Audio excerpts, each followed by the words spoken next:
I'm not a geek, you're a geek. I'm gonna stop now. Ladies and gentlemen, welcome to the Earthbound, Classic Run. Classic Run. This should be a premiere run, because I've never played this game before, right? God, where do I begin? First, I have a very cute giant whale shark here. Dive is going to be helping me out, because he's been keeping this safe. There you go, Dive. Thank you, Dive. You're welcome. Actually, this is probably going to be the closest thing to a real Lorerun that we've done in a bit. I'm not going to label it a Lorerun, because to be completely honest, I haven't had time to do the in-depth dive I want to. But we are going to be going through this game a little slower than usual, okay? How many of you know this? I know it's kind of green screened out right now, because of the green. Oh, God. Memories. Of course I still have the strategy. Who doesn't still have the strategy guide? I'm going to tell you guys a story. There I was. I had a subscription to Nintendo Power back in the day. And it was a gift from my mom, which I was very grateful for. And it was one of 3 methods I had to be aware of video games back in the day. Method 2 was just going to the rental store and renting a random game, which I did a lot of, by the way. That was a fairly regular thing. It was like, hey, rent. And then, you know, just trying stuff out, right? Just seeing what stuck. I encountered a lot of bad games that way. But also, Shattered Universe, but also quite a few good ones. Thank you very, very much, Silver Mask. I've often said that I was blessed, like legitimately blessed to have a mother who was willing to support me in my hobbies. Video games was not my only hobby by a large margin, but obviously it's one of the ones that's most relevant to the show. And who was, you know, willing to be there for me and back me up and actually have the money in order to support doing something like renting a new SNES game every weekend. And you might think that sounds like a lot, but it's only about 50 games a year. And there's a lot more than that coming up. But I did get to try out quite a bit of games as a result. But that's not how... Oh, and the third method was just friends and talking with friends. That's not how I came across this one. This one I learned about through Nintendo Power, which is funny in its own right. Straight from the pros at Nintendo. This, I was looking into it. Now, Mum didn't quite like most of the RPGs I was into at the time, because I came across this game after Final Fantasy IV, and, you know, like FF1 and Dragon Quest 1 and blah, blah, blah. And she wasn't super fond of those games. So when I was telling her about this new RPG, which was about a bunch of kids who are roaming around, you know, America in the 90s, and it, you know, talking about it in a comedic tone, she was like, huh, okay. Now, obviously, at the time, I'd already, you know, it was me, so I ended up buying this game with my own money. We drove down. Buying games actually kind of sucked at that point in history, because you had to find a place that sold video games. Some of the rental places would let you buy the rentals, but that was, at this point in history, that was becoming less and less common. We had to drive 30 minutes south through traffic and then about 20 minutes east in order to get to a Toys R Us, specifically, and get in there. And because they were the only person that sold this. And I bought this Earthbound for $90, my own money, in 1990 whatever. And on the way back, on the drive back, I noticed this thing. Now, I didn't even know this was in it. But when I go to buy the thing, it's this giant box, right? I'm sure some of you remember, because it had to fit the guide. And so this giant frickin' box, and I'm like, what is this? And I open it up, and usually what I would do on the drive home is I'd read through the manual. Of course, here I have the strategy guide to read through, and oh my god. That was probably officially the moment I realized I was going to like this game. Go figure. It does the usual strategy guide stuff, and that's fine. Some of the information is inaccurate, as is pretty much tradition when it comes to strategy guides. But it's when you get to this part, the travel guide, when this got interesting. Because they would have stuff that was done in character. The Onet Times, mysterious meteorite crashes north of Onet. Late last night, the town was rocked by a meteor that crashed the Earth just north of Onet. There were no witnesses to the collision itself, and the police, suspecting the aliens were on board, immediately cordoned off the site and constructed roadblocks to keep any unauthorized beings from coming or going. Many people awakened by the crash tried to get a glimpse of the mysterious chunk of the flying debris, but the boys in blue kept them at a distance. No one actually admitted to seeing aliens coming from the meteor, but with some of the strange happenings around here lately, it's certainly possible that extraterrestrial beings are at work. Some of them may even be the people you talk to on the street today. Be sure to pass along a friendly Onesian welcome to these visitors, no matter what they look like. I'm not going to read all of these to you, don't worry. But there's whole pages of these. Like, I'm going to try and show this off. You can see it's done in the style of a newspaper on the right. And then on the left, it's done in the style of a travel catalog. Like, visit. And so the stuff that's in the newspaper, and I love this aesthetic. I'm sorry, I'm trying to avoid the mic. Oh my god, this is hard to do. You know what? Backup option. Give me a moment. Give me a sec, give me a sec, give me a sec.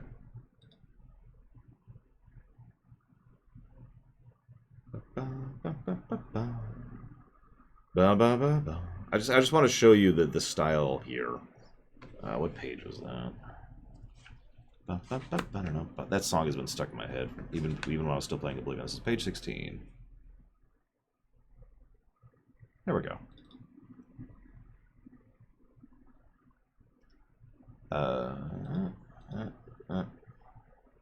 Just gonna do this super live. We're just doing this live, like you do.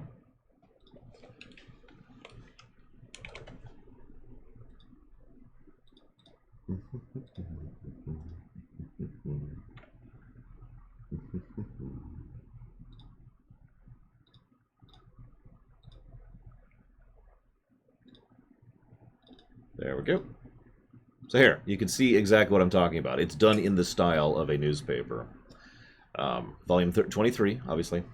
But the point is, this section is mostly done with actual in-game screenshots, but still done in lore, as in the idea of, oh my god, the police attack an innocent boy. Topical. And don't miss the vacation of a lifetime. It's the perfect second-hand home. Get away in style in your own oceanfront retreat. Lie and cheat real estate. Call 1-800-111-1111. Don't actually do that. But the point is, they did something that I thought was a good idea. I suppose I'm overselling this, but I love the aesthetic of doing something like this. Here's the actual travel catalog page. I mean, I'll blow it up a little bit so you can kind of see it a little bit better. There we go.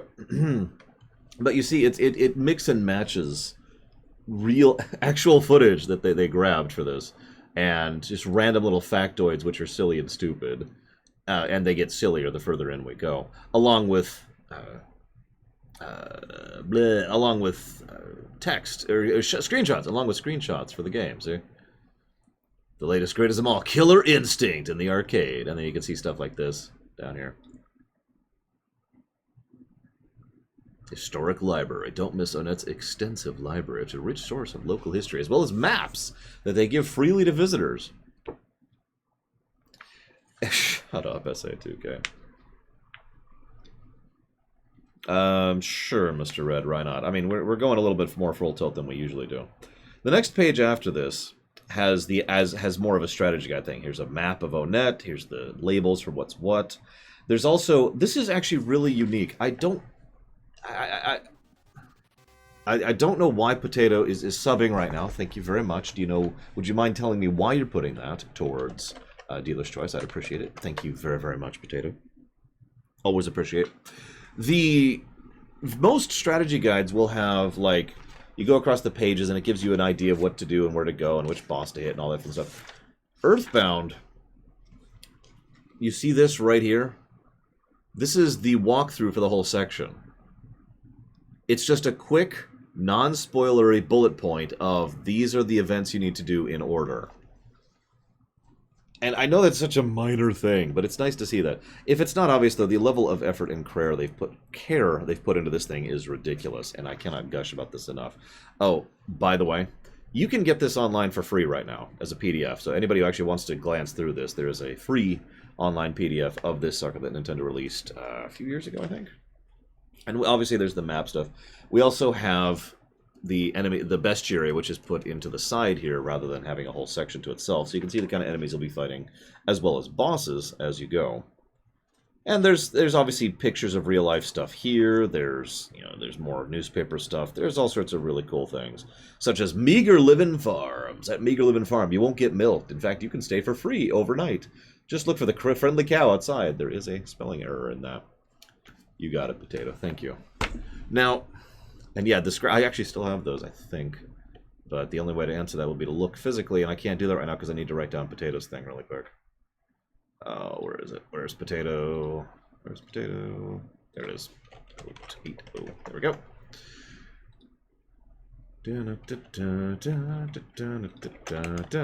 Anybody curious? I'll go ahead and link it in chat. There you go. In case you're curious. Yep, nope, there they are. There's the scratch and sniffs. Right there. Probably don't work anymore. There's also a typical, like, list of all items, all spells. You know, your typical section at the back that just gives you random info. They also decided to add a newspaper article for after the game has ended, which I think was kind of cool. It's even the next issue if you look at that. Anyways, this is amazingness.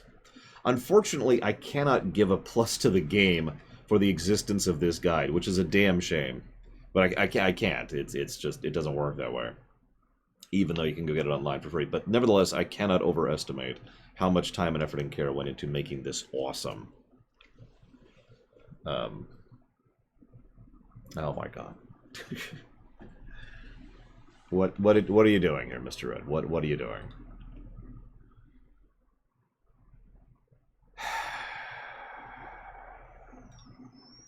Okay. No, Inquisitor. Number one, opening up the floodgates to allowing outside media to affect the review of a game would drastically change virtually every single game we've reviewed to date, and every game we will review after this.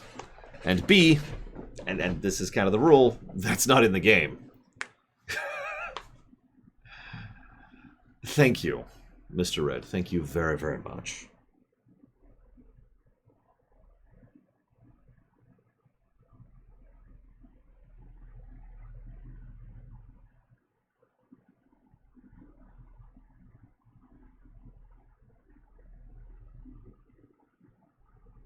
Always appreciate.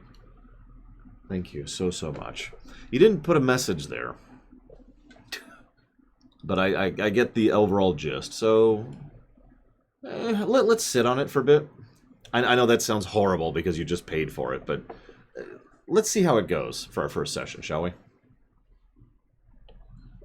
Now, I'm also going to be referring to this book as we go through this one. Because this, for those of you who have never heard of this, is by Clyde Mandelin, a.k.a. Tom Atto Tomato. I forget how to say his actual online persona name. Legends of Localization. If you've not heard of this site, I highly recommend it and checking into it. I've been aware of Clyde for, God, over a decade at this point, I think. I don't know what that is off the top of my head, Ventures. So I can't answer the question, I'm afraid. Sorry. But yeah, this is extensive. If it's not obvious how large this book is, this thing is huge. About 400 pages, I want to say. Yeah, over 400 pages. Excuse me. And we're going to be referring to this thing quite a bit during this particular playthrough. And this is one of the things that's going to lead towards more of an in-depth thing. So let's go ahead and get started with the game proper. First thing I want to talk about is Marcus Lindblom. Now, if you don't know who that is, that's the localizer for Earthbound in English.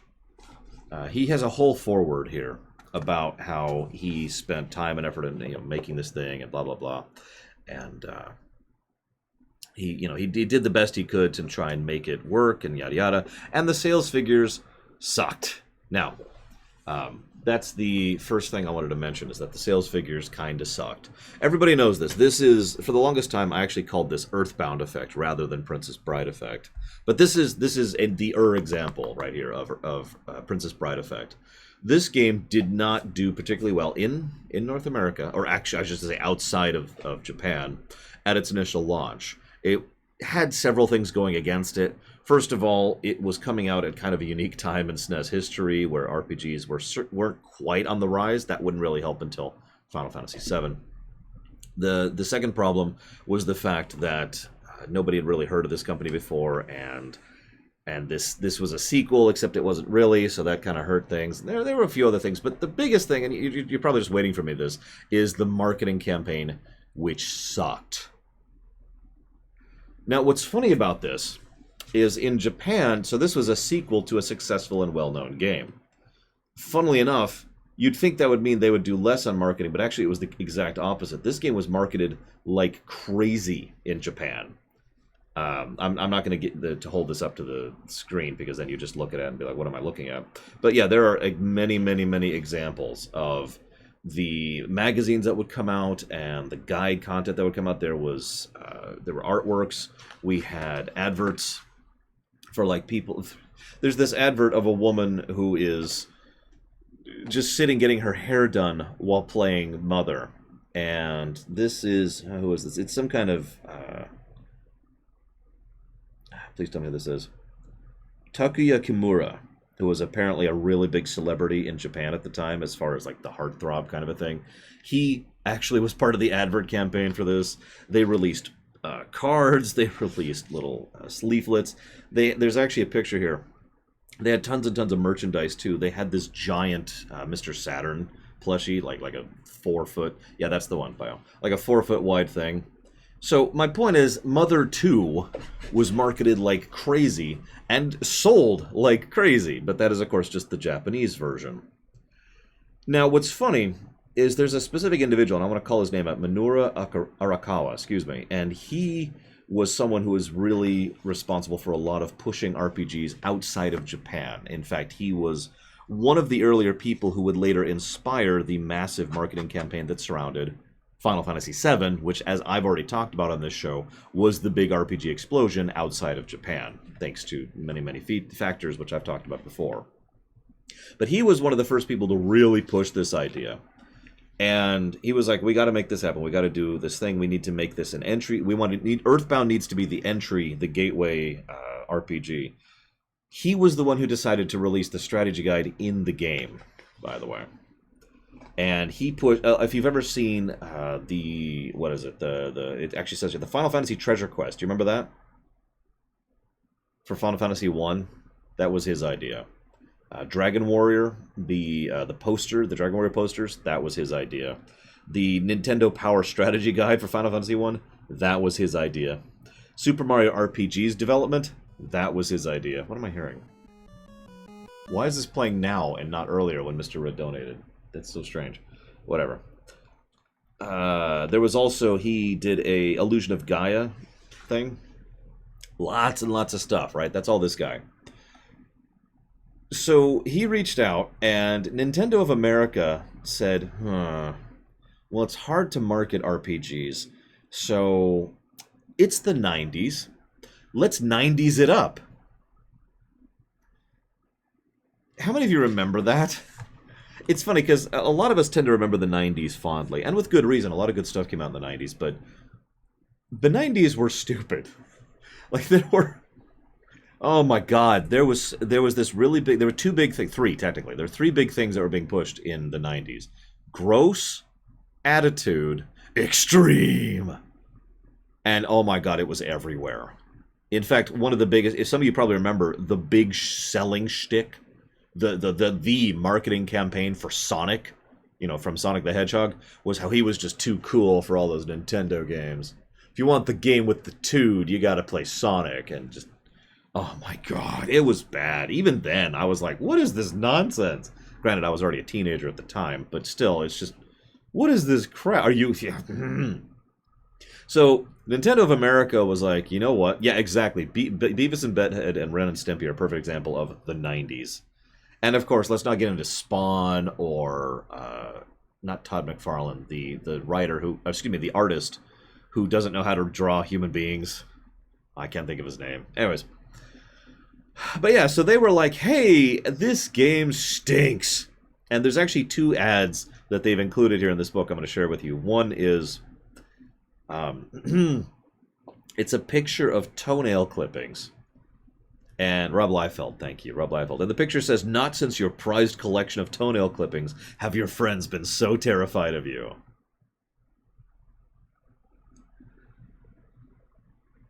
The other big one, obviously they did previews in Nintendo Power, which was a big thing. But the other big one, which is right here, is it's a picture of professional stinkaway scent. And what it says is, if you want to play Earthbound, you're gonna need this. And just for the hell of it, here's another one. Earthbound, it's like living inside your gym shoes.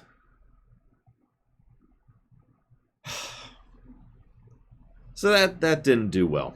GamePro bashed it, Game Players bashed it, Video Game and Computer Entertainment, which would eventually turn into IGN, bashed it. There was some merchandise, but that flopped almost immediately.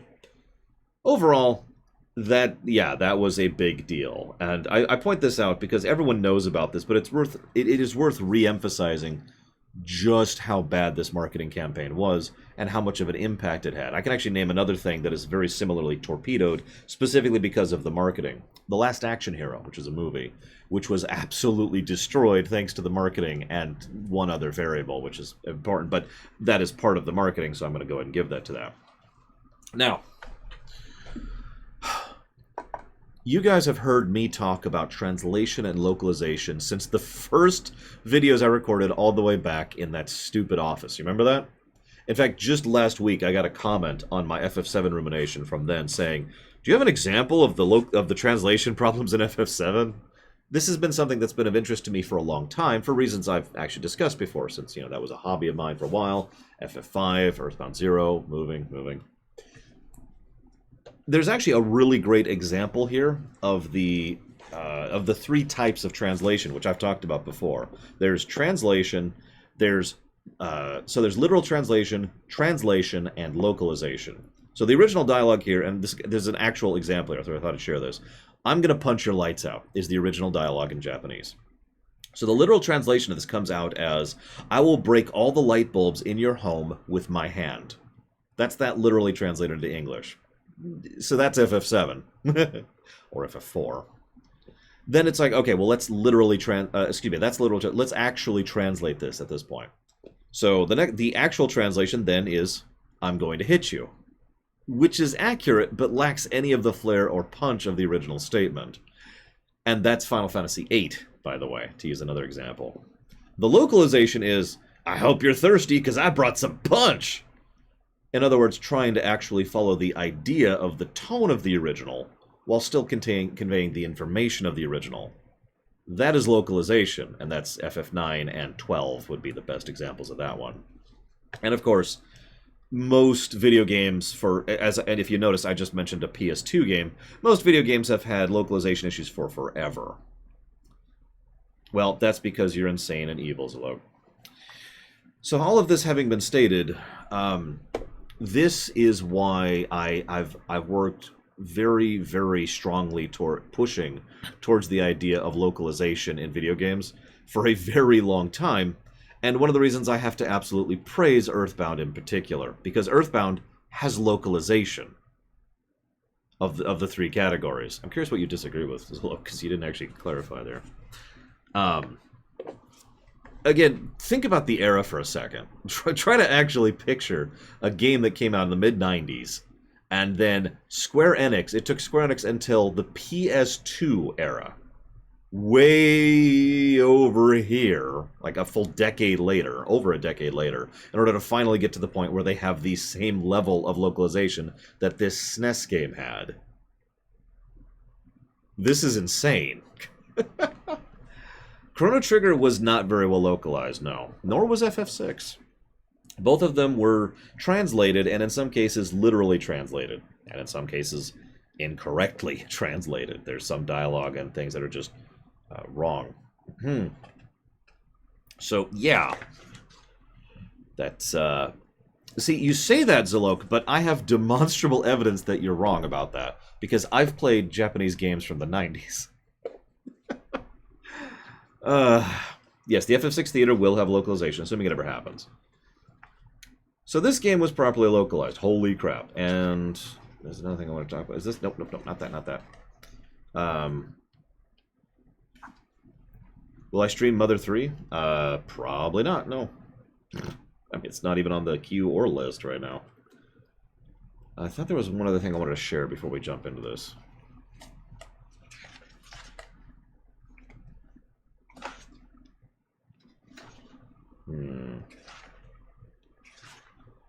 I swear there's one other thing I wanted to share. Apparently I'm losing my bookmarks here. Hang on. One last thing.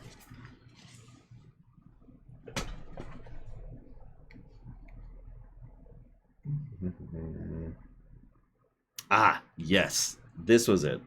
Formatting. So some of you actually already remember this or are aware of this, but Earthbound has a second program inside the game, as in a completely separate code and programming script. And when I say Earthbound, I want to be clear about that because Mother 2 has a separate programming script, and Earthbound has a different and separate programming script within inside it. So what it is, this is cool. Most games, especially back in the day, used what's referred to as monospace. That's really easy to understand. There's a square here. That square contains a bit of text. Really simple, right? Very easy to understand. Courier, right?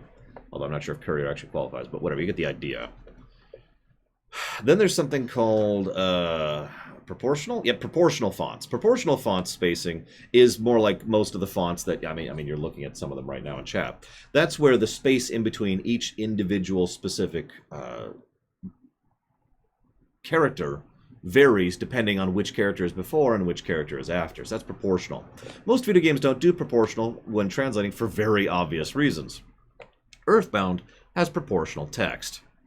Now, proportional text here, that's a problem because you need to know what you're doing with regards to text formatting. There's a picture here. I should just share this somehow, which shows a bit of text from Romancing the Saga 2. Now, this has proportional text, but in English, they didn't actually decide to do the text render spacing properly. So what happens is you've got a big old text box like this, and all the text is over here. This is the left side, right? Yep. All the text is way over here. And there's just this giant space of empty space over here. Because they just did the lines as is, literally. Just like it was in the original Japanese. Which obviously is not how English works, because English is a monstrously different language than Japanese. And if you look at most video games have this problem. So Earthbound, they were like, okay, how do we deal with this? This is when they came up with the program which actually formats the text on the fly. This is insanity. I cannot overestimate how ridiculous it is that they designed this. This was true in the original Mother 2 as well. But again, Earthbound, when localized, had to come up with a new program for this because of how different English is to Japanese. And by Japanese, I mean the three written versions, or two or three, I forget. There are several written languages of Japanese that are specifically in Earthbound. I don't remember which, don't ask me. So they had to come up with this new thing to format it on the fly. Now, in case I'm not getting this across, every time a bit of text renders on the screen during a dialogue bubble, there is a program deciding when that happens. So when you're playing through the game, you will effectively be able to see what the text is exactly the same each given time through the game. But the only reason for that is because the text itself is the same. If you were to jump into the game and reformat the code, the dialogue, if you were to change around the dialogue, it would be able to still render that completely new dialogue on the fly because of this program. This was an enormous cost-saving and time-saving feature for these people, and it's why they did it, is because now, rather than having to format every bit of dialogue in the entire game, they just have a program which formats it for them. Also, while we're on the subject, this allowed them to allow for player input. Character names, and when you type in like your name at the 2 points at which you can do that, it will then adjust for that because it's being rendered by the game, right? This is brilliant, to be perfectly blunt. It makes the game look much better. It allows them to have the better font, and it is adaptive on the fly. There are a couple other interesting things here. So, for example, I'm trying to find the... So to really go in depth on this one, in order to make sure that this game read properly, check this out. Mother 2 includes a bunch of items like hamburger, life noodles, and water. However, they needed to do... No, this is totally a Lorerun. We're kind of working on this and from the perspective of a Lorerun. They decided to look at that because if you the way a game like this works is anytime you loot an item or get an item from a thing or whatever, it calls a script, a static script, which basically says Ness picked up a, and then insert script, insert variable here, and that's how it plays. Now, just about every RPG, especially in the era, does this. Like Final Fantasy 6 or 7 are perfect examples. You know, you loot. I've pointed this out before. If you ever wonder why it always says Shinra Inc. in FF7, it's because that's a variable, not actually a bit of text, right? It's a similar concept. But the problem is, if you say, where is it? Ness found a hamburger. Okay, Ness found an anti-evil coin. Ness found a water. It doesn't quite line up correctly, and there are a few issues where that would cause bad presentation. So what they did was they changed around the names of most of the items in the game. So life noodles became a cup of life noodles. So now you say, Ness found a cup of life noodles, which sounds like English at that point, rather than Ness found a life noodles, which doesn't sound like English. There are a few problems there. In fact, this book, has an example here. There is insecticide spray inside, as an example. But they also went out of their way to do things like, when you loot a thing, there's some variability in what specific message you get. For example, you could say, well, let's see here, ... There's a hamburger inside. Ness takes it. Versus, Ness opened the chest. Whoa! There's a hamburger inside. You know, stuff like that. Lots and lots and lots of minor details went into designing this stuff. There's actually a literal example of the text of the program I mentioned here. I'm not going to read it all out for you, but there is a full script here with regards to how they do the formatting. It's absolutely brilliant. They also, here's the other thing I wanted to do. Because this is English, this is another thing the overwhelming majority of localization back in the day didn't do from Japanese to English. They didn't change the character limits. So you still had the exact same character limits that you had back in Japanese. Here, the character names went from 4 to 5 as a max, enemy names went from 10 to 25, and item names went from 10 to 24, which obviously involved some reformatting of the inventory menu and how that's shown and blah, blah, blah, blah, blah. By the way, the game's getting a positive for localization to gameplay and story. I just want to be very clear about that. But if you don't really understand how significant this is, I'm just going to read from you. Like, for example, let's say I pull up my inventory here.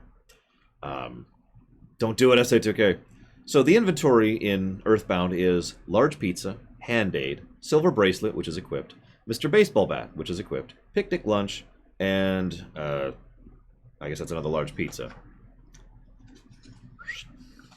Let's look at a couple other games. Paladin's Quest, for example, has HED head slot. Is what is in the head slot right now is SPH space CR. I'm not even sure what that's supposed to mean, to be completely honest with you. Or how about Seventh Saga? There's another SNES game. In your inventory right now, you have a Potn, P-O-T-N, and an M-Herb. How about Breath of Fire? I'm going to cast SNO DR for Snow Dragon, or GLD DGN. How about Mega Man Battle Network on the GBA, which is even later? Alright, so I'm going to cast Bar 100, or Mach Gun 1. You get the point. Even more modern games still had this issue. Okay, so here's the actual beginning of the game.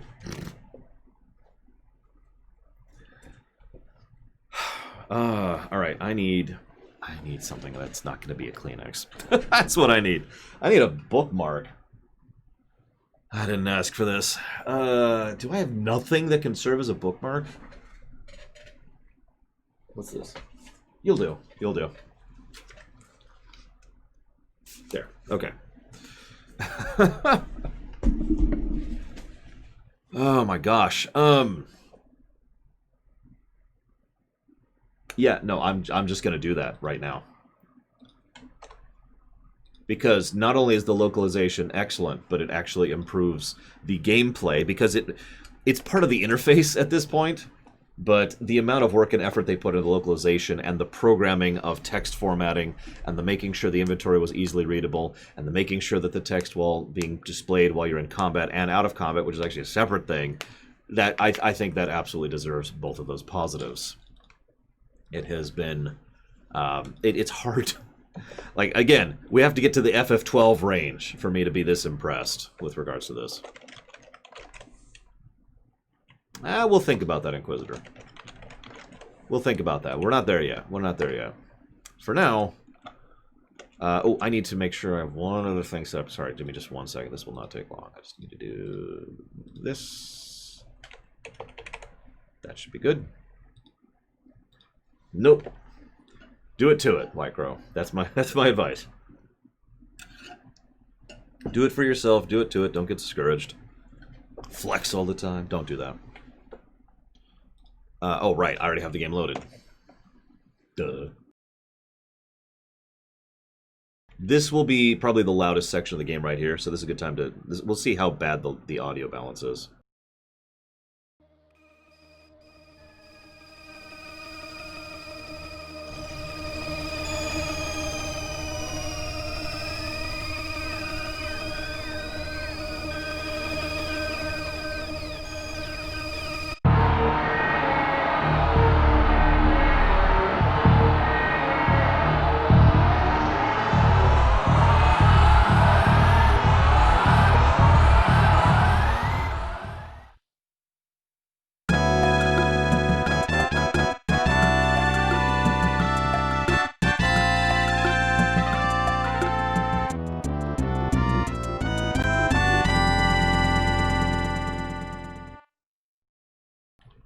Came out more than 15 years ago.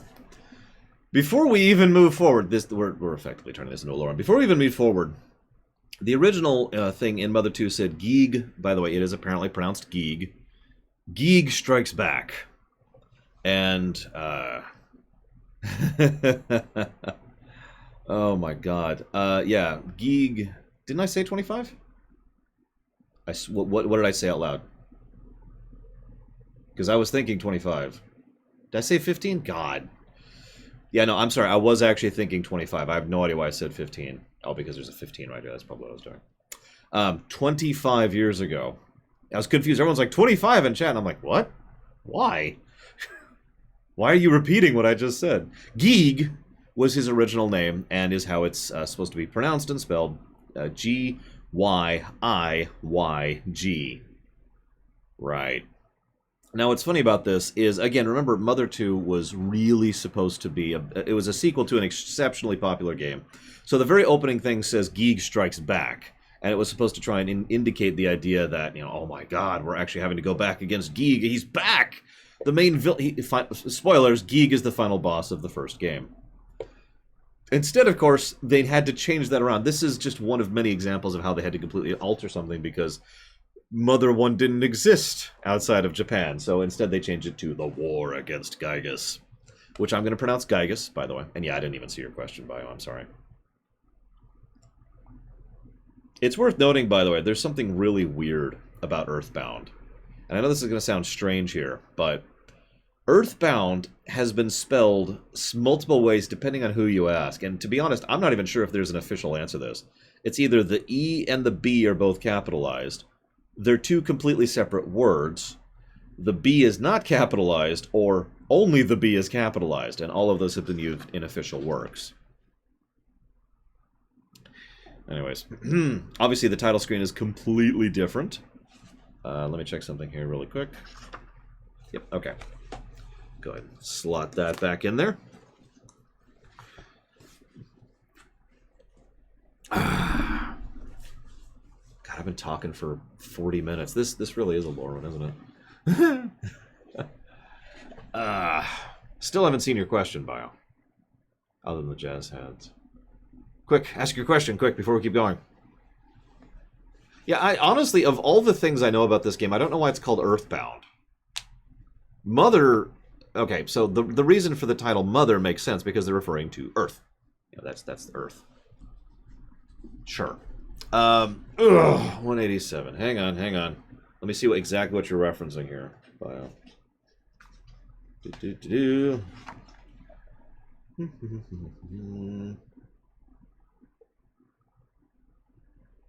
Yes. I've always, ever since I became aware of this, which was like 5 or 6 years ago at this point, maybe a little bit more than that. I have mentally thought of that as headcanon. Although, I think that was after I did the then and now on that. I'm not sure. Anyways, yeah, maybe we're just bound to Earth. I don't know.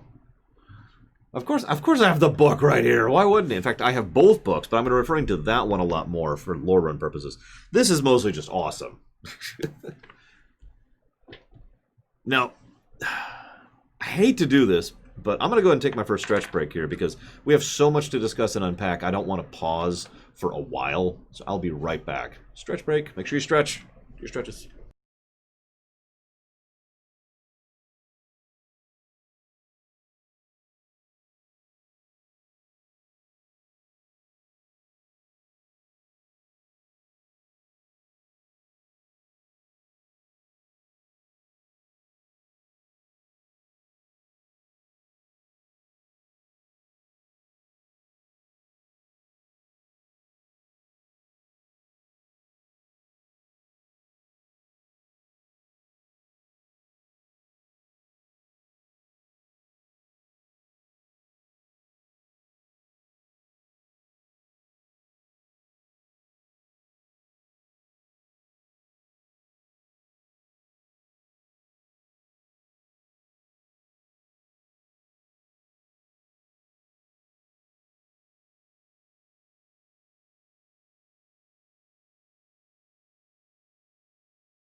So a common thing that was probably popularized by Super Mario World, but I don't actually know the specifics, is the idea of having a demo play right at the beginning of the game. Old arcade games used to do this, NES games used to do this, but over time the demo concept kind of developed a little bit more into showing off something. One of my favorite demos is actually in Lufia 2, of all things. Because in Lufia 2, it shows story that's not present anywhere else, by the way. The only time you see those cutscenes is if you let the game play at the intro. Speaking of which...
So yeah, you can kind of get the idea there. Yes, said Sherwin. Someone in chat pointed this out. It's absolutely true. The intro here is being designed in a way to kind of make this seem a little bit more television-y. I should talk about Itoy a little bit. Shigesato Itoy. Itoy. Oh my God, I'm screwing up his name twice here. Hang on, I'm gonna. There's a list here, and I had it bookmarked, but as usual, the bookmarks are just everywhere. There's a lot of stuff here. Okay, he's done a lot of stuff. Here we go. He really got going as a copywriter. Now you're probably thinking, what the heck's a copywriter? Well, a copywriter is actually probably not what you're thinking. It's someone who comes up with phrases or slogans or things that kind of just do it for Nike. That's not the kind of thing a copywriter will make. Itoy became rather well known for that because by coincidence he was good at that. And if you remember, in the 80s, Japan was kind of still undergoing a massive industrial and economic revolution. So his services were in high demand. As a direct consequence, he became connected to a huge amount of Japanese businesses, like all over the place. He's probably one of the more well-known people of his era. In all sincerity, he is all over the place, right? A small list of some of the stuff he has done since his initial copywriting boom includes composing lyrics for musicians, writing articles for magazines, hosting educational television shows for children, acting in films, holding annual fishing tournaments with comedians, co-hosting radio programs, searching for lost gold on national television, voice acting characters in animated films, starring in commercials, writing and compiling short stories, and of course localizing American books into Japanese. He's done a lot. That's just a list, but that's not the full list. That is just a list of stuff he has done. But as a consequence, Itoy is very much part of pop culture. Japanese pop culture, but at the same time, because of his knowledge of English and his connection with America, he tends to be connected to international pop culture as well. Several people have called this game a confluence of both American and Japanese pop culture, and I agree with that statement completely, because there's a lot of vibe of both, and a lot of tone of both present in this one, and a lot of that can be directed back to him. This is probably the thing Earthbound is singularly most known for. Not Itoy himself, but his style, which drops into this, which is quirky. If nothing else, you've probably either heard of or played Undertale. Undertale was directly and very overtly inspired by the tone and style of Itoy and the three Mother games, the Mother series. So you get the idea what I mean by that with a kind of quirky thing. There are jokes, but jokes aren't really what I'm talking about. It's more like a comedic tone. We've talked about this before. Anyways, why don't we go ahead and make our character. Hang on. Oh, by the way, you can interrupt the demo.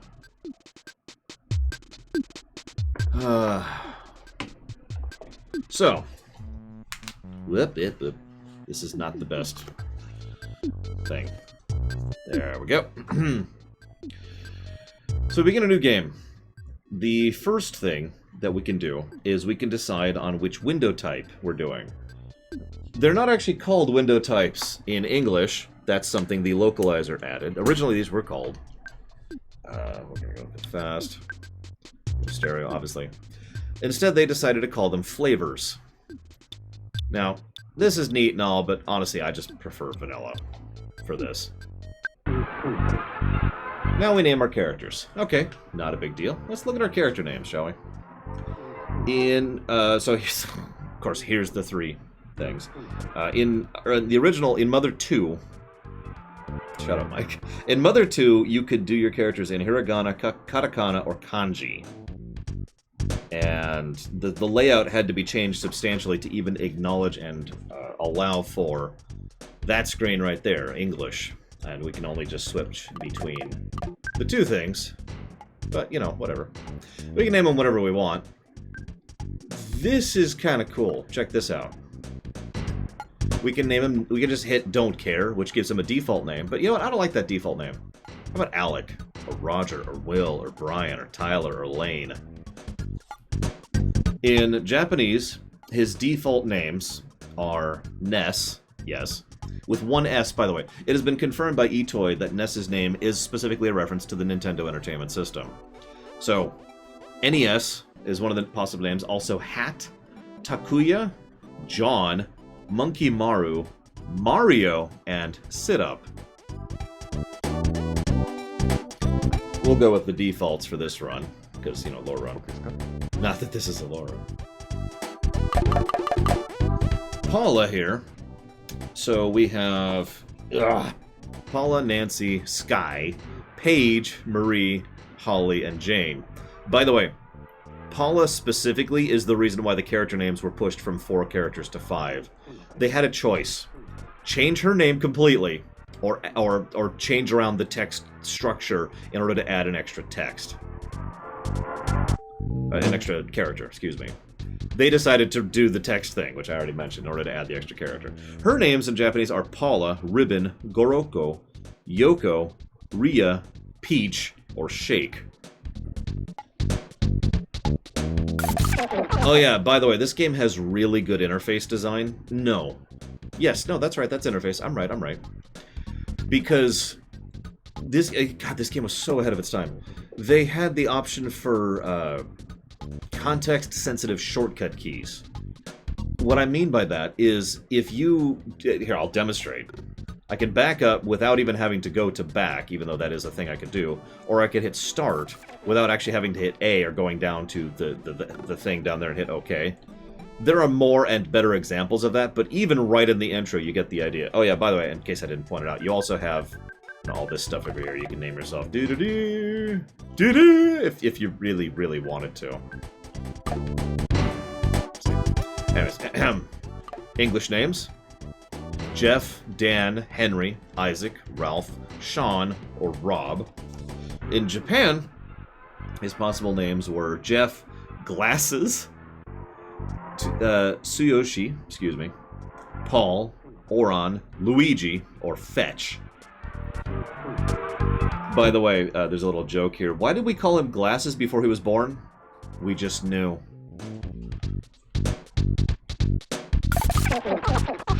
Lore, Mr. Red. So you know, okay, so hang on. I need to show something off here really quick. All of the characters are established a little bit differently. I'll get to the donation in just a second, Mike. Give me a second. I want to lose my train of thought. Ness walks on the screen, just kind of plays around a bit. Does this. Dances around a little, you know. She comes on board. Sings a little bit. I hope you enjoy this. This is probably as close to characterization as we're actually going to get for these characters. It is very Dragon Quest-y in that the characters don't actually have much character. He walks in, walks the wrong way, realizes he's rocking the wrong way, walks back to you, doesn't move around as much, doesn't dance or sing. He's very nervous, you can tell. Oh, that's right, I have an idea! And then he turns back to you. So you can see how the tiny slices of their personality are just a little bit different, even on this screen. Which leads me, of course, to him. He teleports in, and he doesn't do anything. He just sits there. I think he does, like, 2 things. Yeah, he's gonna get up, and then he's gonna do... Yeah, his stretch exercises there. There we go. And then he's gonna go back to meditating. So immediately establish the difference there. His name, of course, is Pooh. Hang on. Go down to... Don't care. Pooh, Kato, Kai, Omar, Ramen, Aziz, Lotto. Stop giving me money! Thank you, Daedalus. Give me a sec. In Japanese, his names are Pooh, Pigtail, Shingo, George, Chimp, Toad, or Roll Over.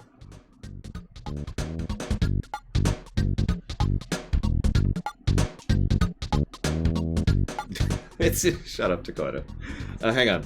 I'm almost done. So then, Ness brings on our pet, which is a dog, of course. He doesn't do much. He's a dog. He sleeps. His possible names are King, Peach, Sparky, Rex, Baby, Rover, Misty. And so you can kind of decide the gender of your dog there if you care. In Japanese, his options are Runt, Bernard, Masahihorin, Masahihorin? God, I don't know how to say that. Ringo, get it. Lucy, Yoshi, or my personal favorite, this doesn't translate into English perfectly, but it's to take him for a walk.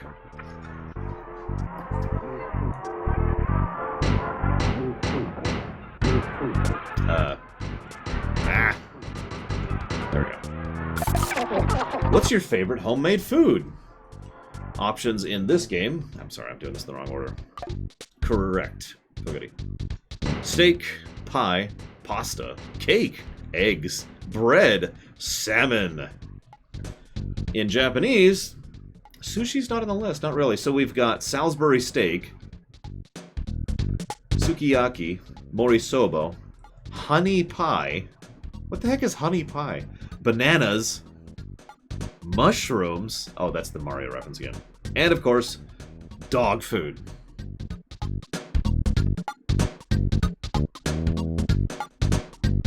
For those of you not aware, the only thing this really matters for is occasionally it'll reference your food. Like you'll be thinking about, you'll get homesick and you'll think about a certain type of food. Or when you go home, your mother will feed you that. So enjoy your dog food. Now, we are actually going to put sushi here. Because of course we are. Or hang on, we should rename him. We should... Hang on. Since Daedalus donated for it, we'll rename him. Whoop! That's wrong button. Hang on. Doing this one-handed. Ah! This game stinks! Here, maybe this will make it more tolerable to you guys. There.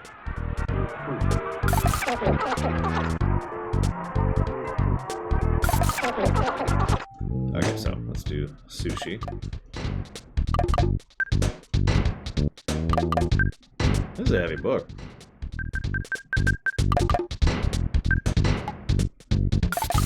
What's your favorite thing? Now this is kind of funny, because this is the name of your main spell. Your big battle spell, which I'll talk about later. You can name it Rockin', Hammer, Love, Gifts, Slime, Gaming, Boxing. So yeah, you could do PSI. I cast PSI Love! Back in the day, me and my friends used to do really boring stuff here, like we'd call it PSI Flare, or PSI Nuke. The Japanese options were PSI Fighting Spirit, PSI Kapow! PSI SMAP, or SMAP, I'm not sure how you're supposed to say that. PSI Love, which actually was in there. PSI Ape, as in the name of the developer. PSI Goal, or PSI Champion. And yeah, here's SMAP. Shingo, Tsuyoshi, Masahiro, Takuya, and Goro and Katsuyuki, which sound familiar because it was some of the names they just offered. Now, really quick before we move forward, there's actually a map. It was only released in Mother 2. There's a map of the world, which actually shows like the continents and whatnot. It's extremely basic, but it is actually a map of where everything is in relation to each other, which is funny because this is not how I pictured it at all. I may be a little bit of a geek about this game, but because that's always been the interface for this one, Boogity. So in answer, I didn't change it would be the answer to your question. For one of my projects, some of you may remember that for my senior year in high school, I was allowed to do whatever I wanted to, because I had done every single art class that they had available. And so the art teachers really wanted me to be there for another year, so I came in and I was like, can I please do another year? And what we came up with was I just got to do whatever I wanted to. And they just trusted my discipline and the fact that I'd actually work on the fact that I would make stuff. And I got to make some really cool stuff when I was doing that year, including a map of Earthbound. Now, what I did, I still have this. Or actually, I think Mum has this, but I still have a picture of it. I'm not going to share it with you, because screw you. But the idea was, it was like an overall, like a world map kind of a thing. And I went very careful, like it was very detailed. This is why it was an art project. I spent several weeks for this.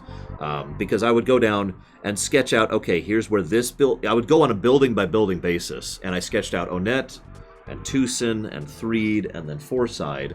And then I designed the overall continent that they were on, and then I decided, okay, and up here we're going to have this other continent, which is going to contain summers and winters, and then we're going to have over here the desert and Dalam, which also connected to each other. And it was just the world map. It took weeks of every other day, because of this high school schedule, of working on that. And it's very detailed. The overall thing is like this big. Maybe a little bit taller than that. And I'm just doing detail at this level here. Anyways. So, funny thing. In most of his stuff in Mother 2, Ness is just normal looking. In Earthbound, they actually went out of their way to draw a new version of him with his cap backwards. Because of part of that marketing 90s spiel thing I mentioned before. Okay, so... Okay, I think that's it for the moment. Actually, let's do it this way. That should be easier to keep track of.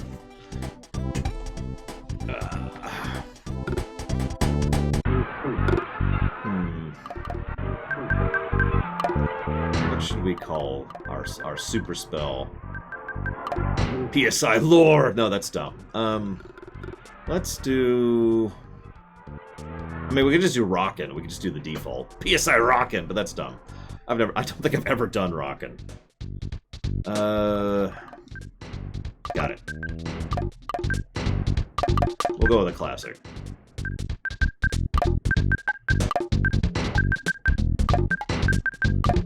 PSI Ultima! Except it doesn't look nearly as cool as Ultima, though. PSI Donut? Don't be ridiculous. If we're gonna do donut, it would be our favorite food. Can you imagine every time we come home, our mother feeds us donuts? And, just to check, is this everything you want? Just double checking. Yep, I'm good with that.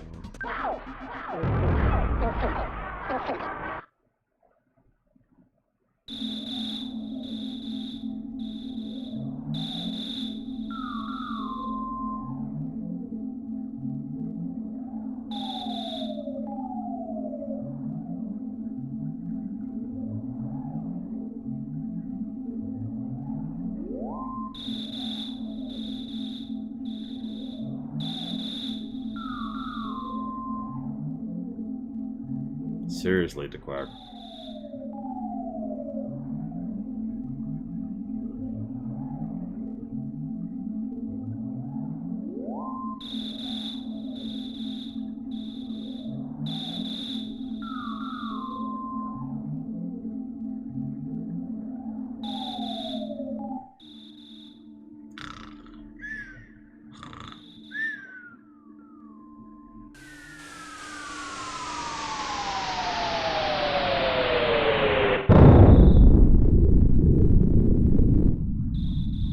So, I'm going to be doing safety save states every now and again, but unless I actually load a save state or use one, it doesn't count as cheating, FYI. So, yeah, we're probably not going to skip text in this one. Notice the sound of the police sirens immediately. So a few things are established right off the bat. Thing number one, actually, before I go any further, this was originally supposed to take place during the daytime. And in the middle of that, they were like, you know what, hang on. Let's go ahead and change it to night. Now, you're probably thinking, wait, that's a huge change. That probably took time and effort. No, the SNES was funny in the fact that the SNES could alter palettes on the fly. I'll show that off later. But in order to change it from night to dark, all they had to do was have a different palette and then switch everything. So it was a really quick and easy fix, which is just one of the things that the SNES was awesome about, that palette shifting thing. Not a lot of games really use that all that well. Hang on, I'm gonna just check in on a couple things here. Yep, that's what I thought. Okay. You'll notice the intro very quickly and efficiently establishes several things. First of all, this is a normal-looking, American-ish town. Eagle Land is actually literally the name of the country we live in, by the way. And that's pretty unique. Obviously, Mother 1 kind of predated that. But other than Mother 1 and Mother 2, this was kind of it. You know, starting off in Final Fantasy IV, you see oh my god, there's this giant, there's this airship, and then we've just attacked a foreign nation. Or at the beginning of, say, Dragon Warrior 4, it's like, I must become, I forget what actually Dragon Warrior 4 starts with, but it's the different heroes that jump around on it, right? You know, all of the video games back in the day, they started with some kind of fantastical or science fiction-y premise. So immediately a tone is established by simply showing this as being a town. A completely ordinary, normal-looking town. That's right, the Ragnar children. I couldn't remember which one. And so it's just like... And, as Takoida pointed out, there's this overall spooky tone. The spooky kind of music is playing in the background there. And what's Teespring? Sure, if you go to... And it's nighttime, obviously, as we already demonstrated. I'm wondering if we were supposed to be taking a nap during the day, considering this is supposed to be day originally. I don't know. And we've got this meteor fall thing, and we've got police sirens, and there's this kind of atmospheric music. Now, I've said before that I don't like Earthbound music, and I kind of stand by that. But Earthbound music is very well designed for the game, because a lot of it is very, very atmospheric. There you go. That's the palette shift right there. Did you see that? That is the power of the SNES. All they have to do is change one palette to the other, and the way the game works is each color is associated with a code. So that wall isn't actually, you know, eggshell white. That wall is 1. And this thing next to the wall is 2, and this thing is 3, and so forth and so on. So all they have to do is, that's still 1, but it adjusts to a new color that is now the new 1, and that's the palette shifting. Hey, bro. The sound wake you up? Were you freaked out? I'm good. Alright, so this is a good time to mention one of the two major barriers to entry when it comes to Earthbound. The first is the graphics. I have known quite a few people, very true, Plutonium, quite a few people who look at these graphics and just say, ugh. Now, I admit, I'm not quite in the same boat there. I do think that other games that came out in this era look a lot better. But they certainly have a cubist geometric kind of look to them. I mean, look at that. Everything's got this style approach as far as zones. And everything is actually at an angle. Almost every graphic in this game, you can just see, just by looking at the table, you can see what I mean here. Almost every graphic in this game is designed to be part of this angle right here. One of these two angles. I can't imagine why, Lord Harrimont. So, it's done to give a little bit of a perspective of depth. And frankly, I think that's one of the better ideas that they had.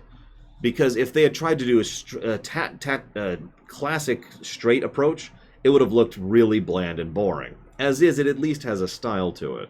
And effort is made to try and make places look interesting other than simply, you know, being a thing. But we'll discuss the graphics more later because this is fine for me. It's just not great. What's that noise? Ness, you don't seem scared. Are you nuts? You want to go check it out now? Oh, okay. We'll sneak out of your room anyway, even if I asked you not to. At least change out your jammies before you go. Okay.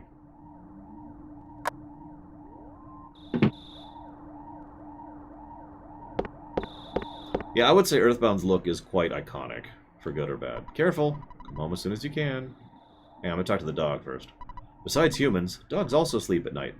Why aren't you asleep? So we can talk to animals. It's actually mentioned later that this is part of the psionic power that Ness has, because, spoilers, he has the power of PSI, which, let's not get into the weeds on that yet. There's a whole story behind what PSI is. We'll get there later. The point is, we can actually talk to animals and other things. And that has apparently just been a thing his whole life. But you'll notice how, even if you're playing the game the first time, the fact that you can talk to the dog and actually understand him is just, it's a little bit weird, but okay, that's cool, that's cool. Moving on. So notice the music is kind of creepy, like you do. Oh yeah, I should mention, this is going to be a positive, guaranteed, by the way. It might be two positives. Real quick though, you see what I mean by like the angular thing and the style of things. Well, that's fair. After all, later on, we talk to a kernel of pepper and a kernel of salt. So whether or not that's actually something we're talking to or not is certainly debatable. And there is a definite narrator that we encounter during certain chunks of text. Anyways, so angular style. We're walking. We're walking. Creepy. Very creepy. We're walking. We're walking. Here's our menu. Nothing really fancy here. Offense is exactly what it sounds like. Defense is exactly what it sounds like. Speed is actually a weird one, because speed is a part of quite a few variables. Speed affects whether or not you get... so, when you encounter an enemy, you have a chance to instantly kill the enemy. Now, the game tells you that that happens when you're stronger than the enemy at a certain point. But the specific equation the game uses is your speed. So if you were somehow able to cheat your speed up to 200, for example, you would instantly kill virtually every enemy you encounter. Now that's only standard enemy types. Any enemy that has a scripted encounter, which is basically every boss, completely bypasses that equation. Guts determines a few things, the most notable being your crit chance, and also whether or not you have a chance to live with 1 HP, even if you're taking full damage. Vitality affects how much gain you have per level. IQ affects how much... well, okay, IQ affects a lot of things, but is almost useless to Ness. And luck is the usual thing luck is. It's a modifier to everything. Bypass does give experience, yes. If you just win the fight instantly, you just win the fight. All the experience and equipment and items that might have been yours are yours. So here's our spells. These are organized into fairly simple and easy to understand things. Offense, recovery, buffs and debuffs, and other. Pretty simple. This is our inventory. This is one of my biggest complaints about the game. Let's talk about this more later. Not really Puggity, no. But yeah, the inventory might be getting a negative. We'll talk about this because this is actually more of a complex thing than you'd think, so let's just leave that for right now. Now, this is a Dragon Quest game. And if you've never played a Dragon Quest game, you're probably thinking, huh? And if you have played a Dragon Quest game, you're thinking, oh yeah, no, absolutely. Why are you even saying that, Laura? That's so obvious. The style and approach and the way the game is structured with regards to combat, leveling, and even the very class archetypes. The main character gains access to a big AoE nuke spell, heals, buffs, and utility spells. The secondary mage you get, which is a woman, has access to super nukes of various elemental type damages. The third character you get has access to inventory and equipment stuff, and the fourth character is kind of a catch-me-all, but also gets some unique spells. That is pretty much bog standard for the Dragon Quest approach when it comes to characters. The Dragon Quest games, in many cases, the main character is generally your best healer, but is also kind of a whatever. Like, the main character can be a melee, or a caster, or a buffer, or a healer, or whatever. They're designed to be an omni. That's pretty much how Dragon Quest does it, and that is exactly what Ness is. This also means Ness is by far the strongest member of the party, although I will be leaning on Jeff because he is the DPS. We'll talk about that later. Anyways. Okay, so... but the reason I bring up the other reason I bring up the Dragon Quest thing is there's actually two separate commands for interacting with stuff. There's check and there's talk to. If I go up to a dude and hit check, nothing happens. And if I go up to a sign and hit talk to, nothing happens. You need to actually check a sign and talk to a person. So that sounds irritating, right? Well, this brings up the one-handed concept. Now, this is such a minor, dumb, stupid thing, but it's actually amusing to me how nice it is that they have what are effectively a really early version of shortcuts. Left-handed mode allows you to play almost the entire game. There's a couple things you can't do here, but I can just hit L, and I've been doing this for years, since the SNES era, and L is a smart interact, which means if I hit L on a sign, it checks. If I hit L on a person, it talks to.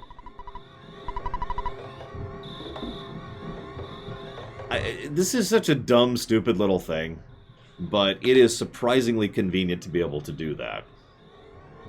Anyways. You'll notice that this whole time I've been hitting L, not A, in order to interact with things.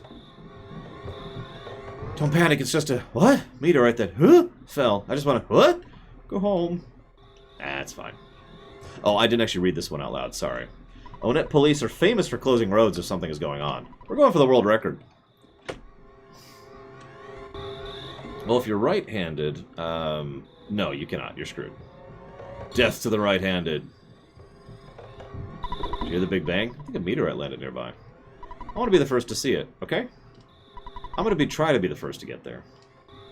Alright, so this is a good time to mention text formatting. Now, this is not exactly the only game to do this, but in my opinion, this game does this in a way that most other RPGs wouldn't get as good until late PS1. In fact, FF9, I would say, is the other game that does text formatting as well. Now, I already praised the crap out of the text formatting, but let me explain what I mean by that. Watch the tempo.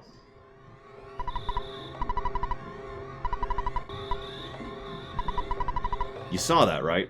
Did it?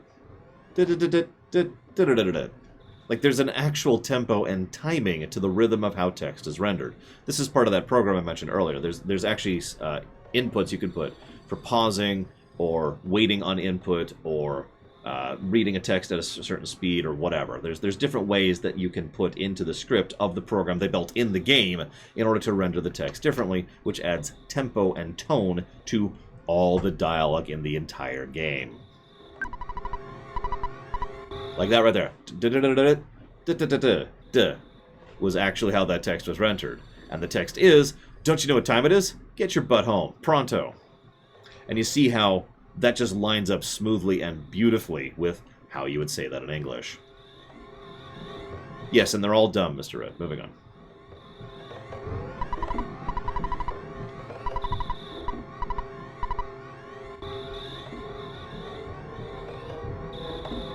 Oh, I should be reading this. It's dangerous to go to the hilltop. Even if I advise you not to go, it won't stop you, will it?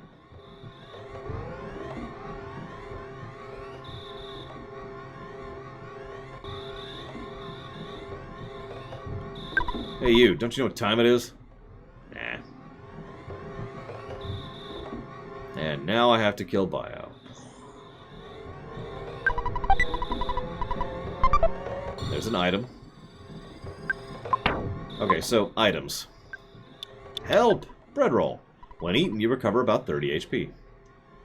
This is not... I don't want to say this is mind-breaking or mind-blowing, but this kind of information right here is the kind of thing that the Final Fantasy the series, wouldn't have until 6. Actually having in-game information on what an item is, what it's used for, and how it works.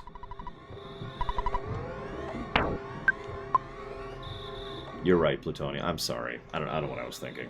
Hang on. I gotta pause the game every time I type anything, because otherwise it'll take the input of text. But, oh, what are you doing here? Oh, I know what you're doing. We'll put you over there. I'll deal with you later. Hey, Sheriff Yoda. Welcome to the work that you are doing. I am curious, Plutonia, what your reasoning is.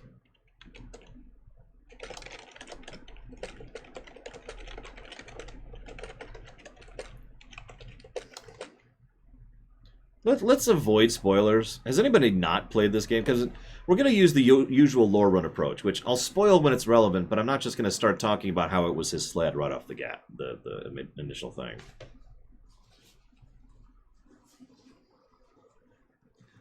Ah, see, it's interesting you say that, Plutonia. That is not an invalid point. However, it's not the fact that this is a 90s game that makes it get that positive, Plutonia. Yes, I will spoil Mother 1. It is the fact that it's very well designed, very well coded and programmed. And if you paid attention earlier, I pointed out that there are several games up to the PS2 era that still were not actually as well designed with regards to how the localization was done.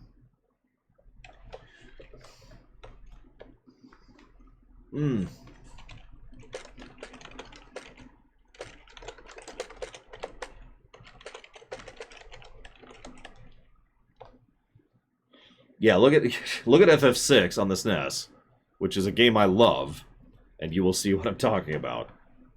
Now look at FF9, it has this issue. Anyways.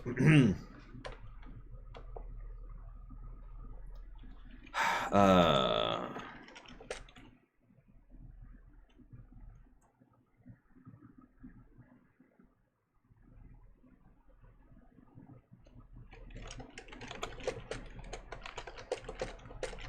We'll just put that there for right now.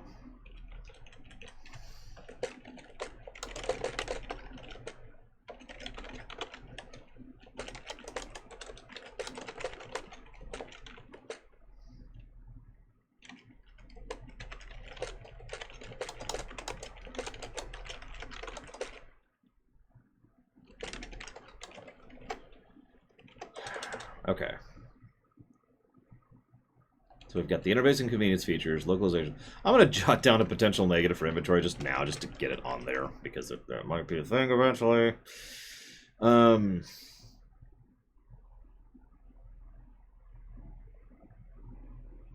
Congrats, Inquisitor.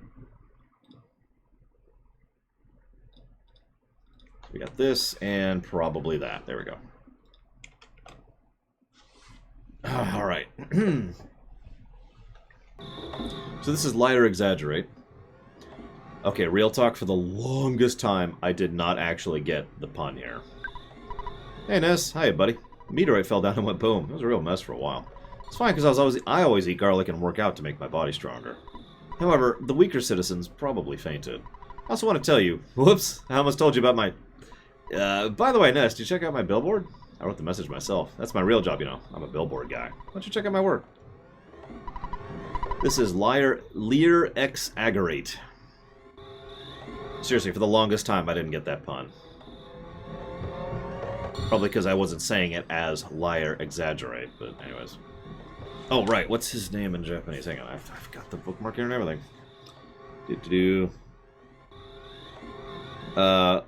Liar Horondo, which apparently turns him into a exaggerating liar in Japanese, is how that's supposed to work. Unfortunately, I don't know much about Oddity ever since they stopped calling it Mother 4 Ray of Truth, but I'm down. You know, we'll see. Okay, that's it for the moment. Meteorite looks different than usual. It's strange and marvelous, as well as mysterious. Ooh. Okay, one last thing about the text formatting. I want you to watch how the O's render. Did you see that? This is the kind of thing I praised so much, if you're remembering, back in Paper Mario and Paper Mario 2. In fact, the text rendering got a positive in Paper Mario and Paper Mario 2 for using the text render as a method of tone to get across that idea. So I suppose I should do that here as well. Anyways, being able to do something like, ooh, it may not sound like that much. All it really is they render an O, then they have a microscopic pause, then an O, pause, and each pause is like one frame less than the previous, so it kind of accelerates as it goes through it. But still, so yeah, no, I don't know what I'm saying. Of course, we're gonna give a positive for this.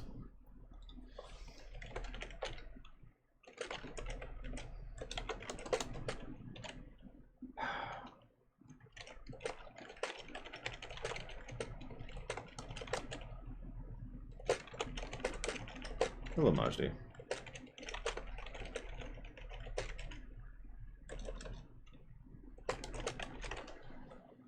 I'll drop that part. I'll drop that part. Doesn't matter. Doesn't matter. Plus the story. By the way, this is going to get a few pluses. I just want you guys to know that. If anybody doesn't want to see me give pluses, this is a bad time to watch my stream. Nice timing, Ness. Will you do something about Pokey? He's driving me nuts. You two friends? I don't know. Are we friends with Porky? For the record, I actually prefer Pokey to Porky. His name is Porky in Japanese, and later it's Porky in English, but I kind of like Pokey better. No, Inquisitor, I do not. Negative lore has returned. Someone, are we friends? Anybody? Are we friends with him?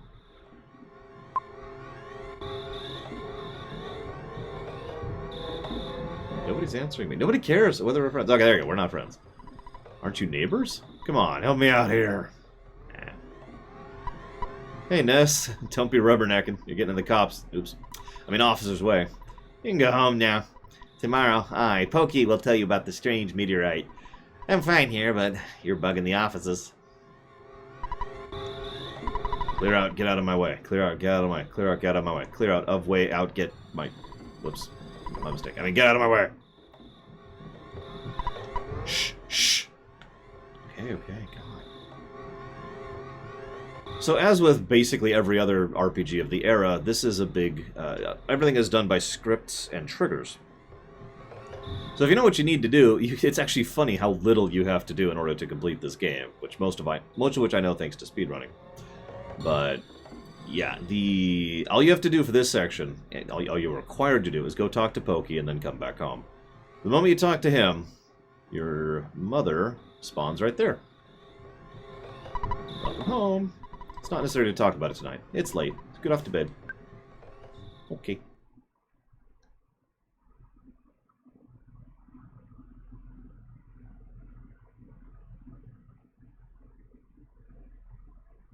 Huh? I could totally picture him with Carmen's voice.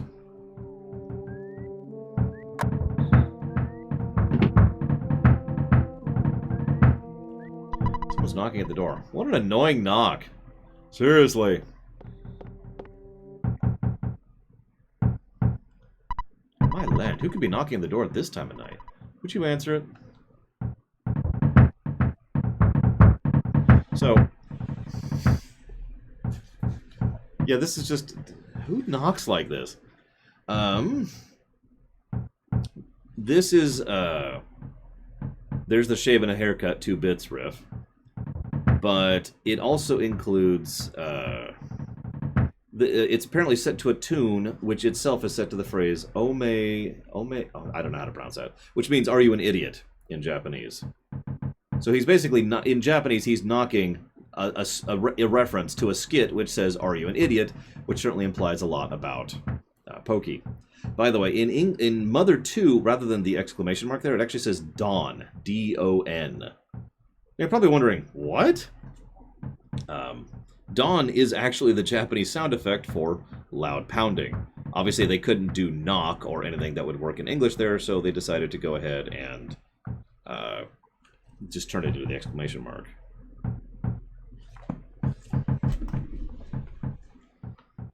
The reviews site, Spartan? If you click the reviews page, they're all there.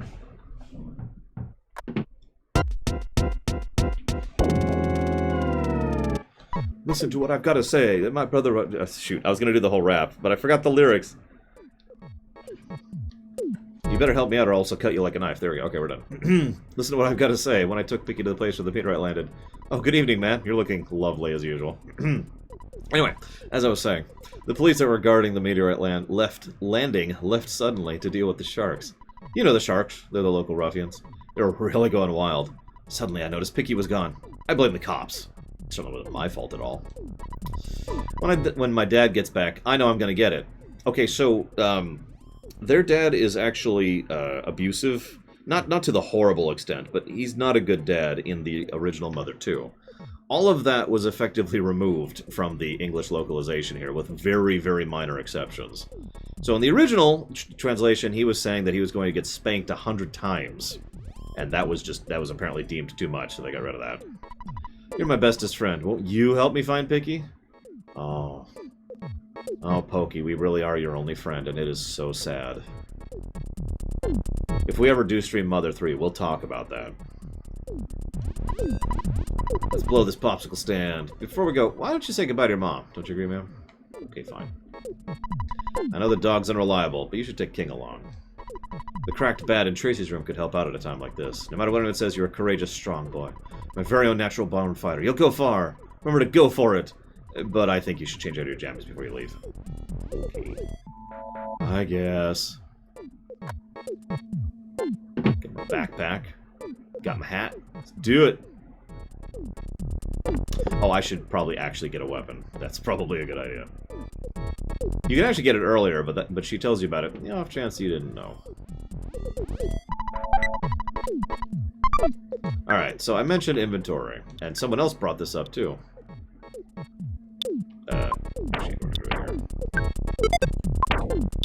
Equipped items also take up inventory space. See this? That's 4 item slots. that are pretty much... Actually, there's 5 autumn slots that are pretty much guaranteed to always be taken up by equipment and the ATM card. You can give away the ATM card. You really shouldn't. We'll talk more about the inventory later, because it's going to get much worse before it gets better. Then it'll get better, then it'll stop being a problem. Aw, thanks for the cookie. So, this is the bank. Our sister functions as the bank. Oh no, we'll get there, Inquisitor. Don't worry, we'll get there. To my knowledge, she can store effectively infinite items. I think there's actually a limit of like 256 or whatever, but you can store all sorts of stuff with her. And you can just withdraw it. And we'll talk more about that later. Apparently our mother is a little sarcastic today.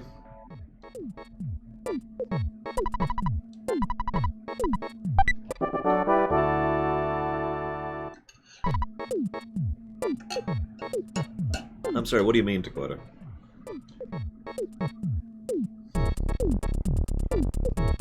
Alright, you go out in front and I'll follow at a safe distance. Let's get going.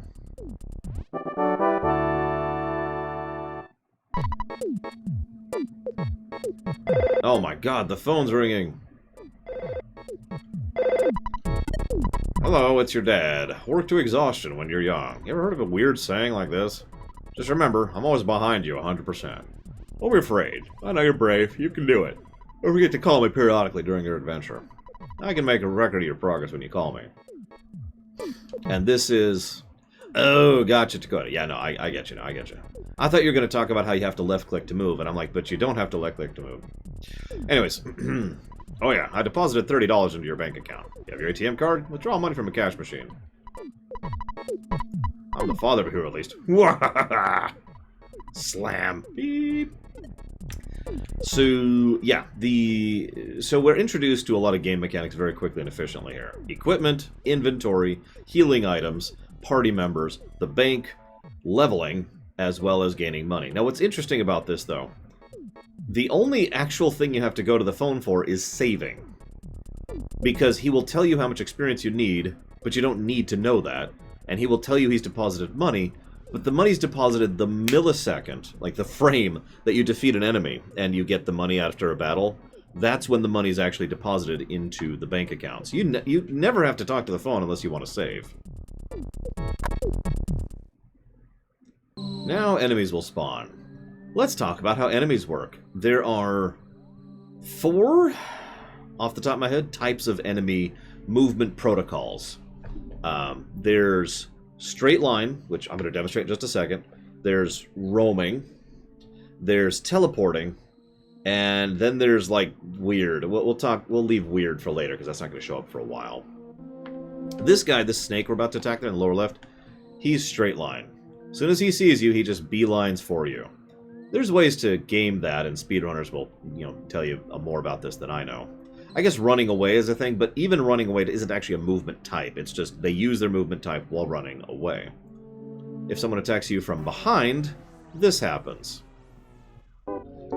They get a free attack. This was the first game I ever saw do this. It's a little more common nowadays.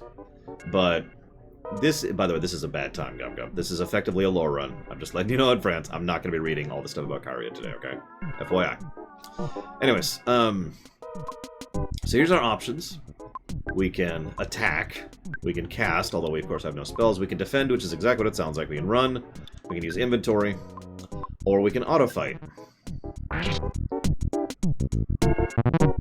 This is not good auto-battle, by the way.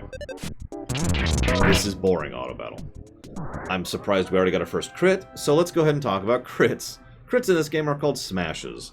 Crits in this game, this is a fairly typical crit thing. Crits don't just do more damage, they bypass other equations.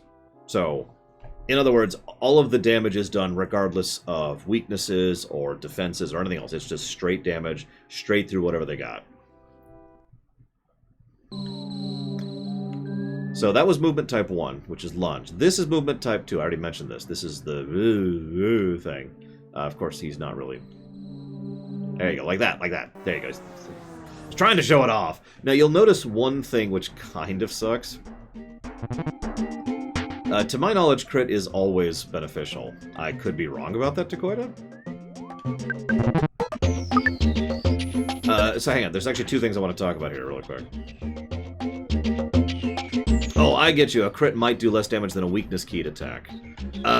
Possible, yes, that is actually possible. However, very, very, very, very few enemies in this game have weaknesses specific to melee damage, and melee damage is the only thing that can crit. So while it is possible that if you cast a spell that is they're weak to, you will do more damage than a crit melee attack, if you're melee attacking anyways, you're probably not going to cast the spell. Sounds like. So spells cannot crit. Okay, so two things about the party. First of all, you notice we actually only have a party of one at the moment. There's a couple of exceptions, Bio. There's not too many, but there are a couple. So, okay. God, I have so much to talk about. This really is a low run. The first thing to mention here is level. Someone earlier asked, can you specifically try to raise levels? No, this game uses the same leveling mechanic that Final Fantasy IV did. Every time you level up, it basically rolls a dice for whether or not you get a skill up, or excuse me, a stat up in a specific stat, and then it rolls another dice to determine how big that stat up is. So there is a minimum stat ups you will get, and there is a maximum stat ups you get. So, you know, maximum HP went up by 2, PP went up by 1, we gain life up, and that's it. Now, what those dice are varies depending on level brackets. So, early on, you're not going to get a lot of stat ups. Later on, you are guaranteed to get a few stat ups, but nevertheless, the specific stat ups you get are actually quite random. I don't like that, personally. Whether it's an actual negative or thing, yes, we're on PC.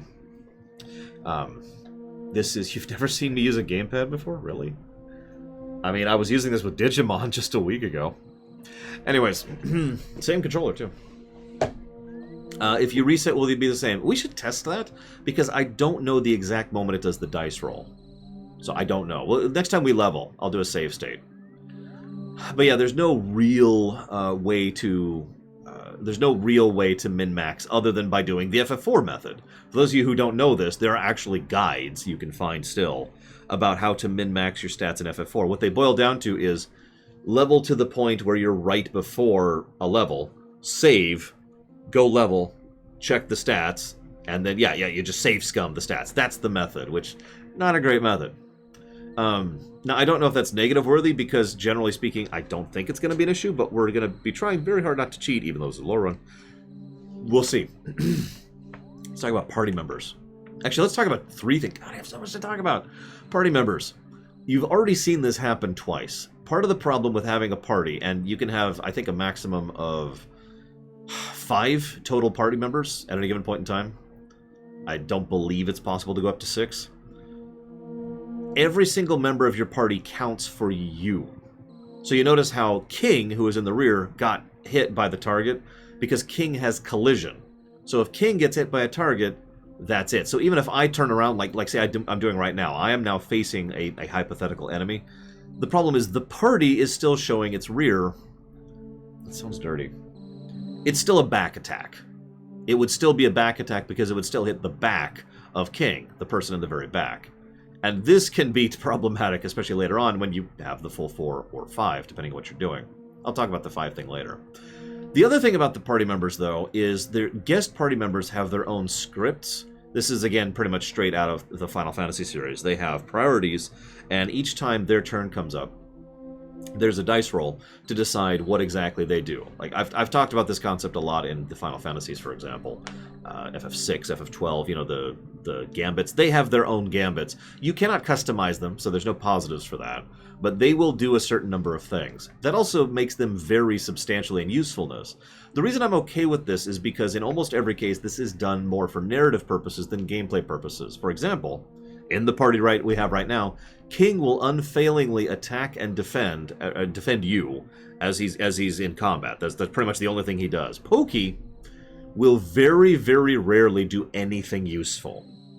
He has a lot of, I forget the official term for it, empty attacks, basically, where he'll apologize profusely, or stumble, or hide behind Ness. and nothing there actually does anything, right?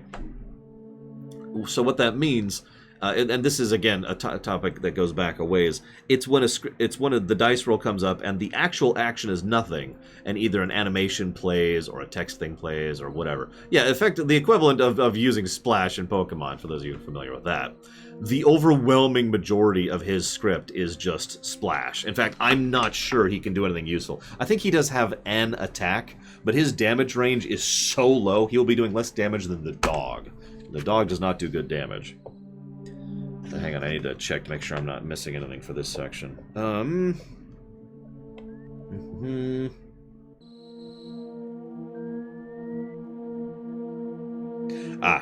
So, very quick thing here. There's a little tidbit where the dad says, work to exhaustion when you're young. I've always wondered a little bit about that. Apparently, that is actually a Japanese proverb, which literally translates to, struggle with things when you're young, even if you have to seek those things out, which more properly translated means any difficulties you face while you're young will make you stronger and lead to personal growth, while avoiding experiences and taking the easy way out will be to your detriment. Apparently, Marcus Lindblom, he's the guy who localized this game, told me that he wishes he could go back and change that line and change it to make hay while the sun shines, which would be a better proverb to equivalent in English rather than the one we actually got. Now, pause until we get to Buzz Buzz. Whew. You know what? That's fair, Inquisitor. This is less useful. It's even less. Whoops, I didn't mean to hit that button. There we go. I did that button. There we go. Uh-oh. Now the formatting's off, isn't it? No, it's not. It's not. It's still right. All right. We're good. We're good. Let's put that under story.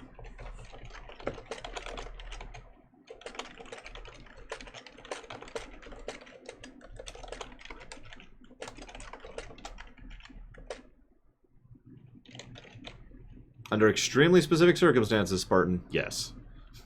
Really specific circumstances. Yeah, but the point is, it's a proverb, Plutonia, as opposed to what he says, which is not a proverb, at least not in English. Okay.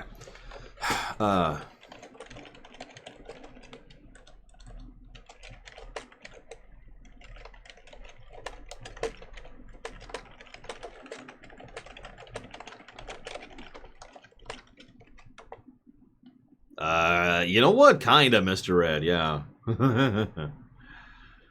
Okay, so we're going to add another plus there. This is effectively for gameplay and story integration on how guest characters are used as part of the narrative. We've got 4 right off the bat. Pokey, Picky, King, and Buzz Buzz. We will have a few later. Oh my god, I missed a donation earlier, didn't I? I just realized that. I did! I missed bits. Someone donated bits in the middle of that. And Mike donated money. Crap, I missed Mike's thing. Oh god, I've missed all the things. Who donated bits? Hang on, I'll just check the log. You can tell it's a Lorerun when I'm running behind on donations. God. Don't worry, I'm sure this will slow down and nobody will care later. There it is. Daedalus! Daedalus donated bits.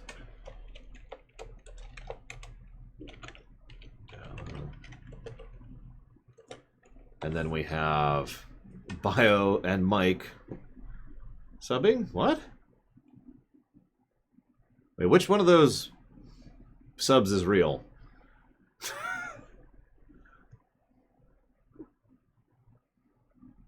Because I have a sub for from Bio, and I have a sub from Mike for Bio. And that should not be a thing that happens. So either Twitch is really breaking, which, I mean, they've been having issues lately. Okay, so gotcha. That is definitely a weirdness. All right, whatever.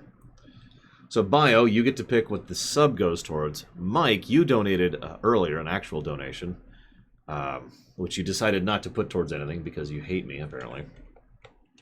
Why do you hate me, Mike? So they choose, Inquisitor. The gifter always chooses. Sometimes the gifter allows the gifted to choose, but that is their choice.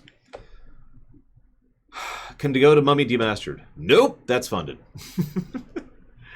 Okay, so Bio didn't choose yet. Daedalus, if you're still there. So, first of all, thank you, Daedalus, for the bits. Thank you, Spartan, for the bits. Thank you very, very much for the sub, Mike. And thank you very, very much for the donation, Mike.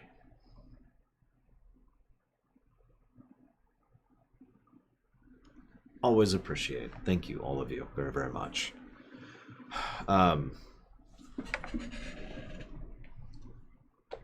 Well, you need to tell me, Bio. I can't put it towards something unless you put it towards something. So, Mike is still deciding because Mummy Demastered is already funded. Daedalus might not be in chat anymore. Dead Cells. Okay, we'll do Dead Cells. There we go. Spartan, do you know what you want? Those are going to dealer choice. Do I have you down for why? I do not. Why are you putting that towards dealer's choice? Like a game. Oh my god, you really don't watch my streams, do you, Bio? That's just kind of sad. That just sort of hits, you know. It's like you're talking about this. Like imagine you've spent, I don't know, 4 years working on something, and then you talk to your mom about it. Your mom's like, "What? You've been working on that for 4 years?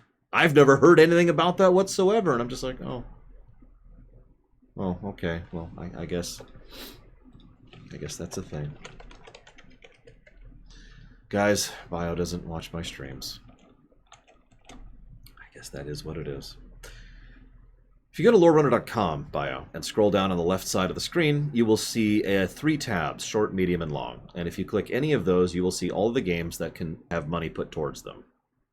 Also, you can... Thank you, Hasdus. I forgot about the sub command.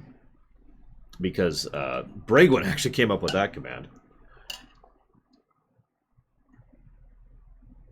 Yes, I have had that happen. With regards to the Friday thing. Junior Shire. I mean, if it makes you feel any better, Titans, you know that setting I've been pouring my heart and soul into for years and years and years since I was in school? Mum doesn't like it. She has so little interest in it that she has actually asked me to not talk about it to her.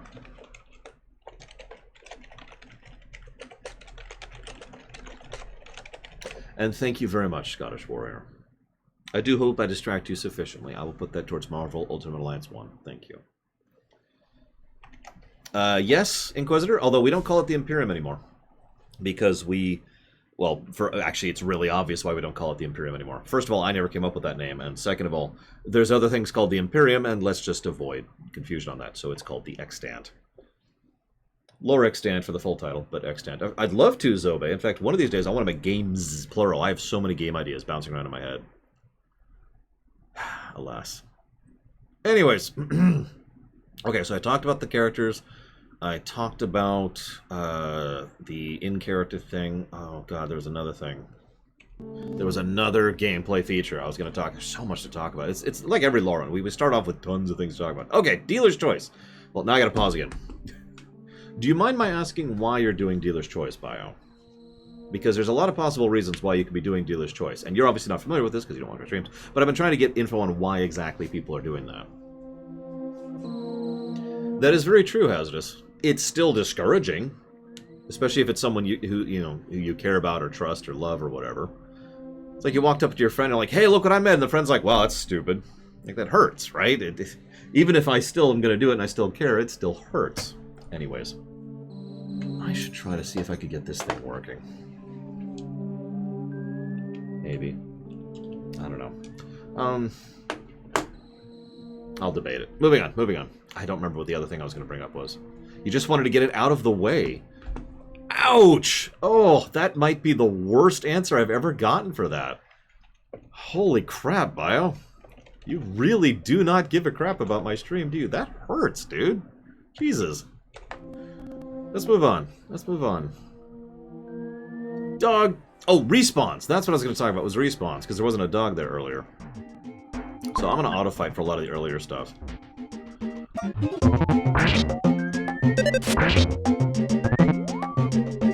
You'll notice enemies have do-nothing attacks as well, by the way. So yeah, that's a thing. You'll notice almost all the enemies right off the bat drop an inordinate amount of items. This is by design, of course. Generally speaking, this game, for the most part, thank you, Zillow, bypasses the usual problem of how enemies don't drop the loot that they can drop. because the drop chances on most of the items that enemies can drop in this game is usually closer to like 50% or higher. It is very likely to get a specific drop from a given enemy, with a couple of noteworthy exceptions, which we will talk about later. But for now, I want to talk about enemy encounters. So you notice he doesn't go away, and he's just sitting there. I suppose I just lied, because there is actually another... I knew there was a fourth type of movement, which is the weird type of movement. But you'll notice this type of movement does not move when you do not move. So this is actually technically one of the side ones. See, he only moves when you move, which means you have a degree of control over it, but ultimately, at a certain point, he's going to encounter you. You're just going to have to live with it. There are ways to avoid encounters, but in almost every case, trying to avoid encounters just gets you hit with a back attack. Not something I would recommend. By the way, you can just hit select to cancel out, and that's it. Sorry, I just want to show that off real quick. I thought there was another shortcut there, but I'm wrong.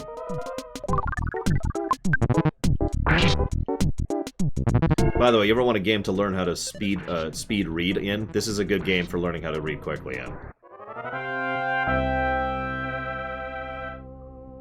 So Titans, you also apparently don't watch my show. That's okay. Here, watch this. See how he's attacking me even though I'm not moving? That's what I meant by that. So Titans, since you don't watch my show, I will explain very simply. The way it works is the list has been in lockdown for over a year now. So you can see how often Titans watches me. And because the list is in lockdown, we're not adding any new games to said list. Which means any new games that... any game that isn't on that list is not a game that is even up for the potential for running. So the immediate answer is no. I do not actually have any plans to do a premiere run of it as of this exact moment in time. Anywho... Now, so let's talk about enemy respawns. So the way the enemy respawns work... You see that butterfly down there? That's actually the enemy I got for this zone. Just like most RPGs of this era, most of the terrain is painted with respawn zones, and these zones determine where enemies can spawn. In a few cases, it's possible for them to spawn in areas that they otherwise can't actually... I don't know if a million would be enough, Junior Shire, but I'd consider it strongly, yes. Those enemies actually can spawn anywhere within a cube, like within a square. And so if you look at the terrain, you can see why having an enemy spawn down there in the trees in the lower left would make it so you can't interact with that. We will probably encounter that at least a few times as we go through this particular run. Now, enemies respawn based on not being on screen. This actually kind of sucks. This is straight up Ninja Gaiden here. Anytime you are not on screen and you do any kind of screen transition, there's a possibility of someone spawning. What I mean by screen transition is this. Every single pixel I'm doing here, it is checking to see if there's going to be an enemy spawned within the range that is decided there. Now, what's funny is this way it's possible. I don't think I have far enough to go here. Nope, I could. You notice I can also despawn enemies in the exact same manner. Again, we have the idea here of the Ninja Gaiden thing. What the screen edge is the respawn space. Whereas, what it spawns depends on the zone as painted. It is possible to very carefully manipulate spawns to not get enemy encounters, and that's obviously a thing. I want to pause for just a moment. That can make this game a little bit grindy. See, it's kind of, once again, it's kind of Dragon Quest-y. Because in several Dragon Quest games, most notably all the 3D ones before 11, you can avoid combat, by which I mean rather than having your typical random encounters where you just go... Instead, you have to physically interact with an enemy to get into combat with it, which means you can avoid them, definitely big quote-unquotes here, because the way they're designed, generally speaking, you're not going to be physically capable of avoiding them. Either the corridors are too small, or the terrain is too in the way, and they are substantially faster than you, so running from an enemy, all that's going to do is get you a back attack. It's still, I think, better than the random encounter thing, but in all intents and purposes, it is effectively the same as the random encounter thing. The only thing that really makes it any little bit better is you see when the enemy's coming, and there is a possibility of trying to stagger it to get behind an enemy or to prevent a back attack. Moving on. Now, I'm going to go ahead and admit something to you guys. I didn't even realize this was a thing until, God, like a year after I'd played this game for the first time, which is like my third playthrough of this game. There's, yeah, I know, right, so look. There is this musical cue that plays, and it's, I always just thought it was part of the atmosphere. It's actually supposed to be a, hey, pay attention to this kind of a thing. The musical cue is there for, this is a quest object, or this is relevant to the story, or you have just triggered something. It's something for the GM to effectively tell you, this is significant. And that sound effect is not going to play yet. I just realized it's going to play next. Yep, okay, so it's actually going to be next after this. Sorry, my bad. Next time we talk to him, which will not be very long from now. I'm going to grab a save because I want to try something out here. So, the dog is freaked out simply by being here. So he leaves. There's Picky. Huh? Oh, he woke me up. Pokey, I've been looking all over for you. You see, Pokey got scared and ran away. Yeah. I'm glad you're okay, at least. Let's go home now. I bet Mom and Dad are worried sick about us. Geez, sometimes I wonder which one of us is the real Big Brother. Again, going back to that gameplay and story integration thing, Picky actually has usefulness in combat. Yes, do you hear a buzzing that sounds like a bee? Yes, you can hear it.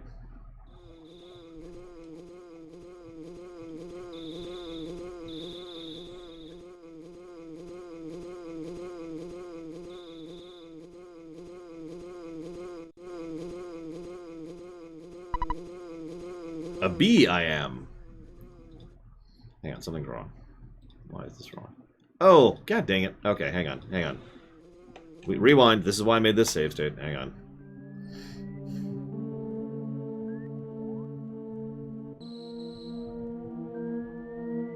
About $30, Inquisitor. Don't give me that $30. I don't need it. I'm on a diet right now anyways. So I wouldn't do it anyways. Sorry. I have to... Sorry, hang on. I screwed up. Hang on. So I'm gonna walk up, y'all. Oh yeah, let's go ahead and get this out of the way.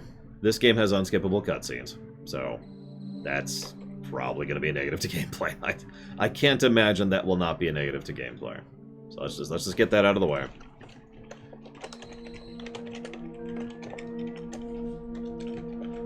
Like, this isn't even like FF4 or... I'm not sure, I can think of another one, where the cutscene skipping is debatable because you can zoom through them so quickly. You just straight up cannot go through the text at a certain point because of the fact that it's designed to be read as if it's spoken. So... yeah, there's also a different sound that plays for permanent versus temporary party members, which is also a Dragon Quest thing. So there's temporary. Okay, so let's see if we can get this to work this time.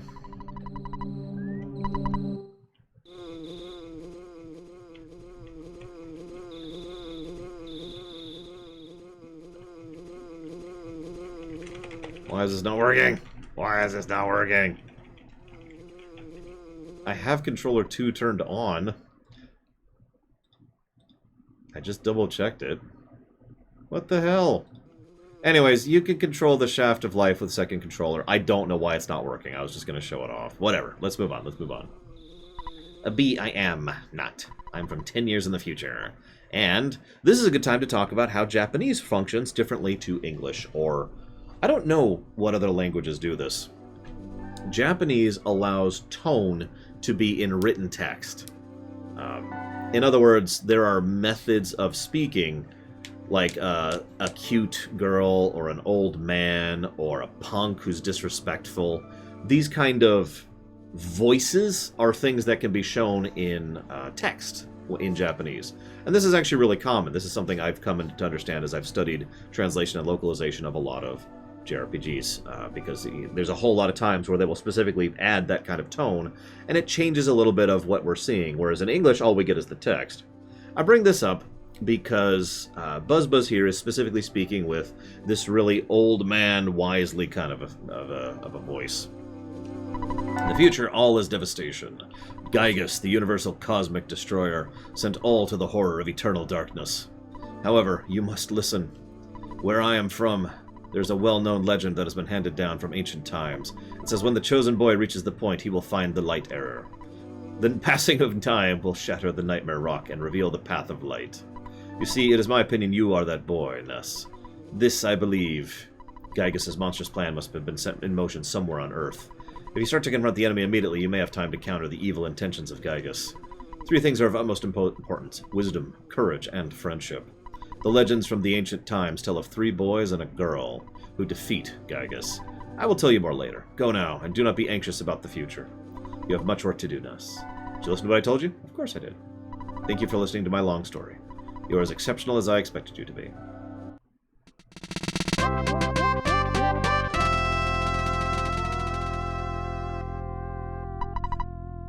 Aw, apparently you can't do that in the GBA version. That is true, Kay. Although, that's more about accent than tone. But I do still agree with you.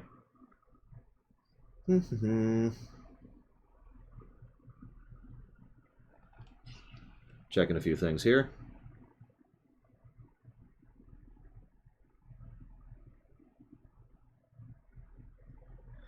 So, yep, okay, I'll have to talk about that, and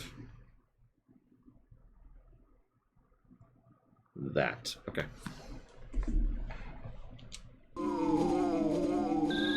Yes, looks like you're really in a lot of trouble this time.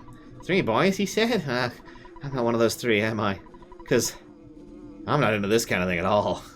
Jeez, my heart's almost pounding right out of my chest. That's fine.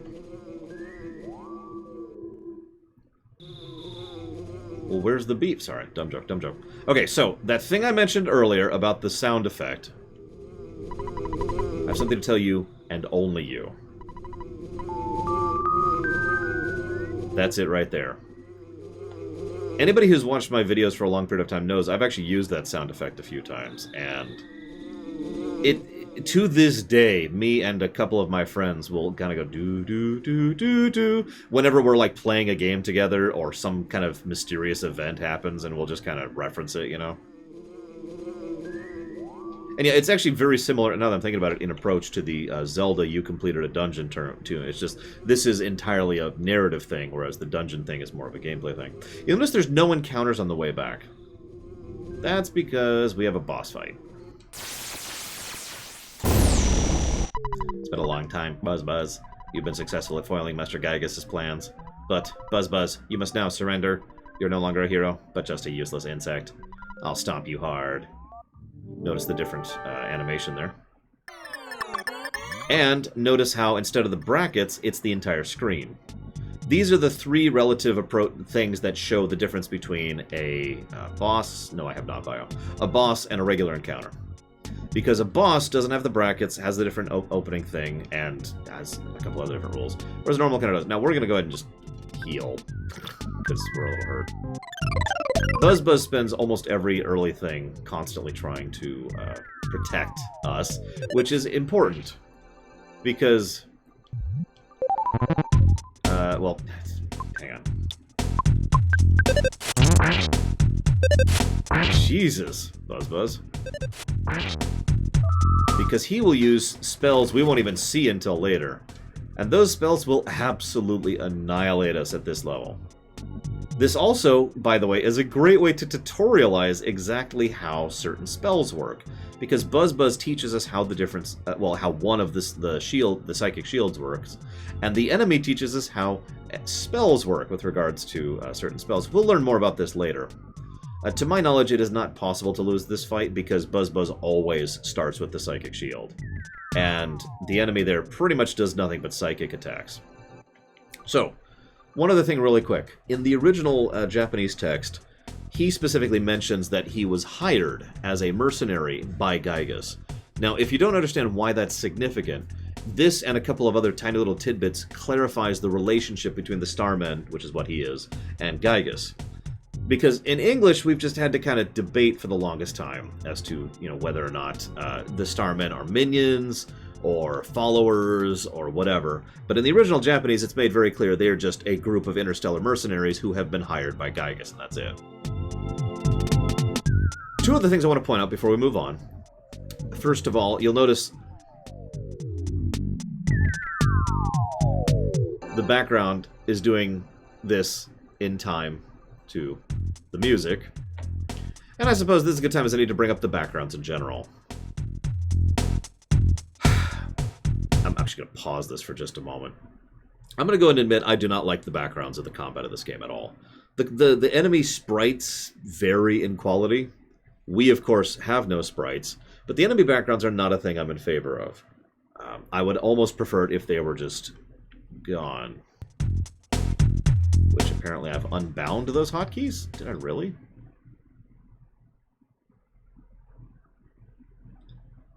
Oh, I did.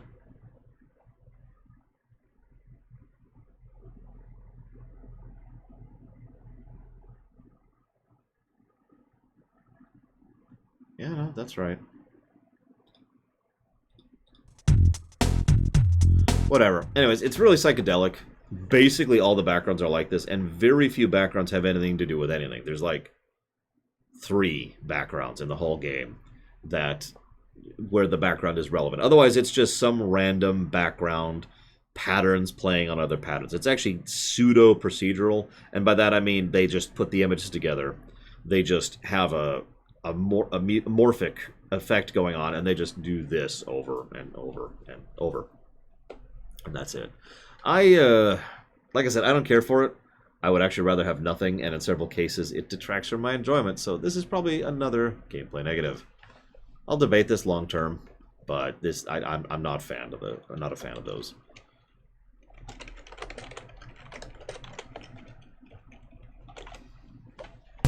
So what we do here basically doesn't matter, so it's just...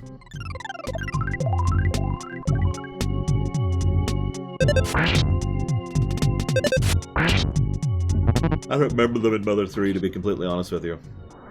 Because I've never beaten Mother 3.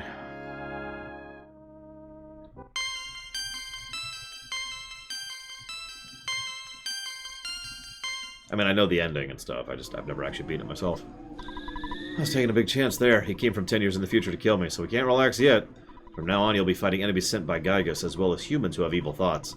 They'll definitely make trouble during your adventure. Animals are also becoming violent due to Gygus' influence over the evil in their minds. It's the truth, so listen.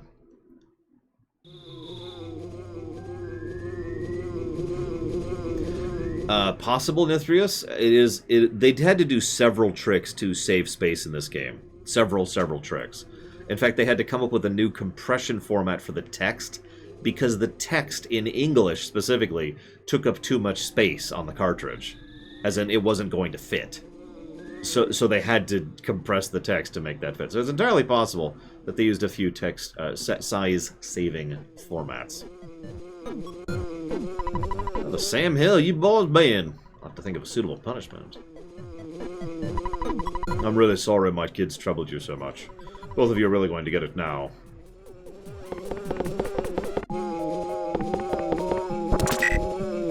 Random cartoony sound effect instead of the sound of repeated spanking, which was what it was in the original. By the way, I'd be happy if you left sometime soon. I'm tired of your family living next door. We've loaned your father a lot of money. It may have been $100,000 or more. Well, I guess it really could have been less, but because alone, my family and I now live in poverty. You can tell by our 2-story house. My husband's much too lenient with the children. Oh well, nice guys finish last. Story of our life. Ah! I think it's a dung beetle. I'll smash your guts out. No, Buzz, no. Gasp. I was much weaker than I thought. You must now begin your adventure. See you. And then he dies. Wait, I just remembered. Listen to my final words. To defeat Gygus, your own power must unite with the Earth's.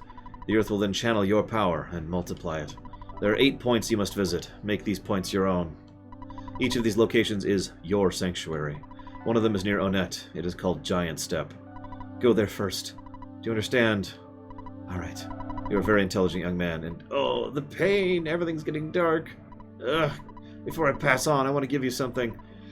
It is the Sound Stone, which I was somehow carrying on me.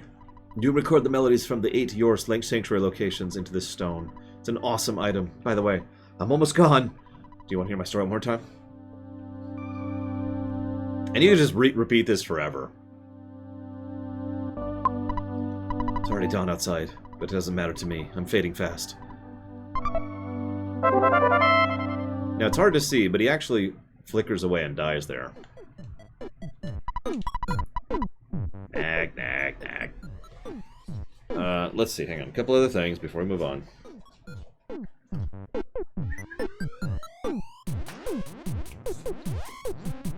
Actually, quite a few other things. So, first of all,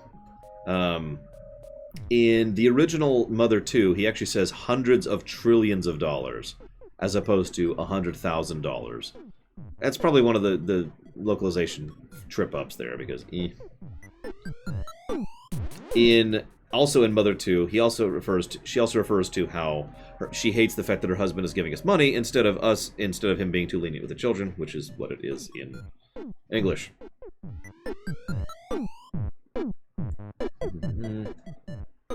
There's a whole lot of toilet humor and references to bodily excretions in Japan, which were then changed in the Japanese version, which were then changed.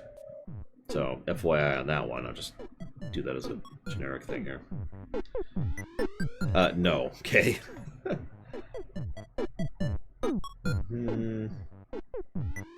In the original English, excuse me, I keep saying the original English. In the original Japanese, this game originally came out in English, Ome Dake no Basho, which apparently translates as spot that is yours alone, and that's what they translated into your sanctuary. And then we have the Minches, which we're going to talk about briefly here. In Mother 2, their names are a little bit different, because his name is Anburami, which actually means blubber, or fatty meat, specifically. Her name is Lardna. It's actually Lardna in English as well. Picky is apparently just Picky, but apparently there's some evidence that isn't concrete that it might have been Piggy. And finally, of course, Pokey and Porky, which is a thing, because in Smash, it's Porky, of course. And in Mother 3, we translated into Porky. However, in Japan, in 2011, they released a Pokey figure, calling it Pokey instead of Porky, so make of that one what you will.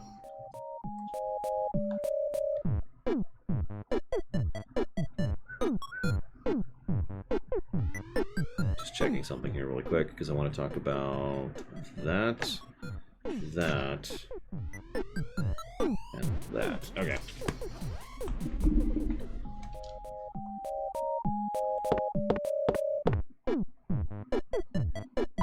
My dad really got after me. He said I got no dessert for the rest of the decade.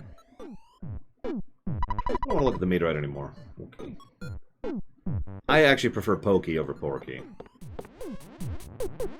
But that's because Porky's a dumb name.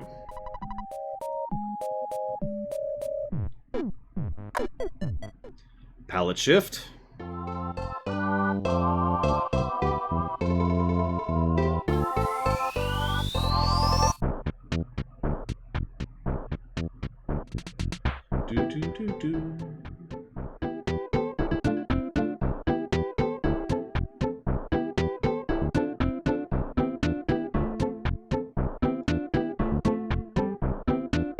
Avoid the snake there. Oh yeah, so butterflies.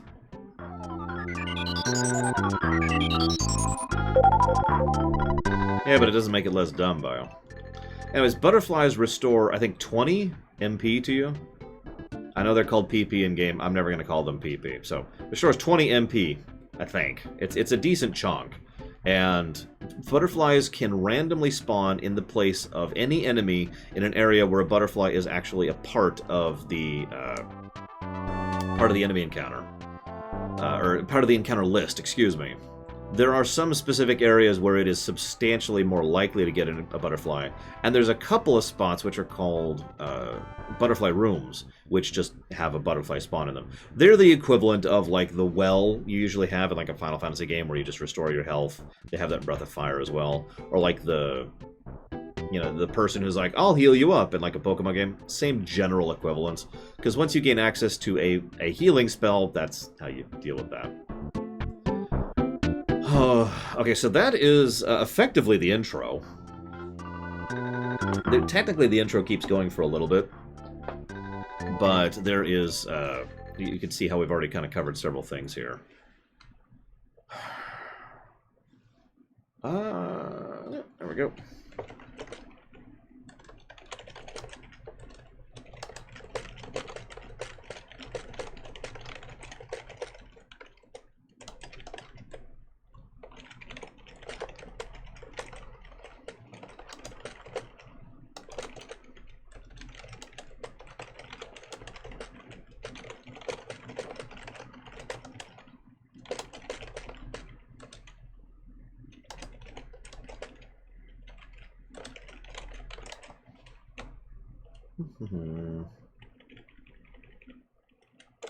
Okay.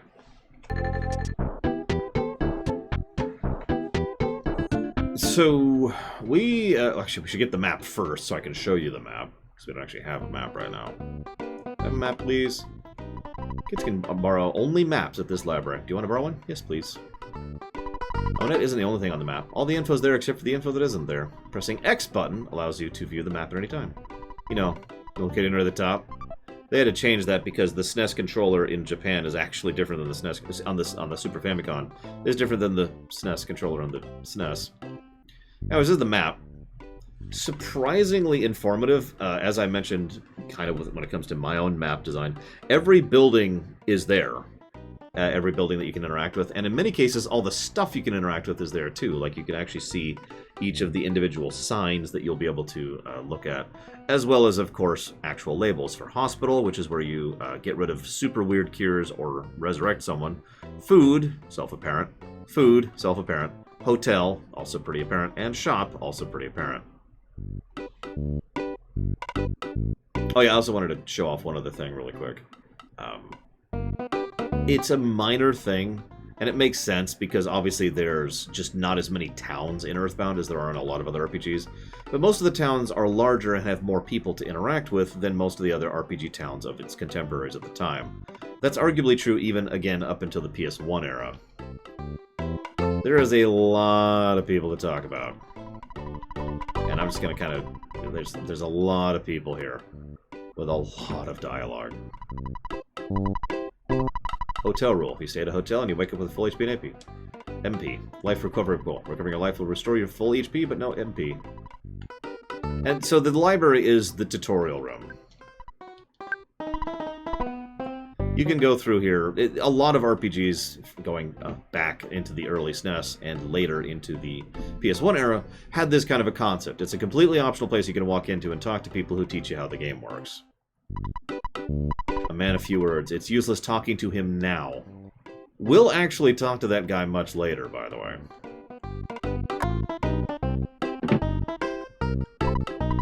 I sense the presence of UFOs flying around, or am I just dreaming?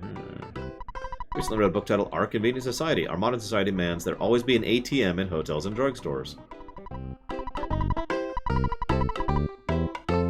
And yeah, the shy guy is obvious, by the way. Yeah, FF4 to 9. Oh, no, 8 technically, but no.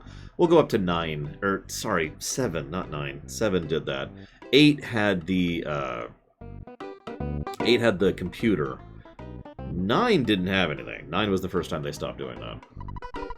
There's always telephones in hotels and drugstores. To use a green payphone costs $1, whereas a black payphone is free.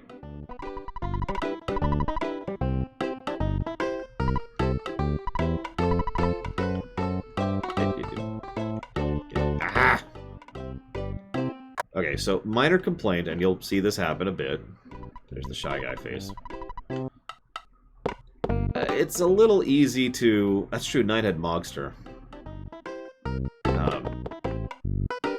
Have a guy who needs to go to the bathroom.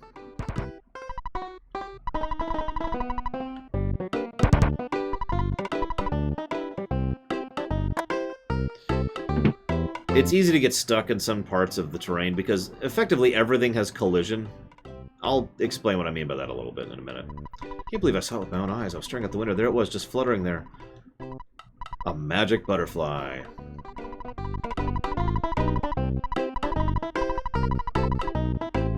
He likes butterflies. Apparently Giant Step possesses a special power. Wow, cool. I wonder what that power is. It's certainly not the power of PSI.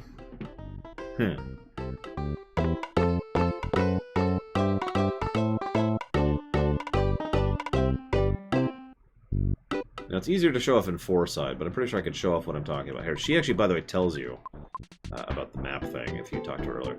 Oh, yeah, I love this. You can talk to this sign. Or, no, you can't? Oh, you can talk to this sign, sorry. Good and strong, the kids of Onet. B.H. Perkle. So... when you're in trouble, do you think you'd ever like to have a hint? Why don't you get a hint from the next house? So these are the hint houses.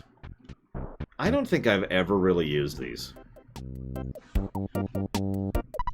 Wait a minute, youngster. I could give you a great hint for just $35. I like that this is a feature, even though I find it to be completely unnecessary, but I could think of many other RPGs that should have this mechanic in the game. The way it works is you drop some money on them. It's not an insubstantial amount, but as you go further into the game, it becomes less and less. And percentage-wise, less and less. And he tells you what to do next. He tells you where the next trigger is in the plot.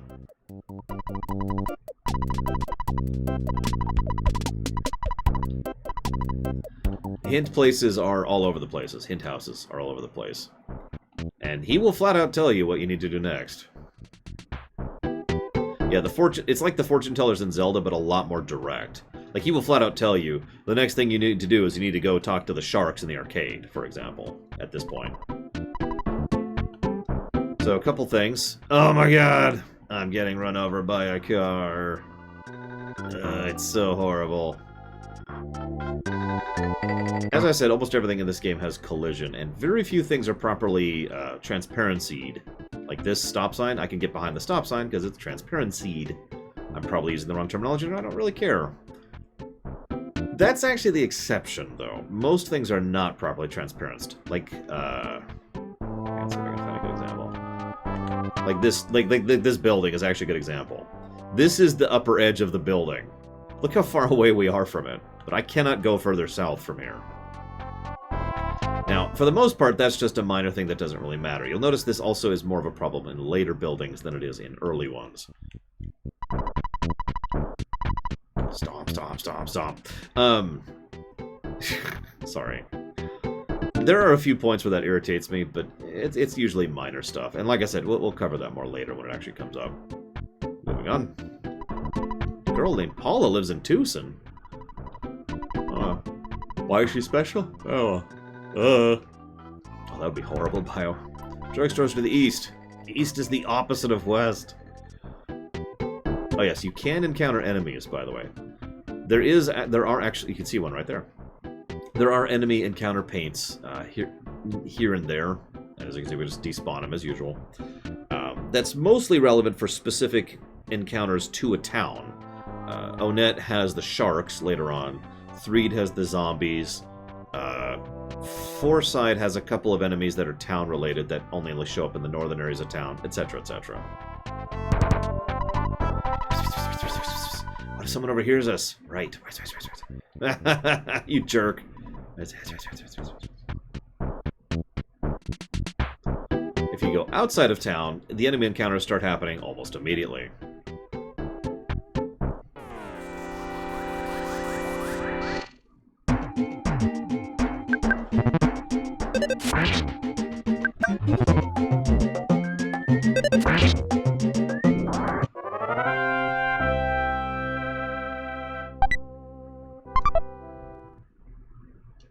Oh yeah, and it also shows you where you were at on the map, on the off chance you need to know. I heard there's a big footprint on the hilltop behind the shack. I haven't seen it myself. It's just a rumor. The shack was locked by someone from City Hall, so we can't use it. Some punk named Frank may have trashed the place. What a drag. We can't even change our clothes, and hotels are too expensive. Don't enter. Do not enter. Ah. Traveling Entertainer's Shack. And it's locked.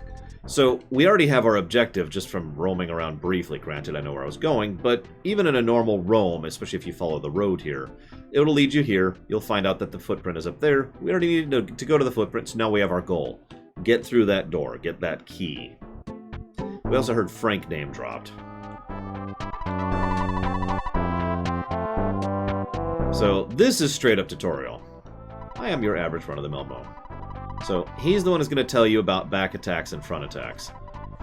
There's also sneak attack attacks. Oh yeah, he also breaks the fourth wall, because of course he does. In that case, your TV, which is funny, I don't even own a TV at this point in my life. The world in front of you shows a green squirrel.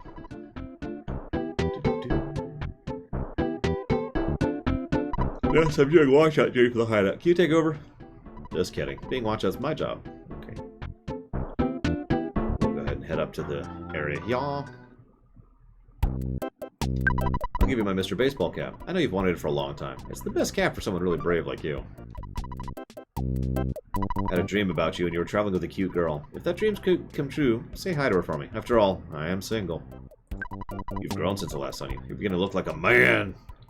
I think I really like you. Well, you know what I mean. Clubhouses. But we did get an item. Other, I believe. Yep. And it says what it does right there in the lower left, which I'll admit is not super indicative. However, if you want to know specifically what it does, that's what this is for. So if there's any special effects or whatever, it'll say that over there. Okay, so we've covered most of the basics. I need to be hydrating more. I'm speaking more than usual, and I am noticeably feeling dehydrated. It's a lore run. I always speak more during lore runs. Not that this is a lore run. Not that this is a lore run. Don't worry, we don't do those anymore.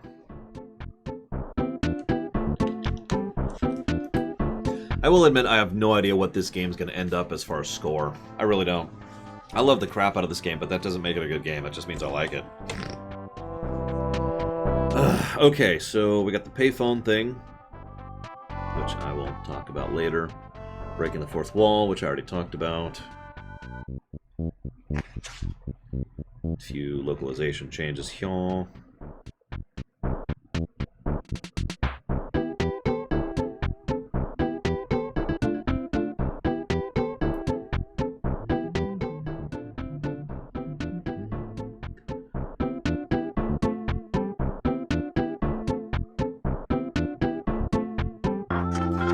Sorry, just checking a few. There's a lot to talk about in ONET.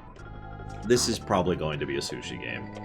I don't know, but it's probably going to be a sushi game. Let's just be honest here.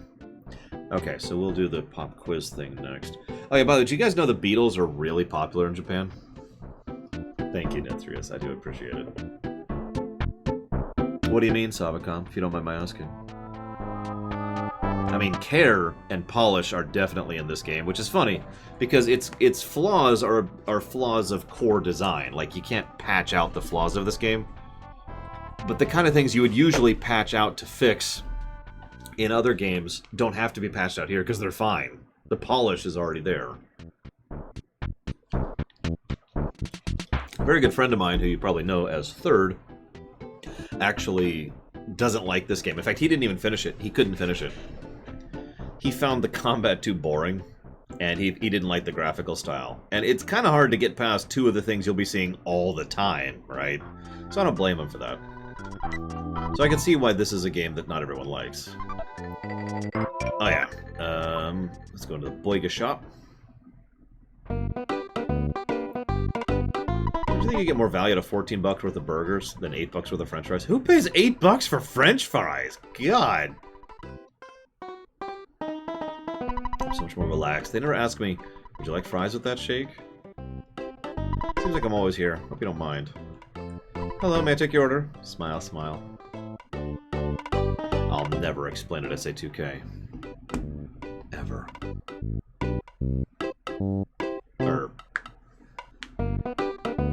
I don't know, Inquisitor. I mean, if they were really good fries, but I'm not sure I can picture any fries that are that good. This is yet another thing that they do with Earthbound that was actually quite unusual at the time that has since become standard. I'm not going to give any additional pluses for it, I just want to point it out. Actually putting that kind of, they call these theater directions. So you see, like, he stumbles over you, or whoops, he made a mistake, or she's smiling, or smile, smile. Little things like that to indicate action, you know, just in pure text format. $14 hamburger. God, that better be a really good hamburger.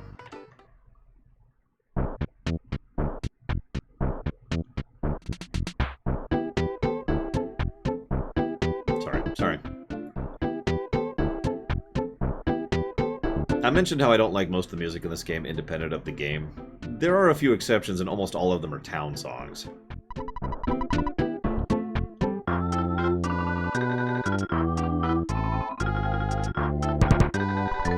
Are you Ness? My Sid said something about going to a hideout. I don't know what he was talking about. I don't think I've ever had poteen in general. I know what it is, I don't think I've ever had one. Mr. Liar Exaggerate. Oh yeah, I need to go talk to Liar Exaggerate. Right, I forgot to.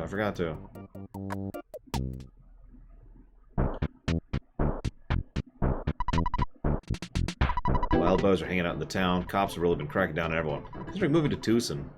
Oh yeah, by the way, the name of this town is Onet. I pronounce it that way because that is how it is supposed to be pronounced, not Onet. But in case you missed it, it's literally spelled out right there. Onet, Tucson, Threed, and Fourside. We'll talk about each of these as we go, obviously. I need to sneeze.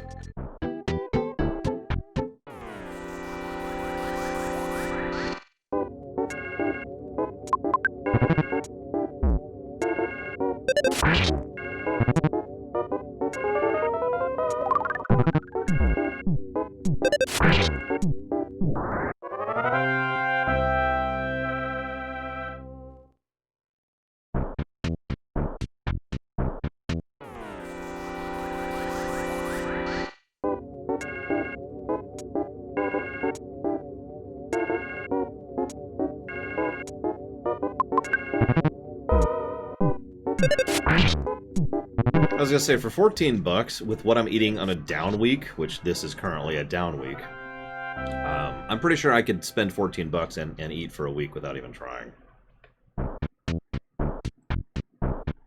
Let me think about that. So it'd be $3 for that, and then $4 for that, and then $20 for that, but I'm only having like a third of it, so that's probably like close to $8. So yeah, that adds up to about $15, is technically how much money I spent in food this week. Whoop!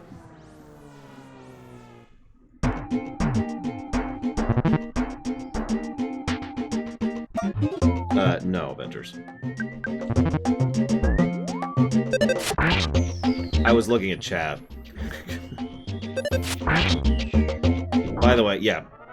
This is actually a really, really minor point, but it's one of the things that, at the very least, helped sell my mother on this game, so I'd like to think that at least sold a few people on this game.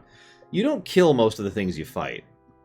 There are the way everything dies varies depending on what it is.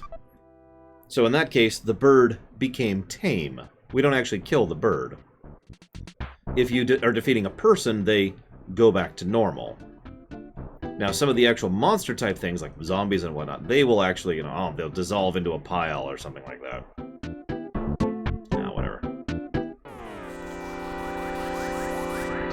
Oh, no, I'm fine financially. I'm in a down week, aka I'm eating very, very little. See, Coil Snake became tame, see? Now, the point behind that, aside from the obvious, don't kill thing, is that, in narratively speaking, these are not... This is not normal. Dogs attacking you in the streets is not supposed to be normal. This is only happening because Gygus is pulling an FF4 Zemus, basically. Oh my god, I actually healed myself. And in the fact that he is spreading a aura, a fog, whatever you want to call that, a melange, or, not a melange, I can't think of the word. A thing that is causing everyone in the world, malaise, thank you, to become more evil, more aggressive, more violent, etc. That is one of the reasons, Ventures, yes. Which is funny, she's more into violent stuff than I am. Yes, I just healed on auto. I'm doing this because I trust you. First, let's go to the basement. Oh, I can tell by the look in face you don't want to hang out, do you? That's alright. After all, we're not even related. And I think I'm a big liar, but maybe I'll surprise you. Alright, how many of you have never seen the cutscene, or at least didn't see this cutscene I'm about to show you for a long time?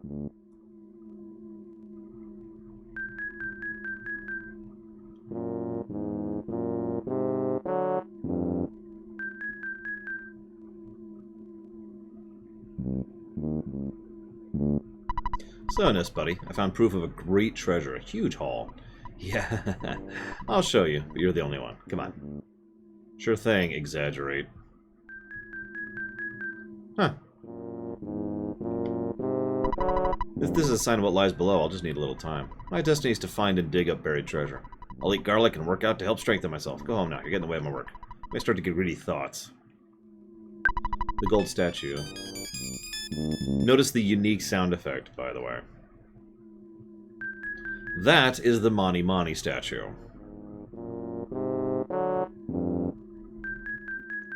I've heard a lot of theories over the years about the Mani Mani statue and what exactly it is. My own theory is, as usual, quite mundane. I think it's used once, SA2K, and it's with regards to the statue. But yeah, you're basically right. Whoop, there we go.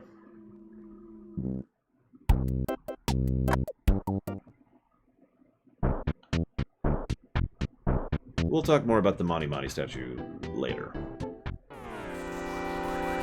Don't you eat garlic, Shaludo?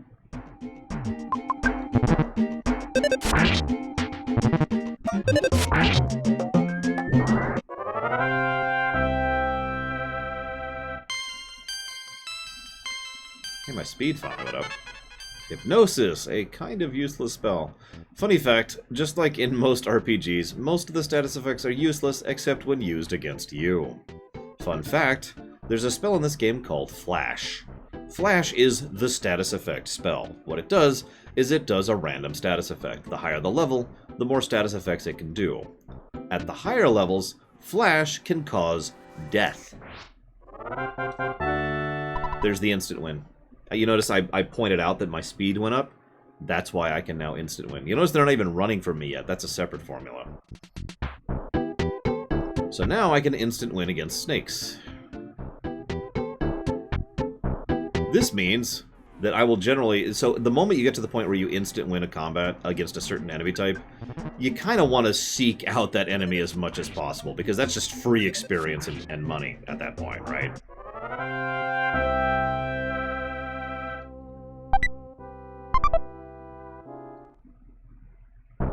Yes, SA2K. I had to think about that.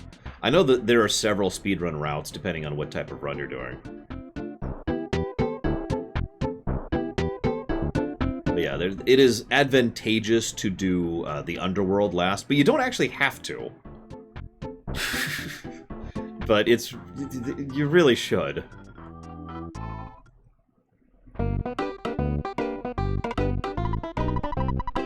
You should call your mom. She probably got an ulcer worrying about you. Oh yeah, by the way, this is a payphone. Now I'm only going to point this out because this is a thing for those of us over here in English, but yeah, so this is what payphones look like in Japan. For those of you not aware, this is not what payphones look like over here in the States.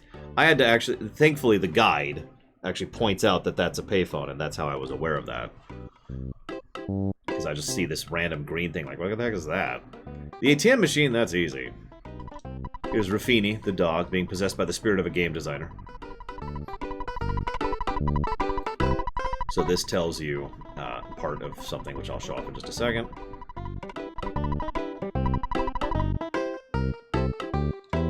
Oops. Whoop, I didn't mean to do that. Hey, Cloud of the Stars. Oh yeah, so Cloud Effect, hang on. Let me pull out some money here. So notice the money is already in there. As I mentioned earlier, I don't actually have to talk to Dad to get it out. What's funny is there's almost no reason to deposit money, even though you can do so. I don't even know why that's an option. I think it's only an option because, you know, it would make sense to be able to deposit and add. It was probably weirder to do it elsewise. I don't know. Anyways, moving on. I would like to buy stuff. So. I guess that's true. Loss of cash on death. The Dragon Quest thing. I should have thought of that. Because of course, in Dragon Quest you lose money on death. So there you go. There's the benefit. I don't think I've ever put money in the bank though. I'm just not like that. Okay, so It's flashing means it's better than what you currently have in terms of stats. And if it's blacked out, which none of these qualify, it means you can't equip it. So, quick, efficient thing of seeing what's what there. We're going to go ahead and get the baseball bat, obviously. You can equip it immediately and sell immediately. That simple convenience feature would take other RPGs into the PS1 era to finally figure out. I will also take the cheap bracelet. No, I won't. I actually can't afford the cheap bracelet yet. We'll get there. Yeah, there's a surprising number of small but enjoyable quality of life features in this game. Not just for a SNES game, just in general. Okay, so we did that, we did that, we did that with that. Let's do this next. It's been a while since I've shown off everything, so forgive me. Like, even in the then and now, I was mostly just, you know, talking whenever I thought there was something worth sharing. Yeah, true enough to go ahead. City Hall's to the east, you know, where the sun rises. Helpful.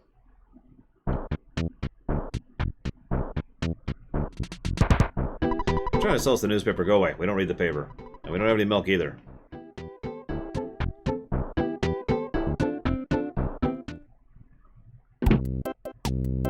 I moved here from way, way away next town. The next town there's a... what the name? Polar Stars Preschool? Preschool's at Paula's house. She uses, magic.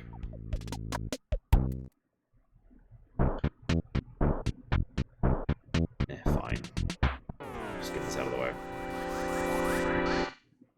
At some point, I suppose I should talk about what PSI is. PSI is an alien weapon.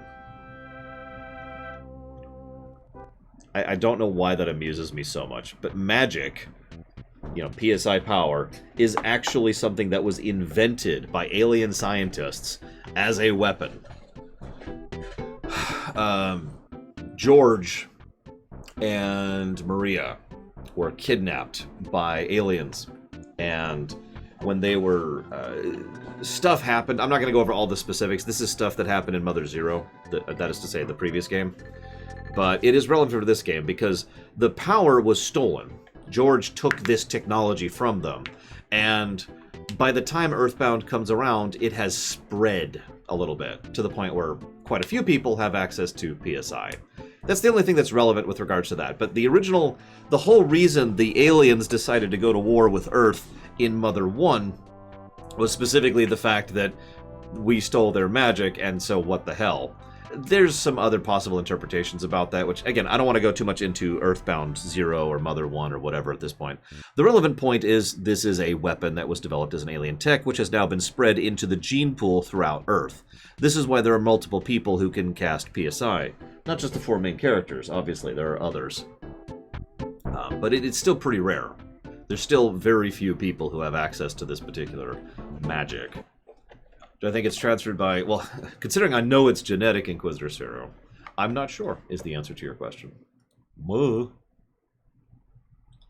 And yes, humanity does what humanity does best. And that's get a donation from Cloud of the Stars. Thank you very much, Cloud of the Stars. Always appreciate those. Thank you. I will put that towards Dead Cells right here. Immediately. Okay. Now, what level am I?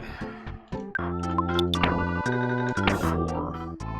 Normally I don't level at this point, but the last time I streamed this, I didn't, and then I got smashed in the face by the sharks. So I'm gonna level a little bit. Rumor has it the shark's boss is hanging out near Giant Step. Aha! It's a dog.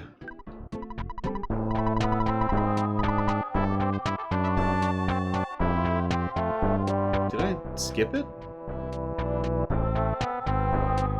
I think I did. I did skip it. I didn't even mean to. Yes, Mother 1 and 2 might not connect, ignoring the fact that the main villain of both games is the same person. But there's no real connecting threads between Mother 1 and 2, other than the origination of PSI and the main villain. That's kind of it. Hey, I finally got the sneak attack. By the way, sneak attack effectively raises your speed for the calculation of doing an insta-kill. So an enemy that you might not get the instant win, you will therefore get an instant win because you get a sneak attack, or because you get a green attack.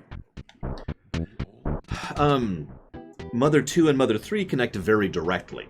In contrast, there's a very solid connection between Mother 2 and 3, which I will not spoil here.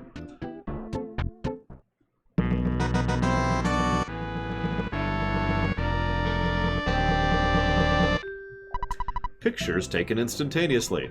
I'm a photographic genius, if I do say so myself. Okay, get ready for an instant memory. Look at the camera, say, Fuzzy Pickles! What a great photograph. It'll always bring back the fondest of memories. I don't think they bring it up, no, Bio. It is implied based on the structure of how it works, but it is never actually mentioned. So, Fuzzy Pickles was invented for the English localization. In Japanese, it basically just says, say cheese sandwich, which was just a very simple take on, say cheese. That's it. That's all there was to it.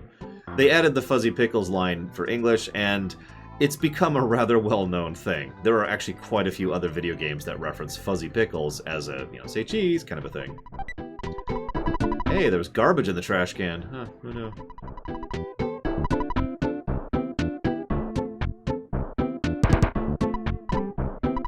Beatles song called XXX Dirty. Can you fill in the blanks? Yes. That's correct. I'm impressed. Pickled kiwi sounds terrible. Is that a thing? Someone Google that. Someone Google that. Is that a thing? Alright. So, hotels. Hotels actually kind of suck in this game. They're relatively expensive, and they're not super useful. In a normal playthrough, I will go out of my way to hit every single hotel I can at every single point in time. Can anyone tell me why?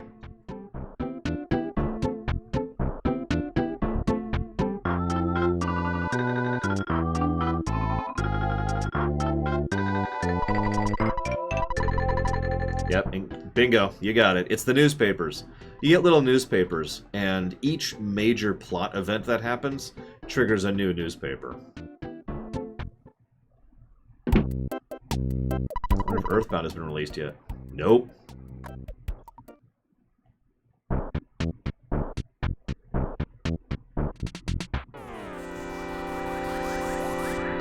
See how we didn't insta-kill because it wasn't a back attack? Just demonstrating what I said earlier. Yeah, the 3 newspapers great. If we were doing this as a proper lore run, I would have cheated to give myself tons and tons of money just to make sure to hit those newspapers constantly so I could show that off. I didn't walk into this expecting this to be a lore run. Most of what you're hearing from me is stuff that I'm just saying off the top of my head from years of experience and from stuff I've read this morning.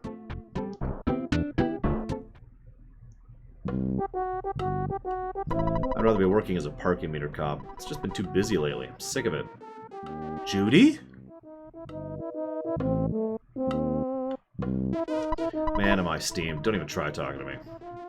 Townspeople are in a state of confusion. Times like this, riots break out or people start acting wild. Sweet police are being ultra cautious. No jokes. Psst, I'm not really one of the gang. I'm a cop, even if I don't look like it. You do not look like a cop, sir. Or a member of the gang.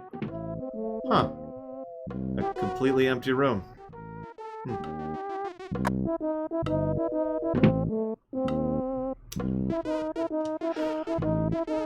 No, I'm playing this on the PC. I suppose I could play this on the SNES Classic. They have save states on the SNES Classic. And it's not like I intend to cheat, with the possible exception of save stating. Now, Venters donated just a minute ago. There it is. Thank you very, very much, Venters. Always appreciate. Thank you. You said towards dealer's choice. Have you answered the why? No, you haven't. Do you mind telling me why you wanted to put that towards dealer's choice?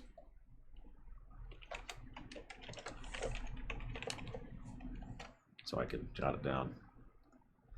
I'm pretty sure I got Cloud of the Stars. He put it towards Dead Cells, and I have it written down. I already said thank you. So, you want to mess with my optics? Okay. Yeah, you know, that's a valid point, Hazardous. I need to be staying hydrated.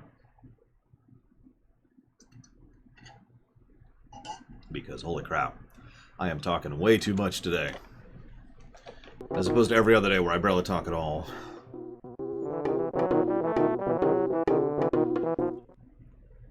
Oh yeah, by the way, I mentioned earlier how I don't really like Earthbound music. This is a good example of what I mean.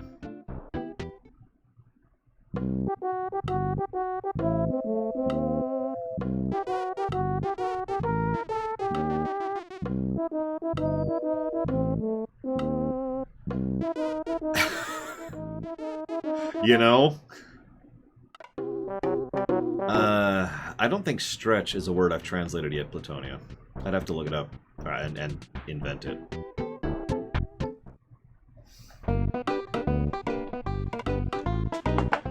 Hey, Far Cry is getting funded. I want to play Far Cry 2, Ventures, don't mistake. And we're not banning, you know, we'll talk about this later, but we're not blacklisting Ubisoft, so. But yeah, you get the point. Like, the music isn't... This is what I say, why the music works well in the game, but isn't really music that I would listen to out of the game. There's a lot of songs like that in this game, especially all the combat songs, which are just... Like, some of the battle music in this game is weird.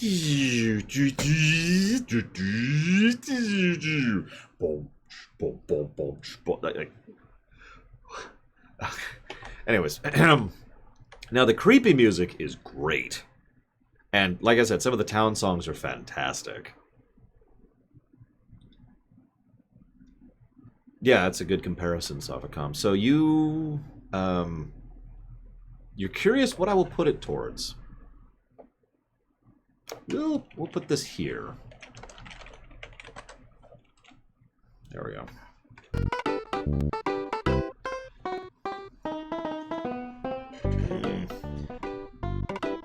Maybe I should be...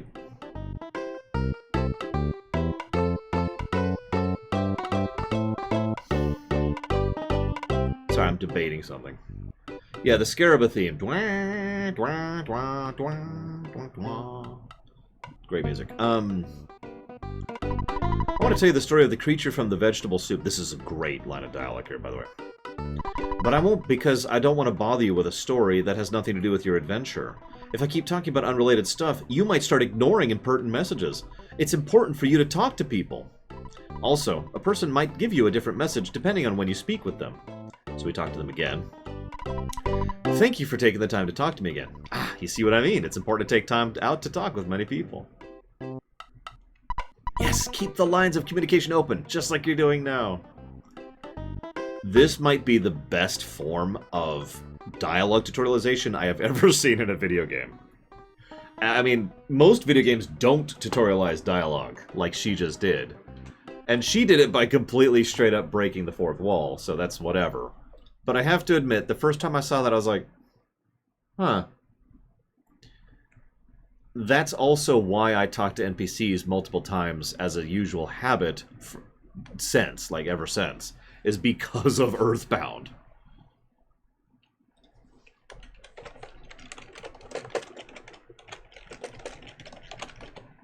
I apparently can't spell mercenaries right now. There we go. Thank you very, very much, Trafin. Always appreciate. Thank you. I do hope you enjoy, and I will put that towards MechWarrior 5. Mercenaries, which I can spell, I swear. I'm not liking the D-pad on this thing. I may have to switch controllers here. Like, it's really imprecise, which is weird from a Nintendo D-pad, right? It feels more like an analog pad. It feels like an Xbox D-pad, which is not what I want. If I wanted that, I'd just buy an Xbox controller. I like cottage cheese on bread. You haven't tried it? It's the latest craze in culinary circles. And we can buy other stuff, including the Lucky Sandwich, which we're not going to do.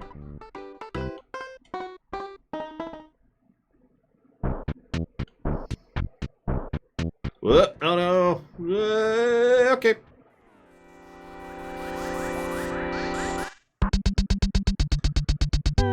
What do we have? We do not have it. Okay, okay. Should be fun.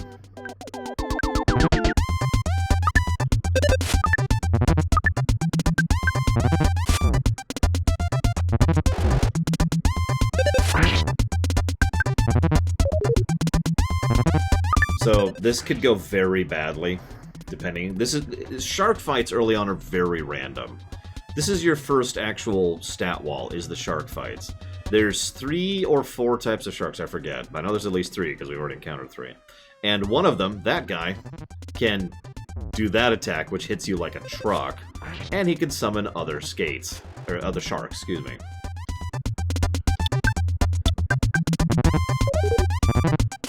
By the way, summoning help... there was a 4th, the Pogo guys. I knew there was another one. Summoning does not necessarily succeed, but has a high chance of... It's like a 50 to 60% chance, something like that, of success. Pogo punks have a high chance of doing nothing, and a low chance of hitting you for a ton of damage. And that's what they do. Okay, that's okay. I kind of wanted to die, because I want to show off death here really quick. So we don't get anything from the battle. You can quit, or you can keep going. If you keep going, this happens.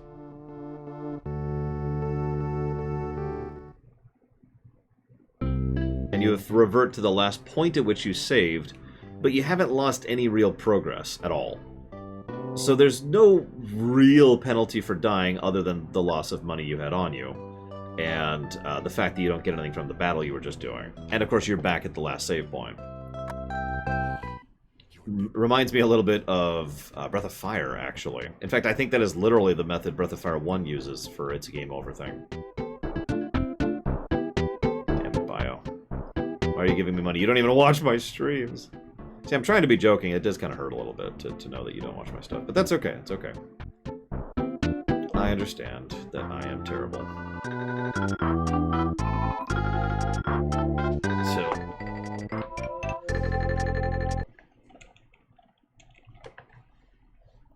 yes, they do SA2K. You do have to res people who are dead, other than Ness, if you do that. I'm glad you liked it, Mandekler. Thank you very much, Bio, for the donation. I do appreciate it very much. Thank you. And I suppose I'll see you tomorrow for that. And you didn't put that towards anything, but we've already established that you have issues putting... Because you never actually put the last thing towards anything either. Oh, no, you did. You did, and you did it because screw me. That's right. So I guess I'll put that towards nothing. Because screw me. Alright. Yeah, resing in this game is mean. So there's 4 methods of resing in this game. It is kind of difficult to do until you get to the late game. In late game, you get a spell. One of the healing spells, one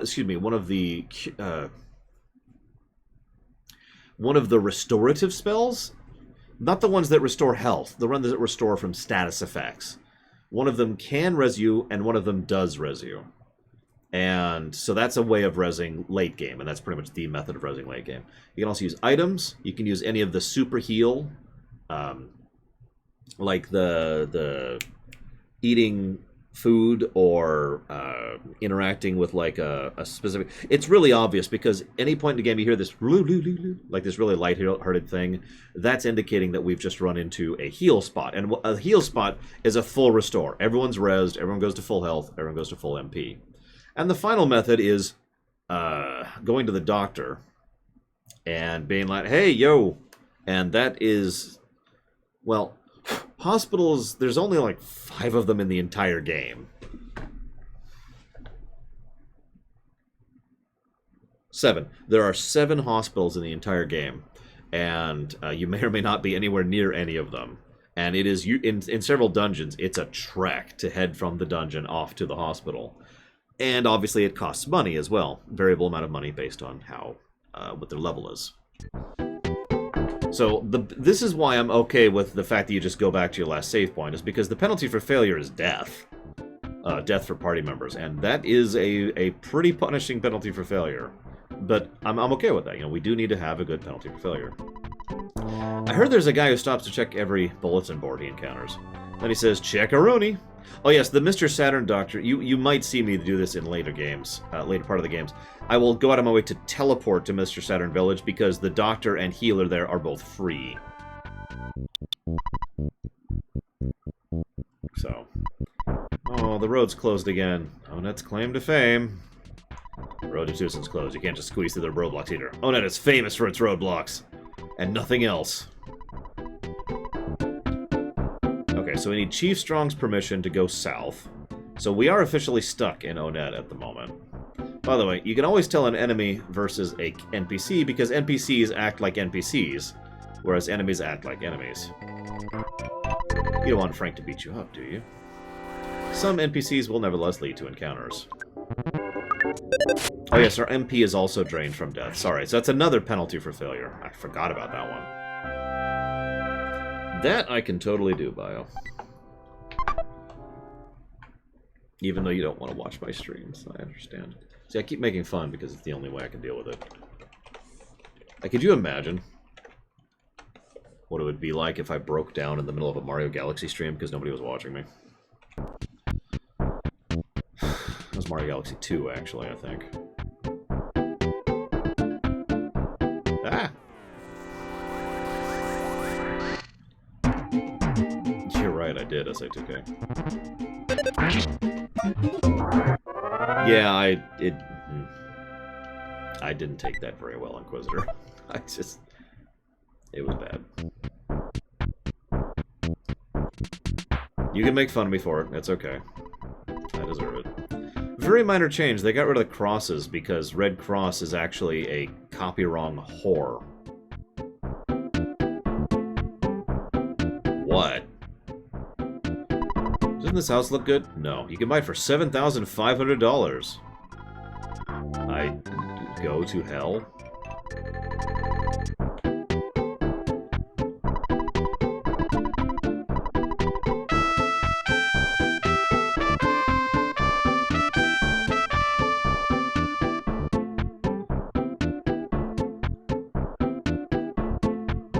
I mean, I can tell you the level it happened in, Mr. Ed, but I don't remember if that level was in Galaxy 1 or Galaxy 2. It's fine, Inquisitor. I do understand. Not everyone... I know I don't matter. It just sucks being reminded of it every now and again, you know?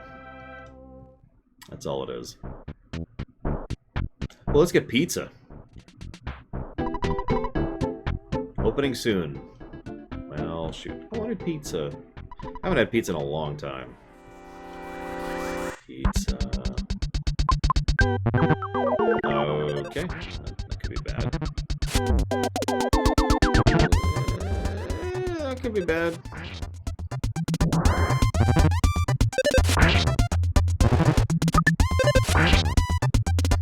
Jesus, pure luck there. They didn't hit me 3 times in a row. Ready for another death. I was going to accept it because it would get me to a heal thing. Hey, a can of fruit juice. Is my inventory already full? My inventory is already full. Well, that's okay.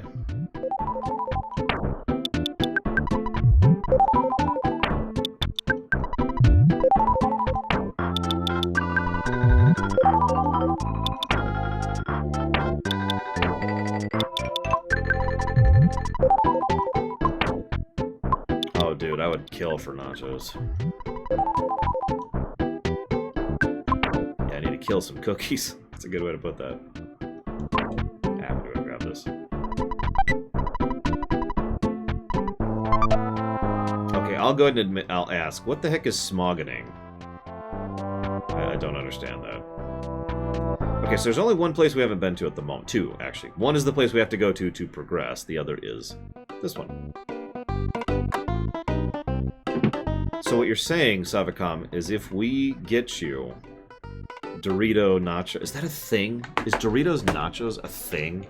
Hang on, hang on, hang on. I've got to see this now with my own 2 eyes.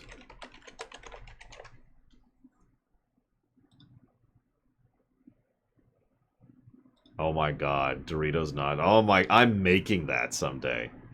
So we just need, so let's see, we need meat of whatever kind. I'll probably do beef.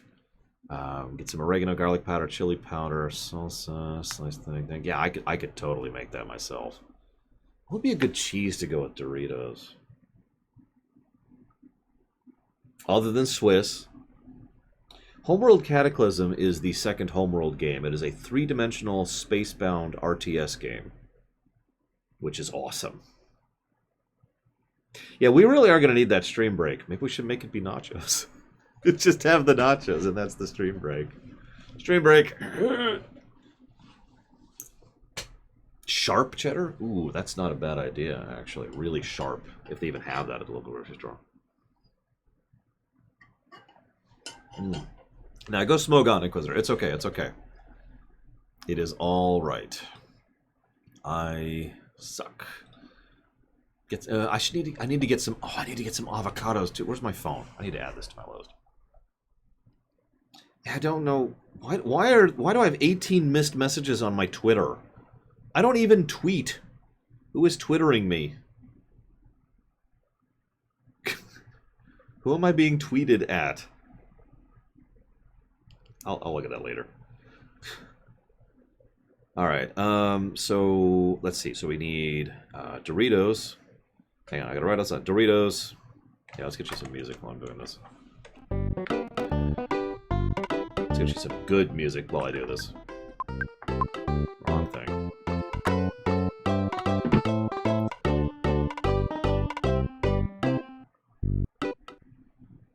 Okay, so we need Doritos. Sharp cheddar. Actually, you know what? Let's do sharp cheddar and Swiss. A little bit of each, you know. Sharp cheddar, limes. Let's go with my salsa. I've made my own salsa. If you look at my Twitter, you'll see a recipe for it because I put it there. I also put it in Discord. So I get some of my salsa, avocados.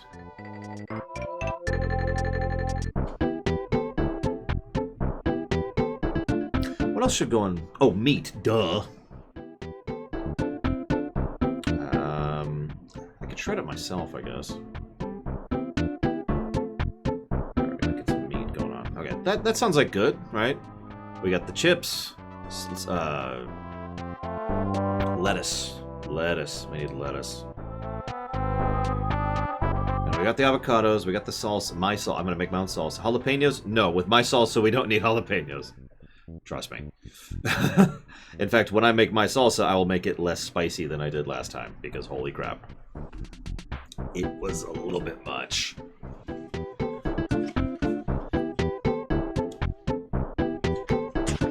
Let's see here.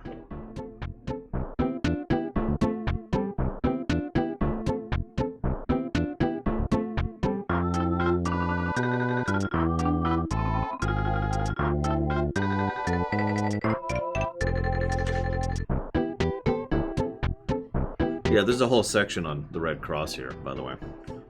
Because Red Cross is just crazy. It's actually silly how much they go after the actual physical Red Cross.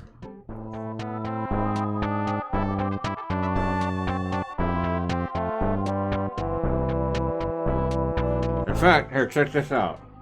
This is an actual statement by Red Cross, the organization. Recently, misuse of the Red Cross emblem in video games has received media attention. Unfortunately, many people mistakenly assume that a Red Cross is public domain and can be used by anyone. In fact, the Red Cross emblem is an important symbol of humanitarian protection, recognized by both Canadian and international law, which prohibit its unauthorized use. Misuse of this valued symbol distorts its meaning and its protective value for victims in a conflict and aid workers that assist them. In the field, the Red Cross is a clear, distinctive sign of humanitarian aid and assistance and protection. In an increasingly uncertain world, the protective use of the Red Cross emblem has become more and more important in the past 10 years, yada yada yada yada yada. When someone misuses the Red Cross, the video game industry being just one of many, we seek their cooperation in ending the unauthorized use. In nearly all cases, they comply with no further action necessary, because they threaten to sue their pants off. As a humanitarian organization, our preferred choice is to educate people about the emblem and seek their cooperation. That includes the makers of video games whose product touch millions of lives. The Red Cross is a powerful symbol of neutrality, impartiality, humanity, and hope, and legality. I called them horrors earlier, and I stand by it. The Red Cross organization is not one I'm a fan of. And as a reminder, several of my family members are part of the medical industry, so make of that what you will. They are not a group I support, to be clear.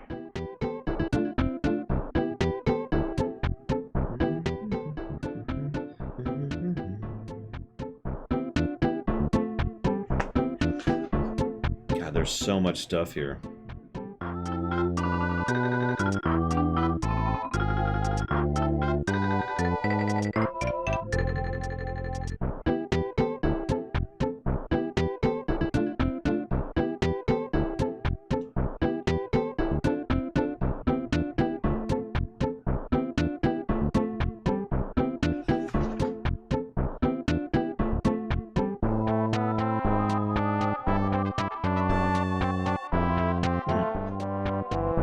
Sorry, double checking a few things. Just give me a second.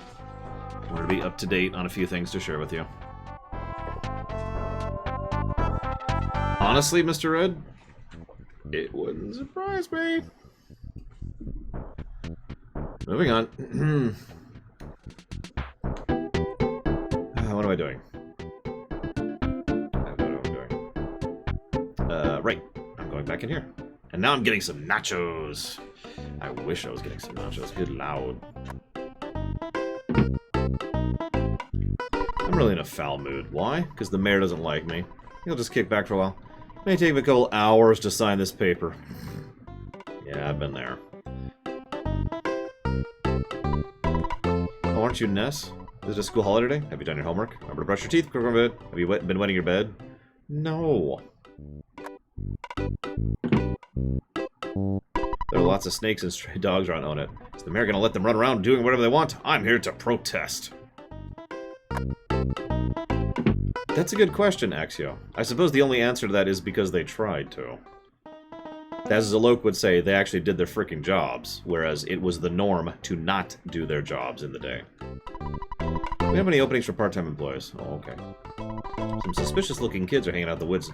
They're not Someone should shut down the gathering places, don't you think? I've started a movement that will stop all of the bad influences in the children of Onet. I call it the Fresh Breeze Movement.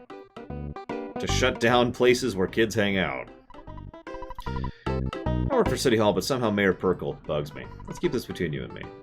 Yeah, his name is B.H. Perkle. In Japanese, his name is a pun, which means shiny bald head. In English, his name is Bald Head Perkle. I wonder if his parents knew. Did I tell you I saw a giant ant one time at Giant Step? Oh, sorry. I didn't mean to spoil it for you. Okay, real talk. I didn't even catch that pun the first time I played this game.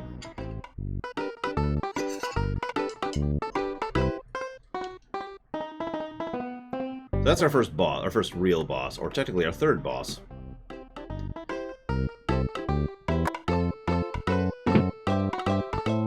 Mayor's office is on the second floor. You need an appointment before you can visit. I'm gonna have to stop you if you try to see the mayor. The mayor's busted his butt with all the troubles in town. Like the sharks, the meteorite. Hey, aren't you the guys who are trying to reform the sharks? You've got to be kidding. Scram! Shove, shove, shove, shove.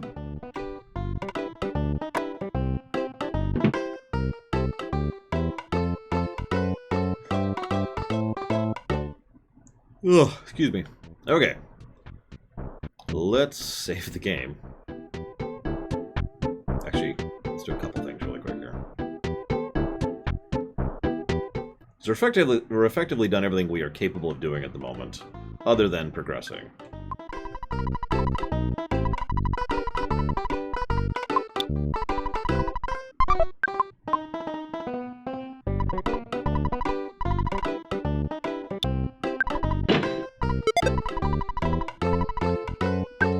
Okay, so I have a few healing items. I have all the equipment that is capable of having at the moment.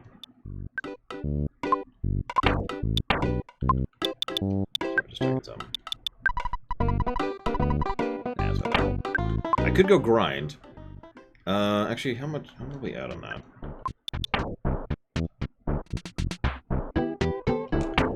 We should be okay. I should save though.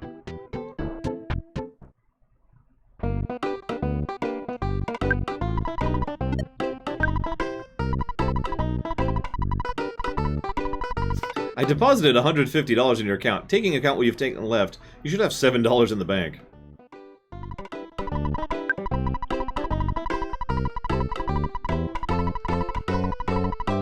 You like to work hard? No, I don't.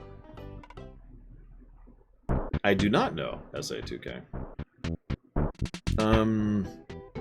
Is there a game you want to play, Mr. Red? Or maybe you could treat yourself to a really nice meal, for example? Or get several really nice meals. Or buy an entire cheesecake. You should do that. Get a cheesecake, Mr. Red.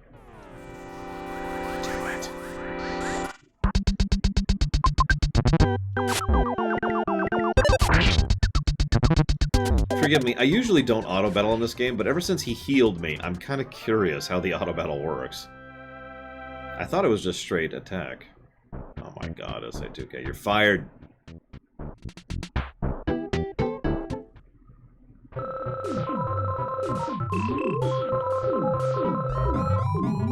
was you. You beat up my buddy, didn't you? You better just beat it.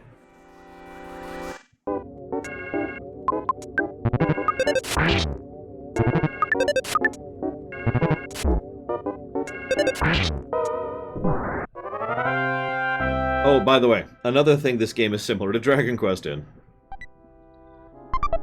Leveling and grinding is kind of weird because a single level is a fairly large increase in power, and any equipment you gain is a fairly substantial increase in power as well. So even, like, what I mean by that is, let's say you're wandering around and you're attacking something, and you're getting your ass handed to you. You go, you buy one piece of equipment, one piece of armor, and you come back, and all of a sudden you're doing fine.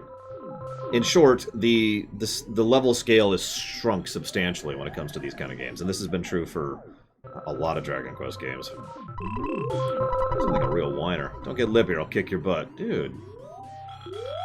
I just wanted to play Killer Instinct. Frank has an incredibly powerful weapon. If you get your hands on it, I bet you could stand against any enemy. Spit, spit, saliva, spit. You want some gum? Get your own, twit. Don't bother to actually equip it. I gave a hint to my own enemy. I'm such a rockin' dude. I obviously have total confidence in my own abilities. So you ready to get it on, Spanky? Hello, Deku Pikachu. Whoop. Yeah, you notice how we're only taking 8 damage instead of 15, for example. Or 7. And we're also two-shotting everything.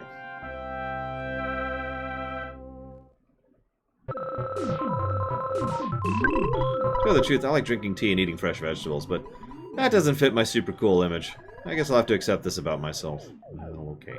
So, fight this guy. Want to become a member? Come back after you finish Earthbound. Aww.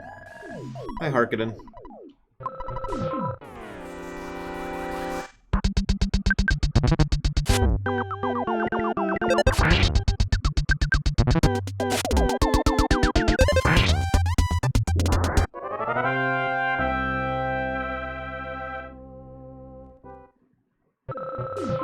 I am gonna go heal before this, because this is 2 boss fights in a row. Well, that's a problem. No, we're okay. We're okay. Just gonna navigate a little bit here. Actually, yes, Mr. Red. Believe it or not. I could go to the burger joint, but, I mean, I'm a cheapskate, you know? Yeah, if this snake that I'm about to encounter sneezes on me, I might die, so... We need to have a... We need to have a sneeze guard. Oh, no, no sneak. Holy crap. Yeah, bird. Hey, Mom. Don't bother with talking. You look too tired. Mothers understand these things. Eat some sushi and scoot up to bed. Oh, I wish.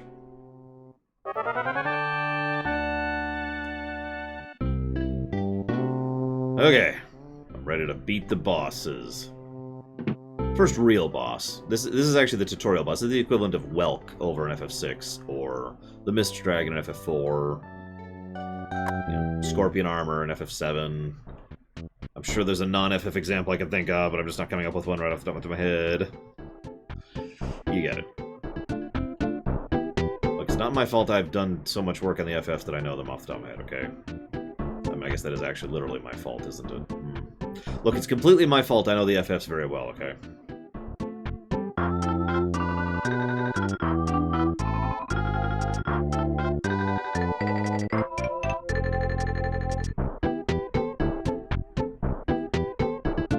didn't talk to this guy, right? Oh, you want to meet our boss, Frank? He's in the backyard of the game arcade, thinking about peace and love. You might want to visit him. Warren's a good example of a boss like that. That's a good one, Inquisitor. Ogre battle for the win. What's up, Frank? I'm Frank. You are? Come on, can't you at least say your name? Yes, I can, SA2K, and already did. So, I don't really have anything to add to this.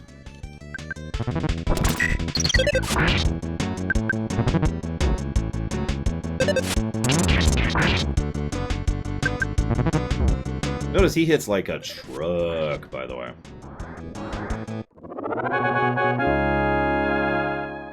I can see that comparison, Plutonia.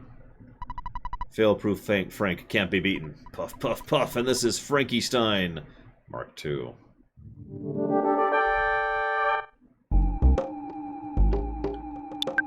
What is with this combat music? Listen to this.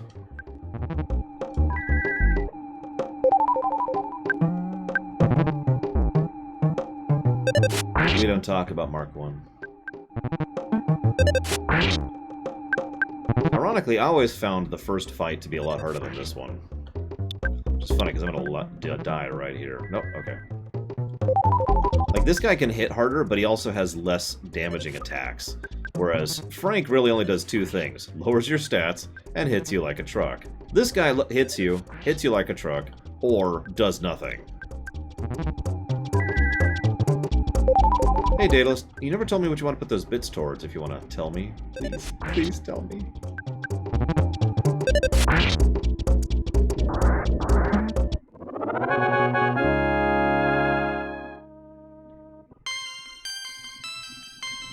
Aw, no speed-ups.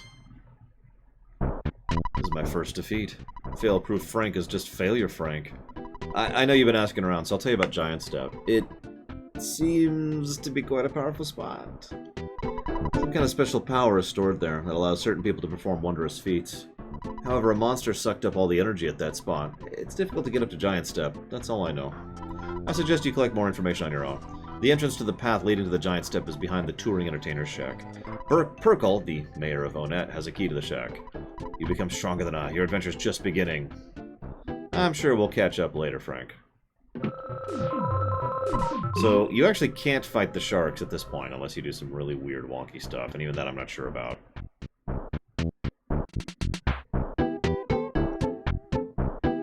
Telling you, Mr. Red. Pizza.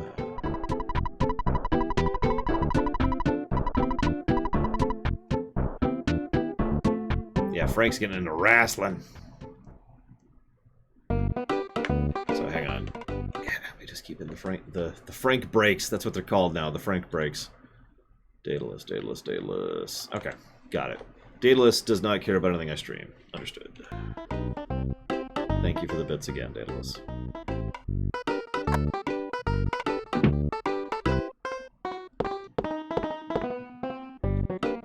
Thank you so much for all your help. Yeah, you're welcome. In the next election, please give a speech supporting Mayor Perkle.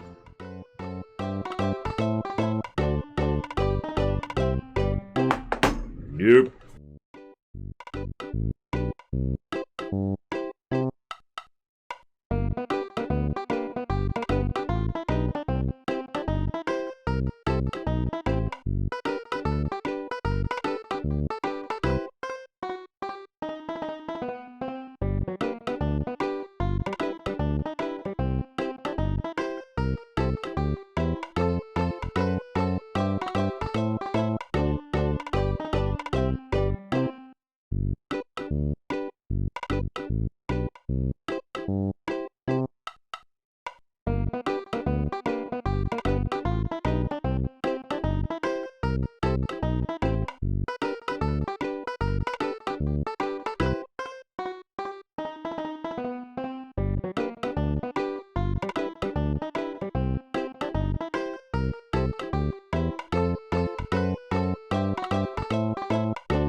What?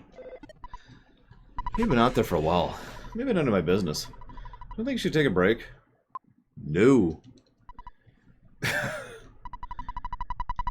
Well, it doesn't make me happy, but I understand your point about the fate of the world being at stake. Hey, hey, hey. I'm here, Baldhead Perkle. So nice to meet you. You beat up the Pollies, punched them out big time, kicked their butts, bit their heads off, spit in their eyes, and made them wet their pants. Then you forced them to promise not to make any more trouble. Thank you. What, you want a key to the touring entertainer shack?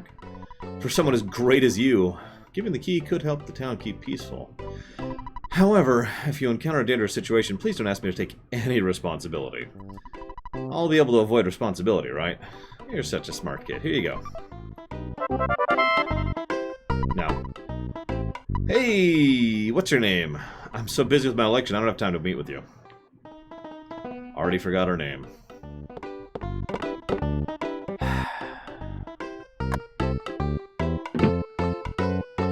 I mean, that is kind of cheating, SA2K. But no, I get you. I mean, you guys know my favorite song in this game, so I've said it several times. We won't be hearing it for a while, though. Yes. Yeah, we should be fine to start. Yeah. No, what happens if you say yes to your dad is he says, ah, good, you should go find the local hotel, save your game, and then, you know, or find a local phone and save your game, and then we can go ahead and stop there, and that's what he says.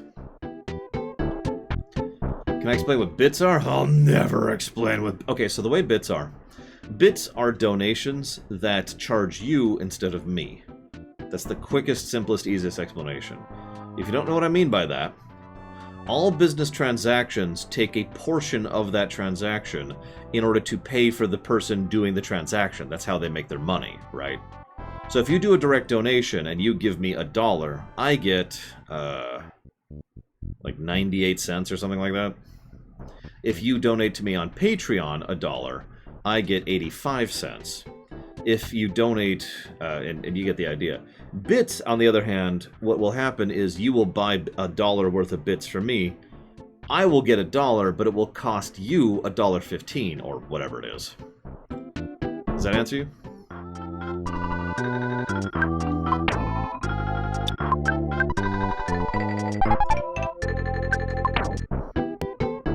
Yeah, inventory is already getting pretty full here.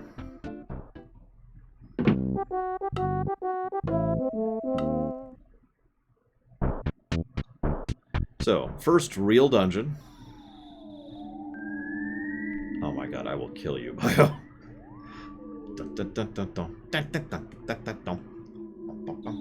I should probably get a little bit of experience here. But I don't know, we could try it.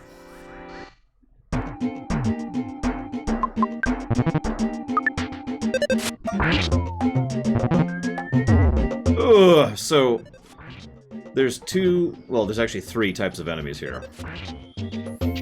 There's slugs, which are useless, except if they get into a large group. There's mice, which are useless and do only 1 damage, except they have a high crit chance, and remember, crit avoids everything. And then there's ants. There are lots of ants. And you see those? You see the ant right there? It's the thing that's slowly catching on me. I think I can get away. There we go. We got away from him. See him? See the ant down there? It's right around the corner. It's this guy. You'll notice enemy types... Okay, so this is... Oh, I'm sorry, those are slugs, not ants. My bad. So... The game has a surprisingly complex, if entirely unnecessary, formula for determining which enemies will join in. So you notice there were 4 enemies on the screen there. I encountered one of them. 2 of them rushed over to join in. The mouse was not capable of doing so under that exact circumstance. It takes into account the type of enemy you've encountered, the area you're in, the specific distance to enemies. There's a lot of things that go into that particular formula. Oh god, hazardous. No! It's okay. I'll find you. It is also possible, although this is quite rare, for an enemy to be en route to join the battle and not make it in time. They have a set amount of time. what is substantially more likely to happen is you'll be like, oh no, I've gotten a cover, and then an enemy you didn't even see will come in from off camera and rush in and join the melee. That's fun.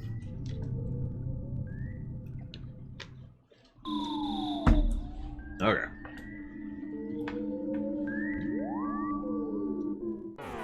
So you see how the ant and or slime just completely disengaged there from reality. Ugh, those crits.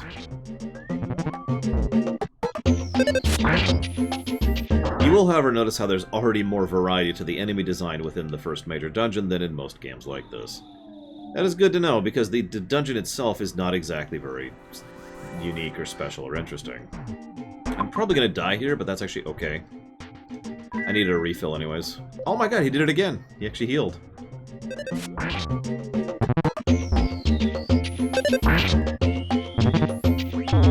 Ugh. I mean, we might be able to beat the boss at this point. I have to think about it. Oh, no, we should be able to do it. There's a speed up, too, you notice. Speed, by the way, has the least chance of going up, except at certain set points.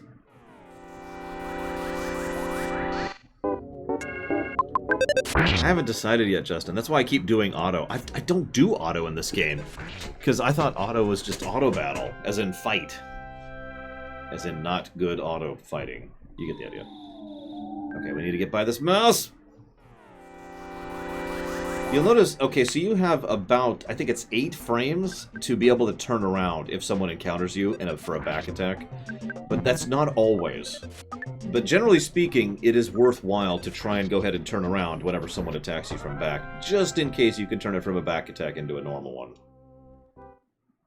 Not guaranteed, though.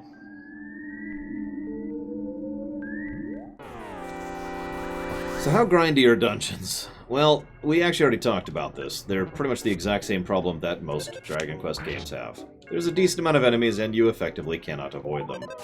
Oh yeah, these guys like to heal. By the way, that's what ants do. They call for help, they heal. You're probably thinking, well, that's kind of worthless. Well, you won't think so when you fight them with the boss. I don't believe so, Noctis, but again, I'm not actually sure.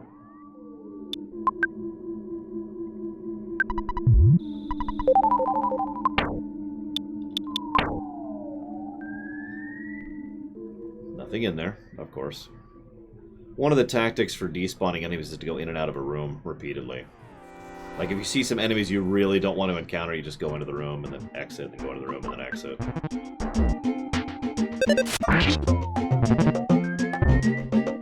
Tertiary, made of tarts that are built out of yurts. There we go.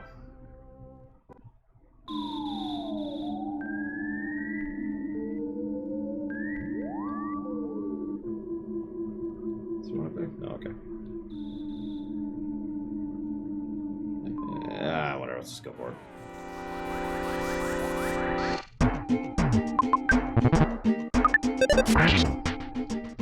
Yes, SIK2K. How did you know? Yeah, all of Jeff's inventions have a specific IQ set point in order to repair them. The moment you have that much IQ, he repairs them pretty much automatically the next time you rest.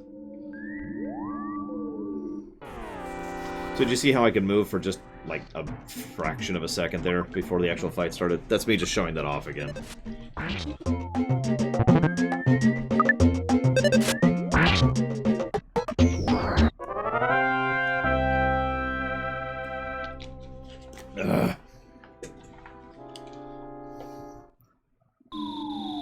There are items that increase MP. They are pretty damned rare. And usually quite expensive. You generally, in my playthroughs, I usually don't have a reliable supply of MP up items until the end of the game. But the hospital will not actually get restored. Oh shoot, I'm gonna die. That might be okay. Oh, he healed again. Holy crap. Hey, crit for me. Hotels will restore you. Heal up spots will restore you, which is also all the Your Sanctuary locations. I know 2 people personally, as in people I know in real life, who are severely freaked out by Stonehenge. I'll talk about them when we get there, though. We're a bit off from that. So there's our heal spot. Hello, good Admiral. Good day, Admiral Thrawn.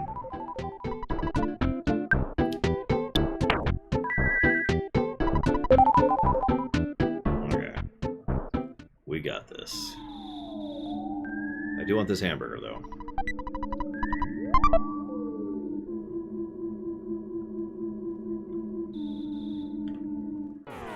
Let's just get that encounter out of the way safely.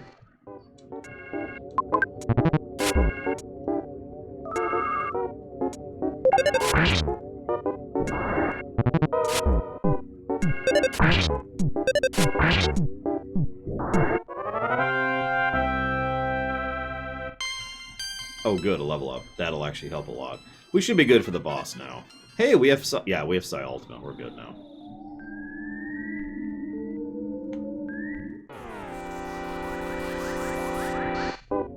So we're gonna not do that. Oh yeah, I'll show off Mushroom when we get there, don't worry. I'm trying not to talk about everything up front. I mean, I do have other things to talk about in this game. I already front-loaded a ton of discussion about the game. I mean, we're effectively like 40 minutes into the game, and we've been streaming for 3.5 hours, guys. Come on, come on. So, there are 2 types of bosses in this game.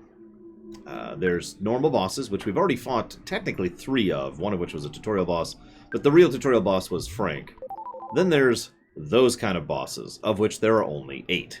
There are 8 Your Sanctuary bosses. Each one of these has a little bit of a different design to them from the rest of them, a unique song, and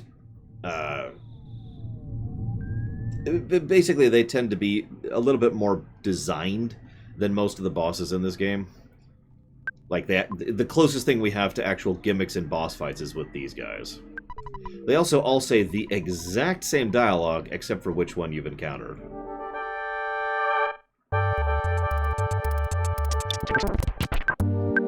So we're going to do this immediately to try and get rid of those ants in the background.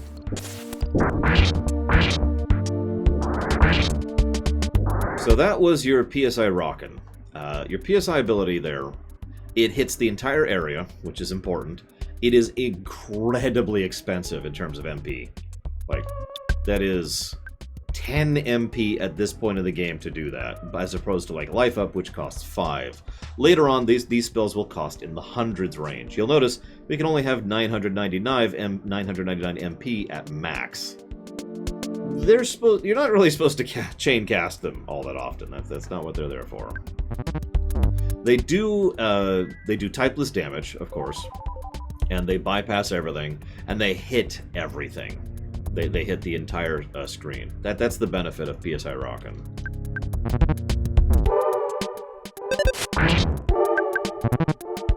Now, this might be a little close. Thankfully, he's debuffing me, which actually is going to help out a little bit here, because that gives me a chance to eat a hamburger. Because that's a feature of the game. Okay, so I was going to wait till it happened first. I didn't think we'd have it with our first boss. This is a feature more games need. I cannot believe this is a feature that's no one else has decided to really use. Your HP rotates up and down like a wheel, and you've probably noticed that if you've been paying attention. It's just we have so little HP, you probably really haven't seen it of significance. In most games, if I had 50 HP and I get hit for 51, I'm dead. That's it. Game, right? In this game, if I have 50 HP and I get hit for 51, there will be a unique sound effect, which you just heard, and the screen will shake red, and it will start counting down. If you manage to heal or defeat the encounter before that HP finishes getting tucked down to 0, the HP will stop. Like, you will survive that attack because of that. That is, they actually tutorialize this later on the way to the Tucson dungeon. But this is a great mechanic and allows you to... It basically gives you a little bit of leeway recovery time, especially if you know what you're doing. It is also possible to do it kind of at the last minute. So, to explain what I mean by that, let's say my HP is ticking down. Let's say I've decided to attack. Let's say the attack animation is playing. Now, while something is actively happening, your HP sits there and it doesn't update until there's another pause in the stack of what's happening, right? So let's say I've already attacked, my HP is at 0, it's rolled down to 0, the attack finishes, the attack kills the enemy, my HP will actually roll right back up to 1, because it didn't have a chance to finish before the battle finished, right? I've had that happen more than once, obviously. And yes, I do think the rotating HP thing by itself deserves a positive. I'll type up more specifics about that later. But yeah, positive to gameplay. It's probably one of the only things the gameplay, the combat actually has going for it, but it's a cool feature. It does allow for more player tactics, and it does allow for some interesting encounters, so yes, absolutely positive. And yeah, the mortal hit sound is... it's just horrifying. Anyways, let's keep going. He's still debuffing me, which is good.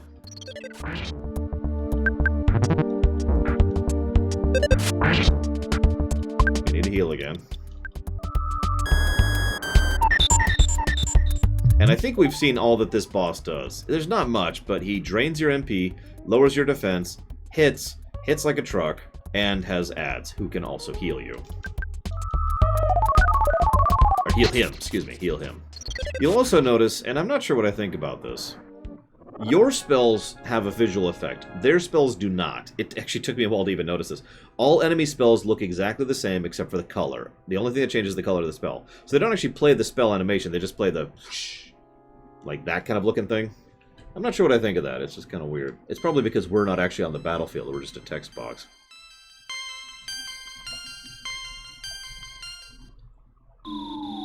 Upon defeating any Your Sanctuary boss, two things happen. First, a major flag changes from... Oh yeah, you get tons of experience from boss fights in this game. I'd say at least 40 to 50% of the total experience you get will be from boss fights, unless you stop to grind. So, first of all, it triggers a major flag in the quest progression, which changes a whole bunch of things. It changes what NPCs say, it changes what newspaper you're going to get, you know, stuff like that. The second thing is this.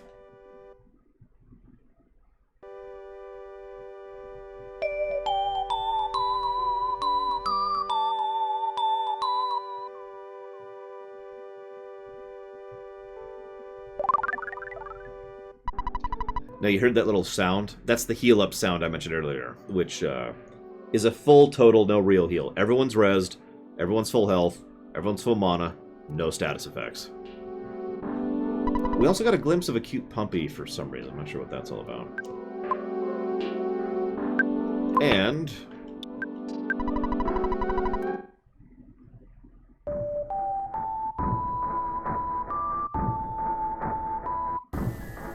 well, we have one song.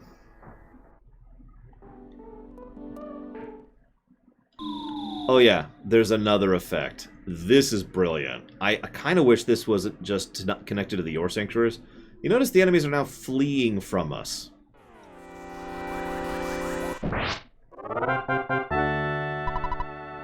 This is brilliant. Because the moment you finish a dungeon is when you suddenly can get all sorts of bonus experience.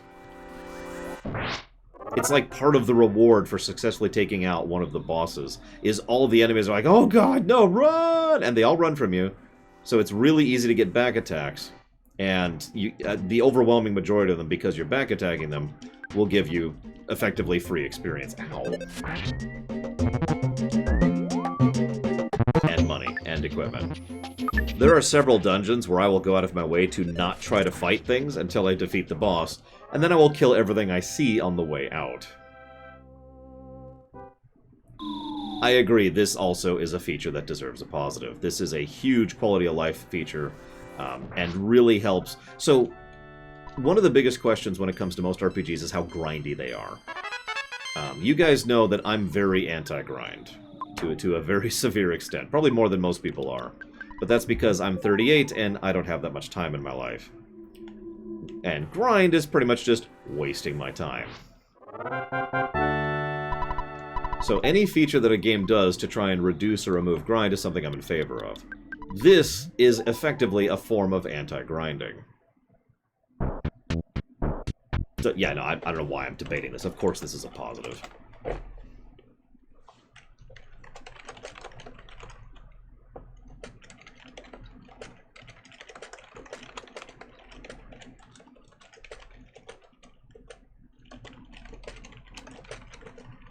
I mean, right, Daedalus? I'm not, how old was I when this game came out? 13?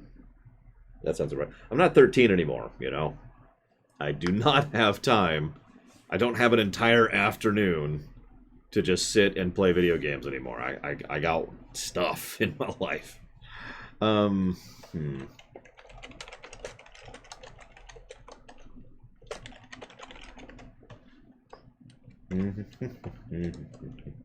It also, I'm sorry, someone mentioned this earlier. This also helps if you want to actually clear or complete a dungeon. Because this way, you can, in about an hour from now, Inquisitor, whenever that is. In this manner, you can get any items you missed, or check out any areas you didn't, or whatever.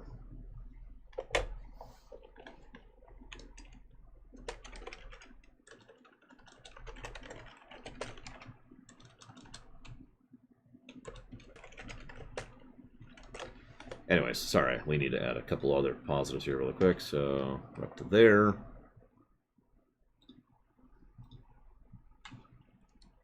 And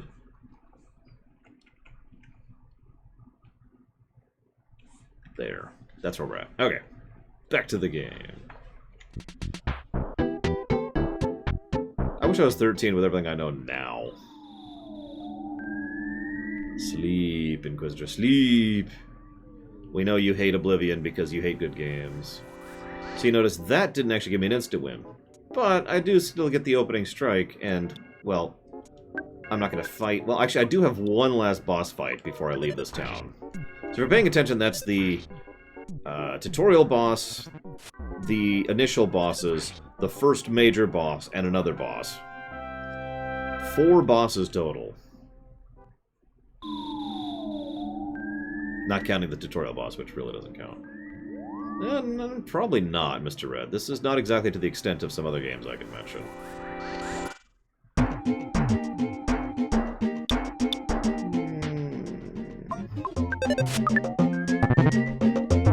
Ow.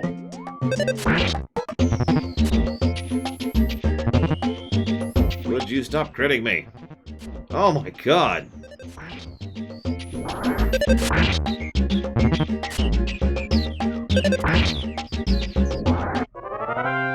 It's okay, the ant became tame, guys. Oh, I should... okay.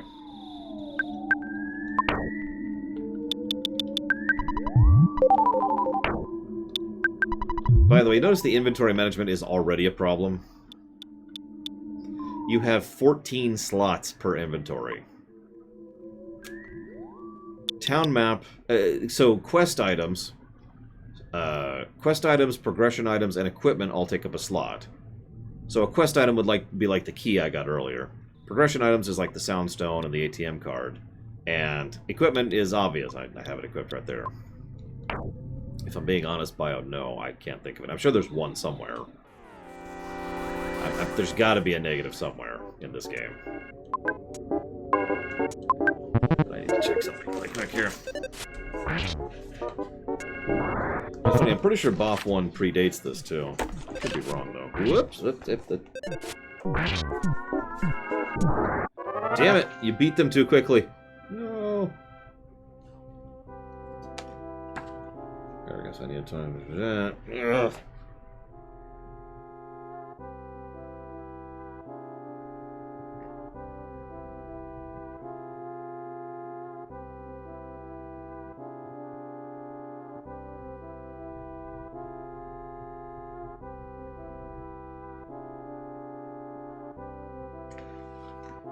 So I need to talk about that.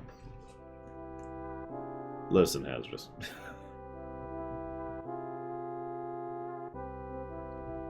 Yeah, they had to remove a line about Superman being in the game.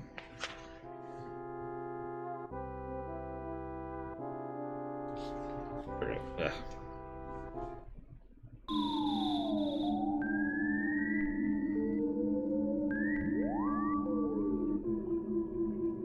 I've got it. Brick Road. Negative to story.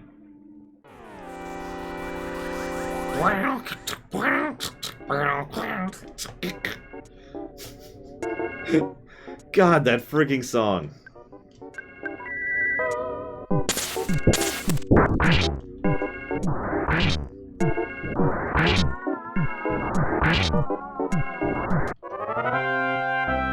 Take all that experience, thank you. Just vacuuming up the experience here, don't mind me. Come here, my little piece of experience. There we go.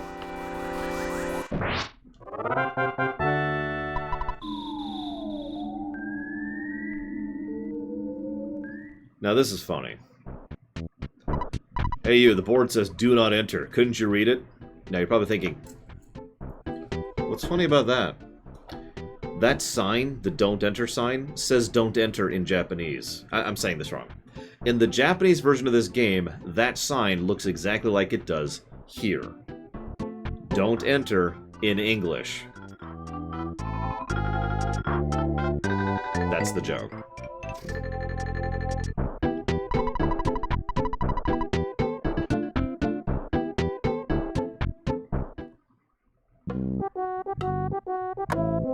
Story negative for not helping Brick Road out of the wall. Or the trees. Yeah, poor Brick Road. Most ever dropped what, Mr. Red? I'm sorry. So we do have one last boss fight, so we're going to save really quick here. Can run over by truck really quick.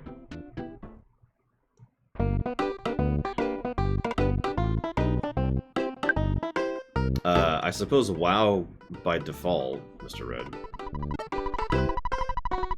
So now we have tons of money in the bank, but we won't need that for a minute.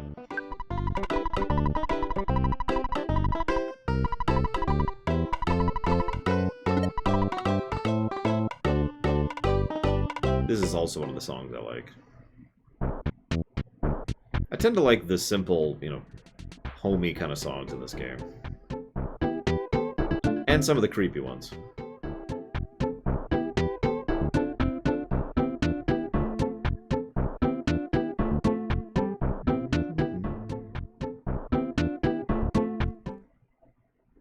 Alright.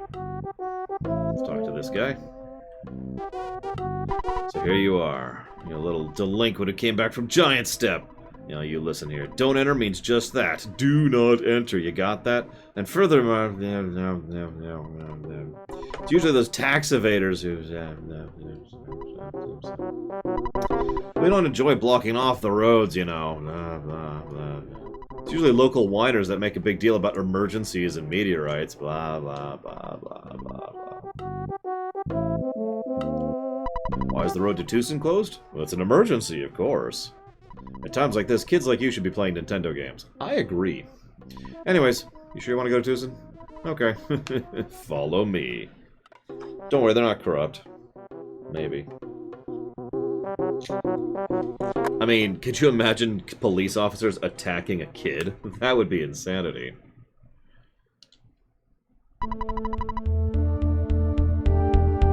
So anyways, now we have to defeat the police officers. Hey, small fry, you must be shaking in your boots.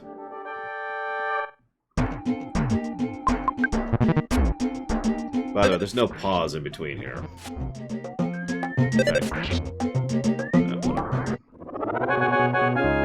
Joking aside, my headcanon has always been that these cops were under the influence of Gygas, and that's why they decide to gang up on and beat up a kid. It's just kid beats the crap out of them, because, you know, main character. Your average policeman is stronger than any superhero. They had to remove a reference of Superman in that. Which is a shame, because the joke loses a little bit of the punch if he's not literally saying he's stronger than Superman. Yeah, this gauntlet can actually suck. These guys can hurt pretty hard. I should be a high enough level to manage this. We'll see. No, I'm pretty sure that these are people who are being influenced by Gygas. It would also explain a lot of the other enemies who attack us throughout this game.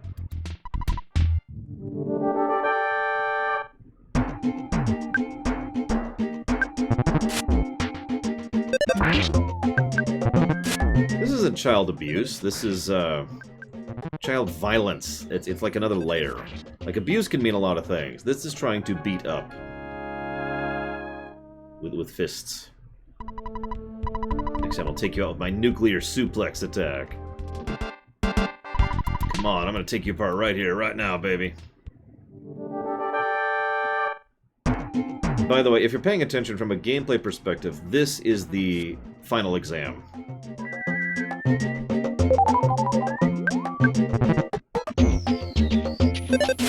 A lot of games tend to have this as a concept. It's like, okay, well, how well have you done? How well have you learned all your lessons? Let's see how ready you are to go forward in the game. Final exam. Oh my god, I might die here. Yep, I died. 2 misses in a row. Couldn't do anything about that. Yikes. Well, let's have some sushi.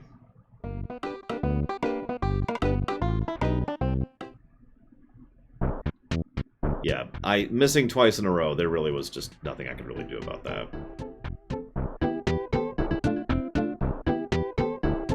Because he was only 1 damage away from being defeated. Like, if I had hit him one more time, if either of those hits had landed, I would have won that fight. And spoilers, the next guy after that is not someone who you actually fight, so then it would just be on to Strong, and Strong himself is actually one of the easier ones of those fights. So we're just gonna get a full heal. Have some sushi. God, I want sushi. So badly. Ness? Ness? Ness. I'm a friend you have never met before. My name is Paula. Can you hear me calling you? I am Paula.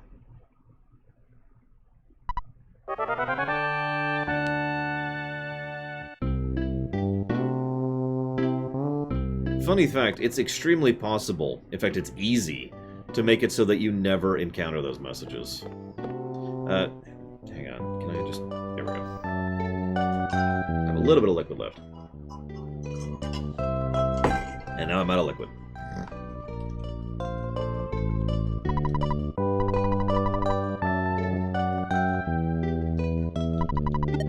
Just real quick.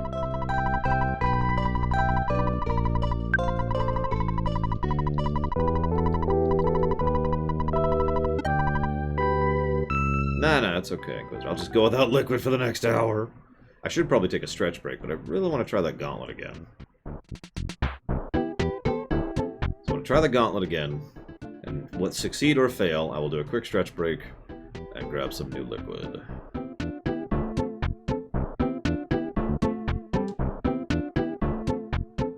Well, I don't smoke Johnny, but same concept, same concept.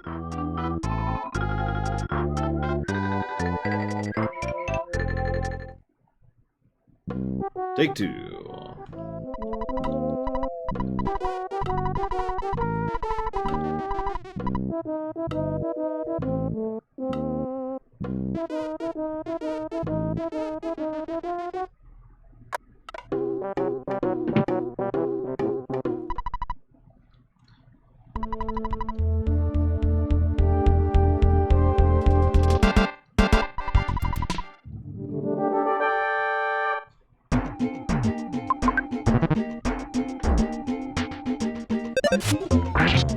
You've got guts, kid. I mean, we are taking on a bunch of cops by ourselves.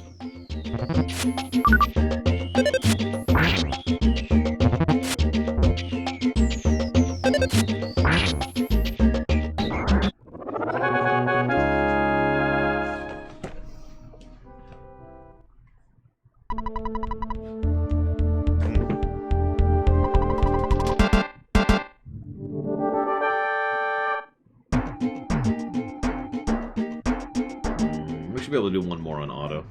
Just the one, though.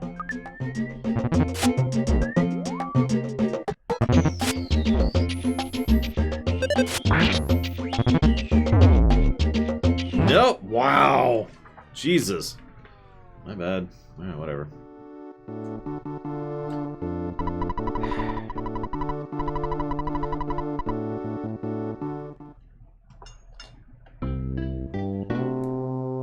I said I'd do a stretch break one way or the other.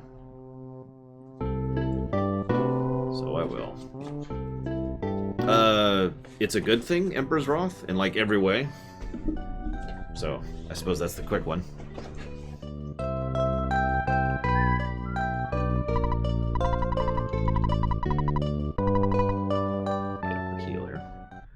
Take our melody, simple as can be.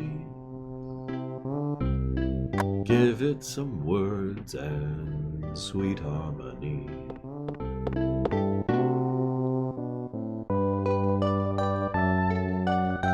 By the way, if you haven't seen the Earthbound tribute video, it's super spoilery for the whole game. But if you're aware of it, you should totally watch it. It's a really good video. That's a good song, anyways. It's a song they released with the official soundtrack release, which happened a few years ago.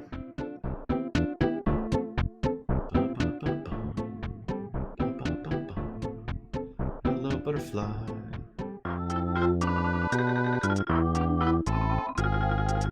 I'll stop here so you can enjoy the music. I'll be right back.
Did you see that luck? Oh my god. First fight, and I just had terrible luck. At least we leveled in the middle of that. Although levels don't heal you. But god dang, what the hell? Well, first thing we're gonna do is we're gonna heal.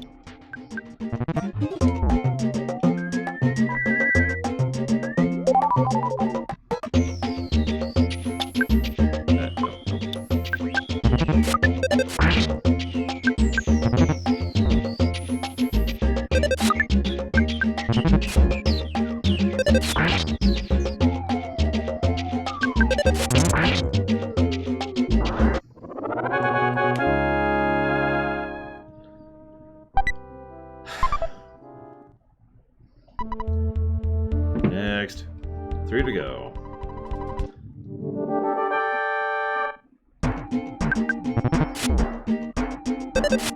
It's funny, the cops only have 2 attacks. You know, attack and the big karate chop attack.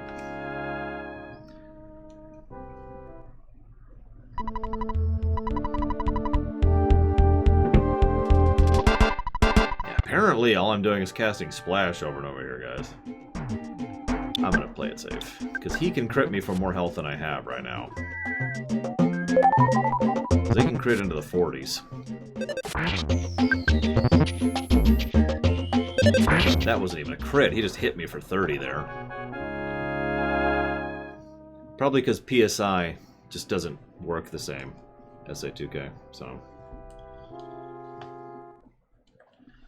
Okay. You can forget about me. I'm gonna call for my boss. So the actual boss fight. I mean, the gauntlet is the hard part. Once you get to the boss, you're probably okay. Super Ultra Mambo Tango Foxtrot Martial Arts. Sir, the donuts are here. Can't believe I'm losing. So open the door to Tucson. No, we'll do one more. Oh crap! Oh crap! Oh crap! And it's dead. That's it. That's game. God damn it! He barely killed me too. Oh my god! I've actually... This is not a joke. I have never died this much on this gauntlet before. Not once. And that makes twice I've streamed this game where I've had troubles with a boss fight that I've never had troubles with before. I'm just getting the worst RNG on these. I wasn't auto-battling if you were paying attention, SA2K.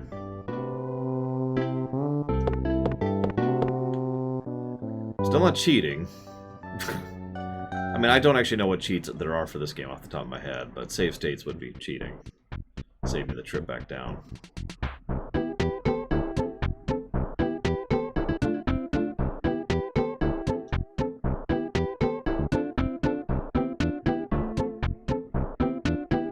I'm sure the rest of the game isn't that way. Now, what's funny is I remember the difficulty of this game starting relatively difficult, going and then like getting easier over time with a few jump ups here and there in terms of difficulty. And then there's Magicant. And once you get to Magicant, oh my god, that's when the difficulty just skyrockets, because Magicant and the Cave to the Past both suck. But yeah, as with most games, the more party members you have, the more options you have, the less unforgiving it is. Yeah, the sharks can cause definite issues, especially given how RNG they are. Frank can cause issues. The first foray into the dungeon can cause issues. This gauntlet can cause issues. My sister calling me, that can cause issues too. That's one of the biggest issues ever, actually. Yes.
Guys, it's her fault I just died, okay? I take no ownership of that death. Ignore what she's saying. Ignore all the insults she's telling me how much she hates me and she wants me to die and that's why she called me. But it's okay.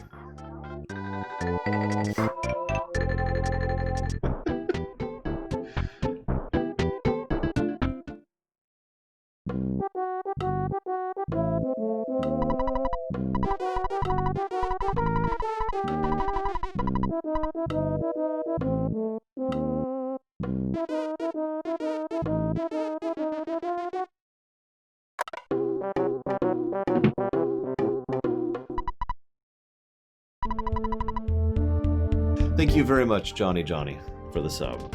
Very much appreciate, sir. Thank you. I'll put that towards Deadly Premonition.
Guys, I just want you to know, my sister has informed me I need to kill these cops.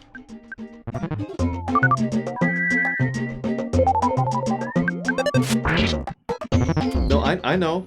Wait, I need to die? Okay, I'm sorry, never mind. She wants the cops to kill me.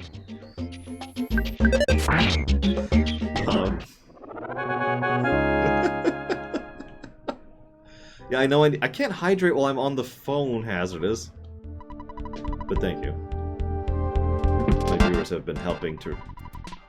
I cannot. I'd be like, hang on. So I'm already got it. Let me do this. And then do this. And then do this. There. Okay. There. I just drank water. No, shush. Now I need to not die to this cop. And then I need to face the boss cop. I think I'm going to heal before the boss cop, though, this time. Earthbound. It's an old SNES RPG. Oh, now I crit!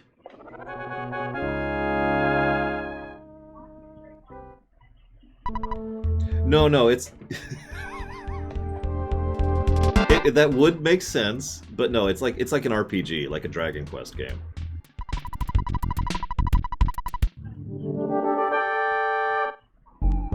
Well, the cops aren't usually bad guys. It's kind of an exception here. Yeah, if he crits me, I am gonna die. Oh, they are. No, trust me, they actually are. I mean, I know you play a crook, but they are horrible in GTA. Okay, that would have killed me, but I healed. We were ready this time. Yes, I can. Hello, little niece. Littler niece. There we go. We did it. We did it. We killed the cop. I mean, we defeated the cop. The cats have been distributed, Hazardous. What's up? That's... Oh, no, it was totally you, because you decided to turn off your Make My Brother Die beam, which you had going on. Like, you have a button that you can just hit, and it just... And whatever I'm doing... Like, anytime I die in a video game ever, she just randomly reached over and hit that button. I know, Hazardous. I could put it on speaker if I wanted you to hear her.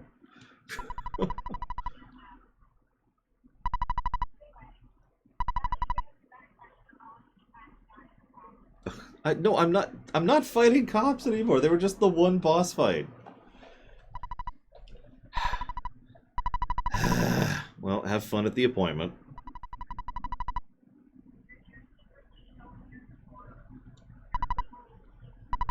Oh.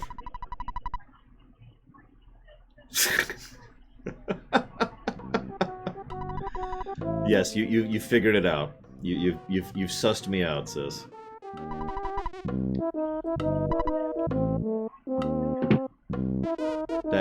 Wait, what am I telling them?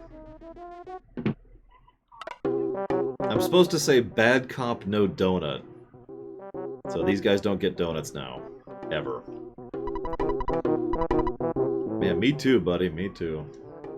Anyways, I'm gonna let you go. Bye.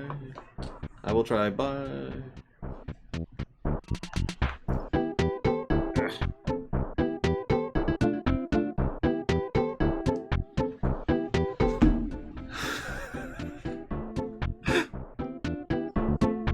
I'm just... Video game things, right? It's like Crusader Kings 2, you know? Damn it, why won't my daughter finally have sex with my wife? I'm trying to get the Pope pregnant! Grr! You know, video game things, right?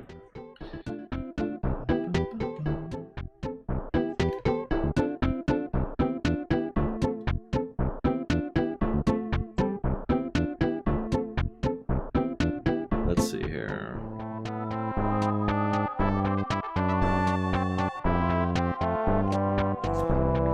God, there's a lot of stuff to cover in Tucson. We'll get there in just a second.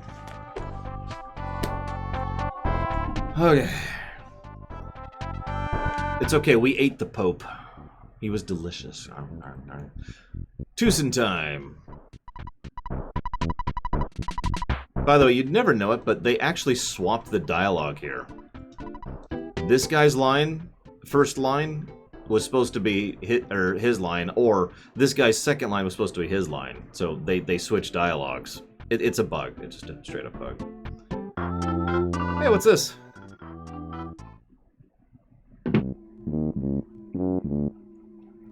I live rent-free in the mouse's house. The mice are known as exit mice. They're very kind. Yeah, so these are your exit, like your exit ropes or your teleport spells or whatever. These guys, I have not had a chance to look. No. These guys are awesome, but they don't get a full gameplay positive. In fact, they don't even get an aggregate. Because there is a huge limitation with these guys in that you can only carry the one at a time. Nevertheless, I will absolutely take one. Because being able to teleport out of a dungeon is very useful. So I like the Onett song, but I kind of like the Tucson one a bit better. Oh yeah, they also take up an inventory slot, which is obviously a problem. And we're already full on inventory, and we need to make at least 2 spaces. So we'll go ahead and do that. Well, okay, we'll go ahead and fight the mushroom. Because we need to show this off. So there's an extremely high chance that a mushroom will spawn here. And that's as a form of tutorialization for the dungeon we'll be going through after we go through Tucson. Except I defeated it in time. So I'm going to tell you guys a story.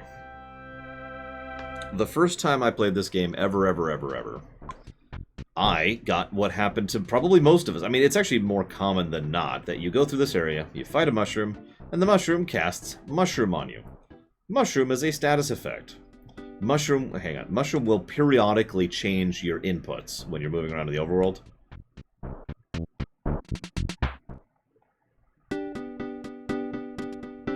There is a specific NPC that will remove the mushrooms from you. In fact, they will pay you for them. I like the song.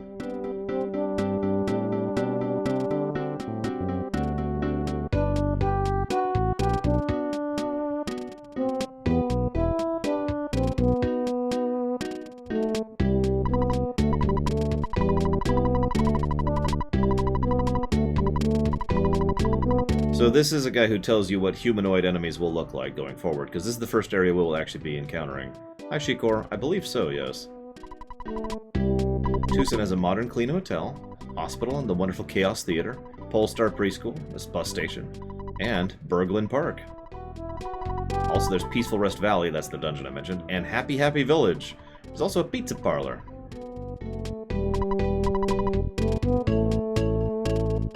Tucson. We got this name because we weren't first.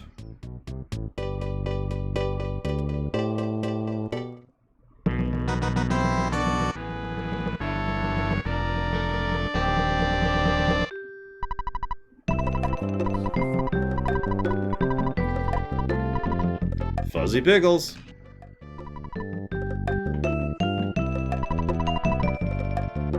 By the way, there's an X number of these, some of which are actually difficult to go and collect.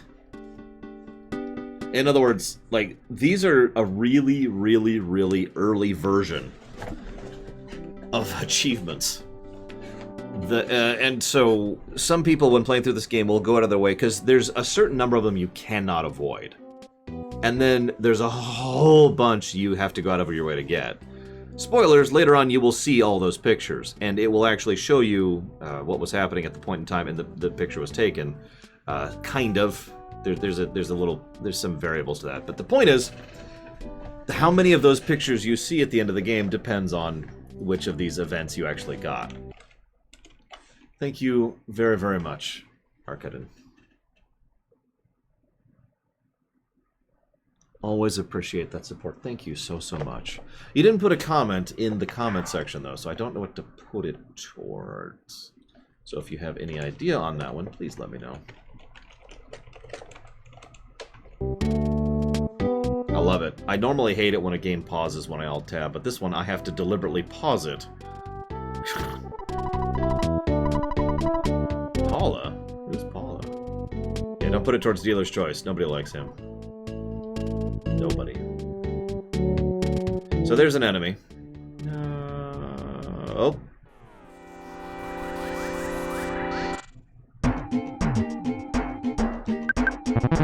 So this is the annoying old party man who grumbles about today's youth, which lowers your guts. He's a little drunk. He goes back to normal.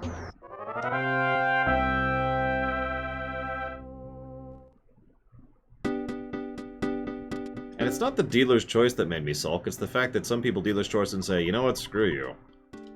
I hate you. I hate you and I want you to die.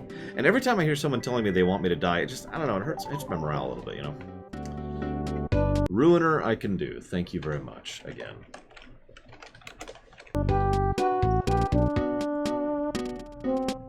I have no idea, Mr. Red. That's a thing I basically don't really have the ability to check. Dad and Mom left for Happy Happy Village. They want to meet the founder of the religion. There's a religion of Happy Happyism? That sounds kind of wonky.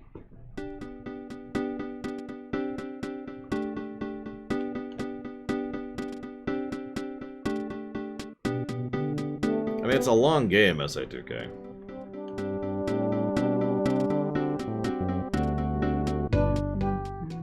So anyways, the first time I played this, I got the mushroom effect. And then went to the hospital, and the hospital couldn't help me. That got interesting. There's 2 inventors who live in this town. Oh. Cool. Oh, I know SA2K. I'm just saying, it's a long game, so that's kind of that's the limitation, right?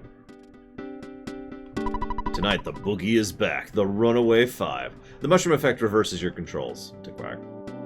And you can get it from mushrooms. That's right, we are the Runaway 5. We're popular, but not rich. We're being cheated by this theater. We're really deep in debt. We may be popular, but that girl who lives at the house of the preschool is the talk of the town. I want to see her someday. I'm starting a line here. I want a ticket for today's show, but I might not get it. I love standing in a queue. I also love words that start with Q. Queen, quiet, quick. If I had some connections, I could waltz right in, but I'm just a regular Joe. Do you play sports? If you do, that's fine by us. Tucson Athletic Committee. Not community. Hint place. If you have time to read this, go to the Chaos Theater immediately. Actually, I want to see something really quick.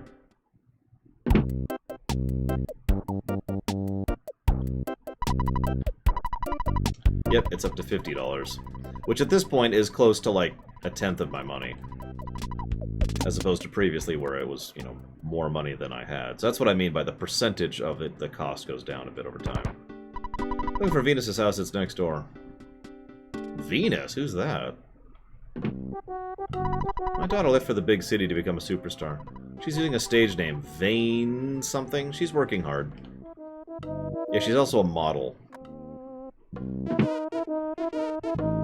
No, not that kind of model. Although that is debatable.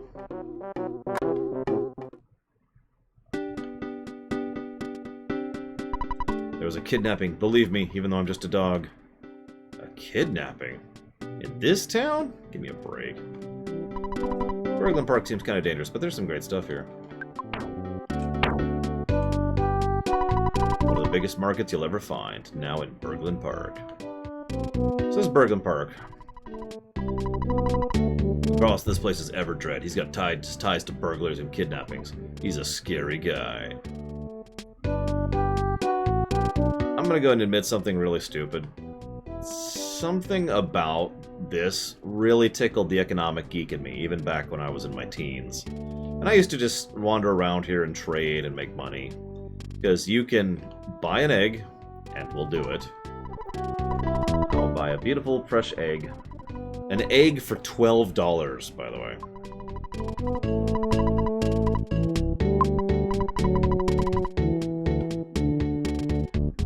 Unfortunately, I'm actually out of money right now. Oh yeah, we can show off the map. There's the map. Woo! It even shows where the hint place is. We see Berglund Park is a huge chunk of the place. I sure hope not Harkonnen, because that would be terrifying. Yeah, the economy is like, you know, let's overcharge for everything. In the background, you see Gygus going.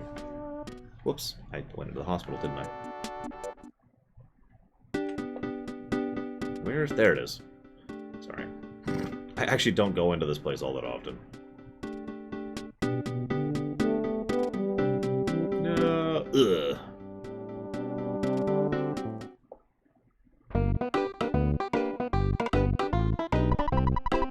I do not want a ticket. Sorry. Go away. So this is how you sell stuff. You return an item.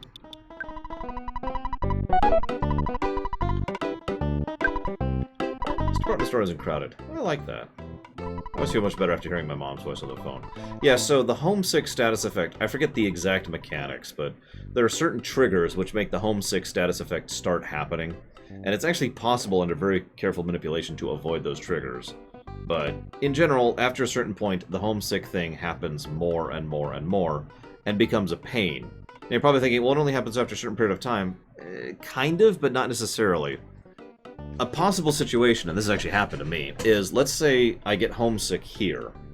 So I'm in the middle of a dungeon, so I finish going through the dungeon, then I get to here, cure the homesick, but because it's been so long since the last thing, I get homesick right after, like, the next battle. So let's withdraw some money. Yeah, we got $1,000 in the bank now. I wish.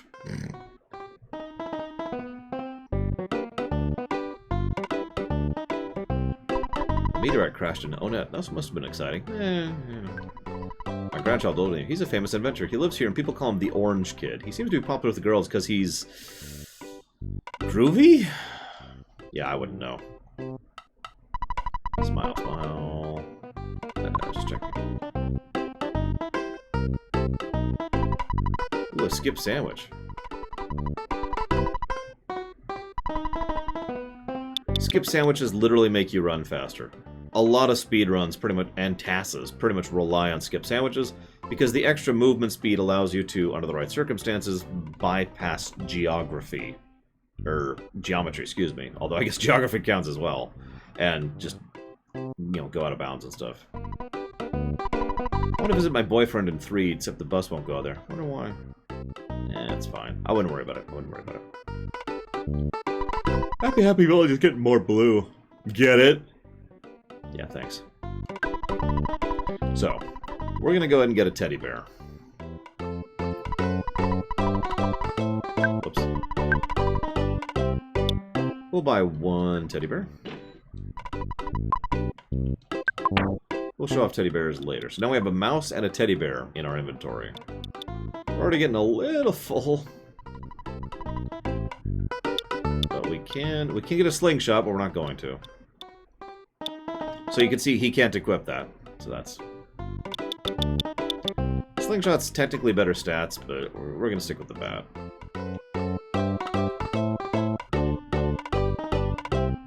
You know what, you're right. Tucson blows. Let's just go on to Threed, guys. In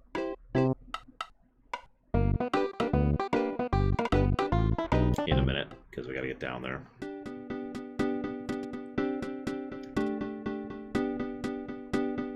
So you can get a free bicycle. You'll notice I'm going out of my way to not do that. However, it did take me a while to get the pun here. So I'm just gonna... This is the cycle shop, Puncture. No joke, it took me a while to understand that pun. Bicycles are so much fun and so convenient. It's a lot faster than walking. You'll be really popular with the biking crowd. Do you want a bicycle? Yes. We don't have any more bikes for sale. We only have rentals. Do you want to rent one? I like your style. I'll tell you what. I'll let you borrow a bike for free. You know that 2 people can't ride on one, so of course 3 or 4 would be impossible. You also can't ride with anything following you, like a teddy bear, for example. Carrying a bear and riding is impossible for you. And don't even think about riding a bike into a cave. This actually irritates me a little bit, because I cannot have this bear and that bike at the same time. And the bike is basically the bike from Pokemon. That's just the simplest way to explain it. Except you can only use it when you are by yourself with nothing else. So it's useful for this section of the game, and then immediately after we finish Tucson and get to Happy Happy, we're going to recruit our second party member, and then we will effectively never use the bicycle ever again. I don't think it's negative worthy, but it's really just... What the hell were you guys thinking with this one? In a game that otherwise has excellent design choices, I have no idea what they were thinking with the bike. Honestly, I would rather it just be ejected entirely.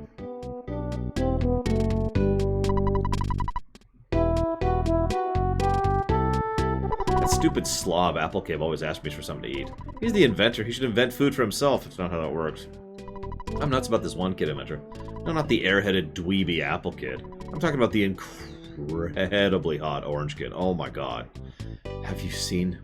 Oh, yeah. Sorry. Paula isn't here. She suddenly left. I wonder why.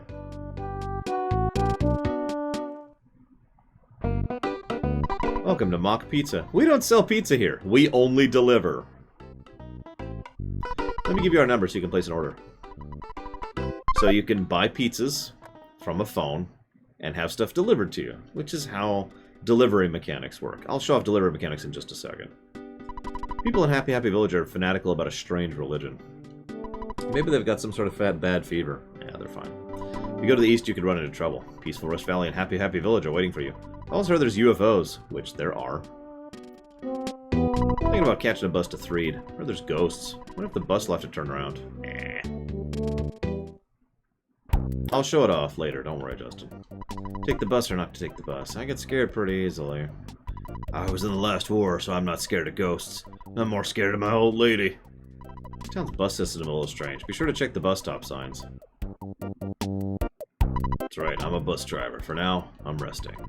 Life is long. Take it easy. So we're gonna go ahead and save really quick.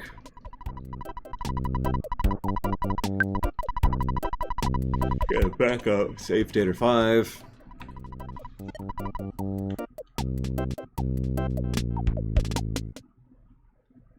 Alright, so. No. Okay. Alright, so watch my HP, Justin. Okay, if he would attack me. He's not going to attack me, is he? He is super not attacking me. Okay, whatever. That's fine. We'll show off the teddy bear later. I mean, it actually triggered there, but it didn't really matter. So we're going to do 2 things first, just to show them off. First, we're going to despawn that cop from reality. Then we're going to despawn him again. We're going to despawn him a little bit more. Oh, we got to really despawn him now. Okay, he's super despawned. We're good, we're good. Are you happy now? Happy, happy religious group.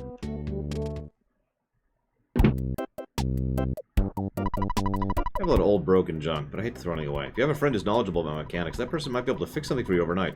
Man, a friend like that would be so handy.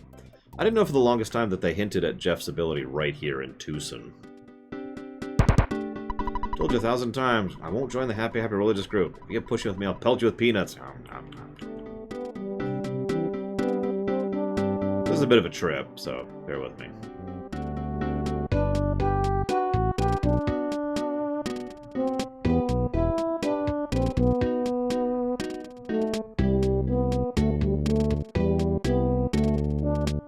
Yeah, there we go. Okay.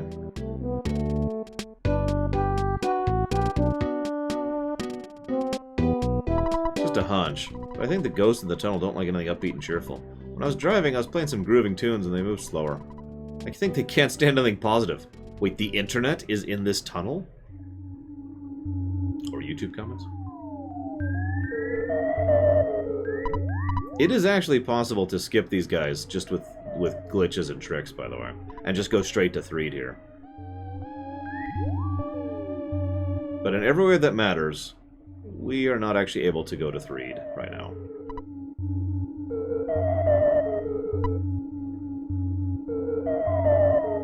Hi, Stace. So, that's what happens if you go on foot. So, obviously, that's not really helpful. Uh-oh. No. Okay, yep, sure.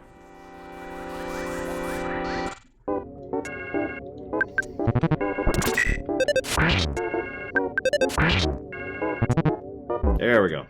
Oh, it didn't work. Holy crap. Alright, so the way the teddy bears work, I guess I'll just explain it. They are tanks.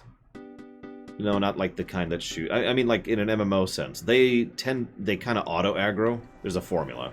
They tend to auto-aggro, and so attacks will be redirected towards them. Like that.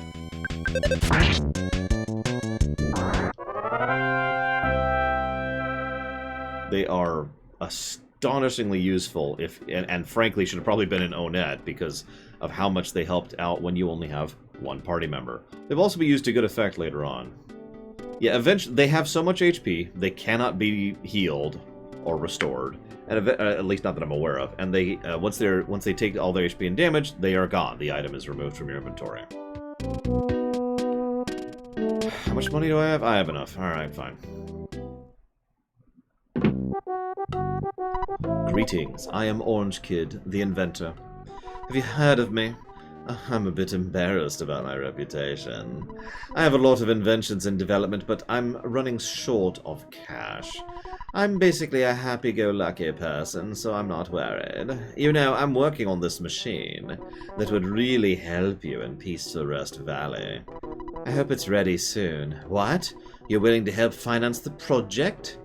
Oh, goody. Here, give me $200. Thank you very much. Your support should have a tremendous impact on all mankind. Let me give you my new super orange machine. I call it Suporma for short. Please use it for spreading peace and goodwill on Earth. So that's Orange Kid. Suporma, Orange Kid's invention. Full name is Super Orange Machine. Well, let's use it. It sings the song Ode to Orange Kid. As soon as it finishes, the machine breaks down. Well spent. Meanwhile, yeah, let's check around in his trash. I am a mouse. No one has given me a name yet. Oh, okay. Well, I have sort of neglected doing my housework. I know it's a bit of a pigsty, but anyways, I'm Apple Kid. I haven't taken a bath in quite a while, so I may be stinky. By the way, I'm starving. Do you have something to eat? If you do, can I have some? Yeah, I actually have a hamburger. Thanks. You seem very nice. I wonder if maybe you'd like to invest some money into my inventions? Yes, yes, yes. Oh, excuse me. I mean, thank you. I could really use $200. Really, Manly Fish Bro? See, I thought I heard about that, but I've never tested it myself. I am a mouse. No one has given me a name yet. I took care of my master. In return, I want to give you this. It's a phone. It's a receiver phone, however. But it's kind of essential for several aspects of the game. The receiver phone, now you can receive important calls. You cannot call with it. You can only receive with it.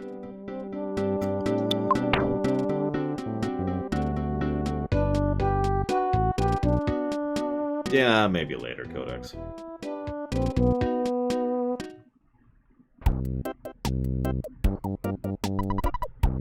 call Mom. You called back sooner, I thought. Everyone here's doing just fine. Tracy just started working for Escargot Express. Here, I'll let you talk to her. Call me when you have free time. You don't have any free time? Well, here's Tracy. Hello, Escargot Express. Big bro, it's me. What can I do for you? I want you to pick up. So there's a mechanic in this game which is basically the delivery mechanic. It works like this. You can trigger a delivery. There's like 2 that are plot relevant, but for the most part it's you calling someone on the phone. Call pizza, you can call her for the delivery thing, and I think there's another thing, I forget what it is off the top of my head. Oh, I know what it is. Duh. I'll show it off in a second here. When that happens, after a few seconds, this guy spawns and then figures out where you are. Which can get really funny depending on where you are. There are certain areas they will not go to. And if you actually are in one of those areas, they will call you and say, I couldn't find you, dude. So yes. They can take up to 3 items to the bank. So I'm going to give them the bicycle because it's worthless.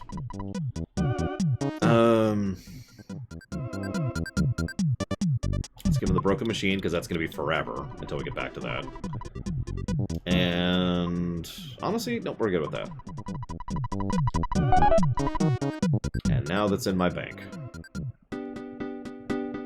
Oh, I should check the preschool while I'm here. Polestar Preschool with a cat on the roof. Well, I wanted to play with Paula, but she's gone somewhere. Oh, get out of my way. Get out of my way. When I grow up, I want to be just like Paula. Whistle anywhere, makes me smile all the while. I'm Paula's mother. I'm busy taking care of the kids. You shouldn't worry about it, Paula. She has a guardian angel. Yeah, it's me. Paula's like a mother to me. You may not be able to comprehend my emotions. I may have a baby face, but I possess the mind of adult. I beg your pardon. So you want to see Paula? Many come here to see her miraculous powers, but they're just leeches. You from a TV station or what? To meet or not to meet can only be decided by Paula. Paula has said she would only meet a boy named Ness. So you're Ness. You're the one in Paula's dream. You will save the world. Let me go call Paula.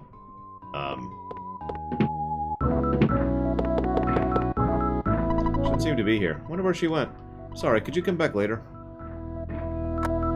I hate to make fun, but her parents are unaware of the fact that she's been kidnapped. I mean, come on.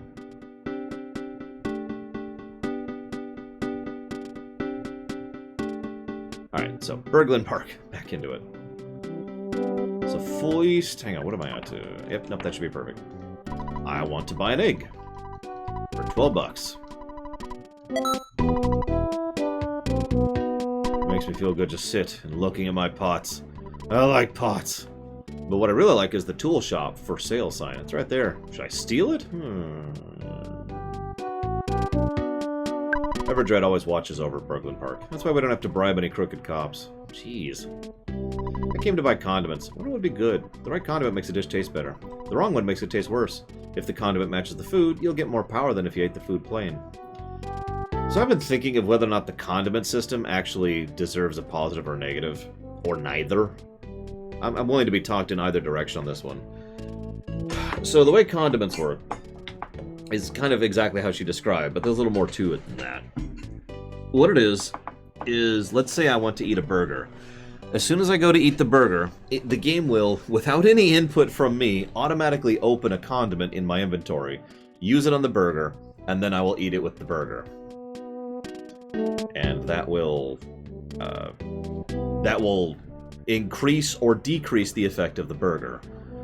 For the most part, this doesn't matter, and frankly is not actually worthwhile, because you would take up 2 inventory spots rather than just 1 for a single heal item, which is just not worth it, because of how limited the inventory size is. There's also the fact that it does affect a few other things, including the stat ups.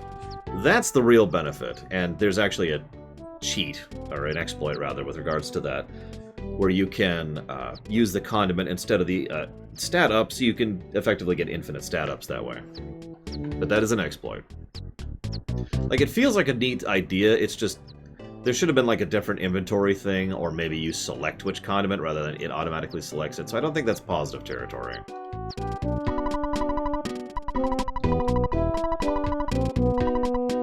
And you can buy all sorts of stuff, including ketchup, sugar, cocoa, cream, parsley, hot sauce, and salt. Most of these are kind of obvious, but I will admit, there's a few times where I, thanks to my particular taste buds, have chosen a condiment for a thing, and it was actually a negative, not a positive impact. Of course, Everdred isn't a good person, but he's actually quite warm-hearted for a crime boss. Oh my god, the Red Cross! Yeah, this is one of, I think, 3 Red Crosses in the game. The few that slipped under the thing.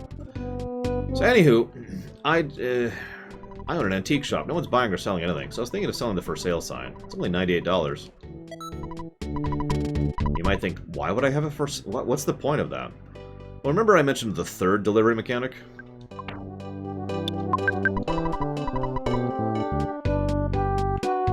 This is the 3rd delivery mechanic. You get a random NPC, there's like 4, and they will buy 1 item from you as if they were a vendor, like a chicken. And that's how you make money in this game. If you really want to grind money early, it's not really worth it, in my opinion. You can buy an egg for $12, sit there for, I think, 3 minutes. I forget the exact time. And when the time happens, when you hear do-do-do, which you heard a second ago when I was in the middle of talking, that indicates that the egg has hatched into a chicken. And then you sell the chicken for $98 profit. We'll do that one more time here.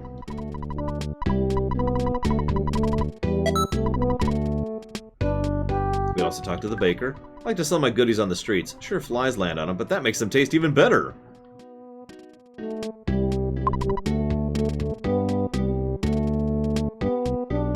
Come on, you gotta expand your minds. Use the stuff creatively. Buy some of my junk. I will buy that.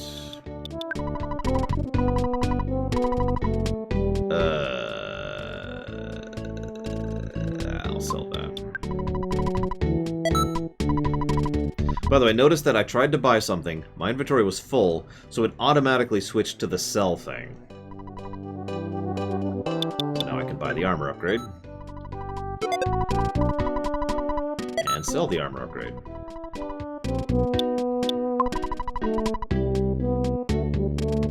Why don't you try and buy the world's greatest ruler? No thanks. Look, I didn't steal it. You want a banana? You want to buy some bananas? No thank you. Oh my gosh. Ugh. Excuse me. Last couple of nights I haven't gotten to bed at a decent time. Alright, what do we got here? Where's my notes? Here's my notes. Let's see. So, we've got that, we got that, we got that.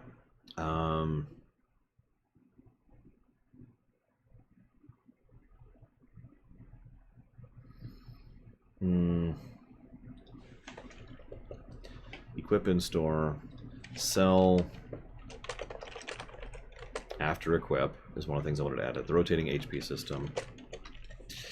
I think we're going to officially give the inventory a negative. It is irritating. And it only gets more irritating up until we get a second party member. And then it, like if you were to track irritation at a chart, it's like you start off the game, and it gets very irritating very quickly. Then you get Paula, and it jumps down a bit. And then it goes right back up to irritating because of how many items you have to have around and a certain event that'll happen later. Then you get Jeff, then you get Pooh. And by the time you get Pooh, your inventory troubles are gone. But it is irritating up to that point, and I think that's fully worth the negative. It's not a great inventory system. And they don't really have an excuse because, well, I mean, FF4 on the SNES did better than this, and that game came out before this one.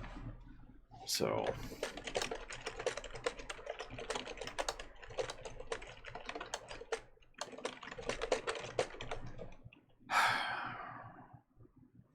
talk about that.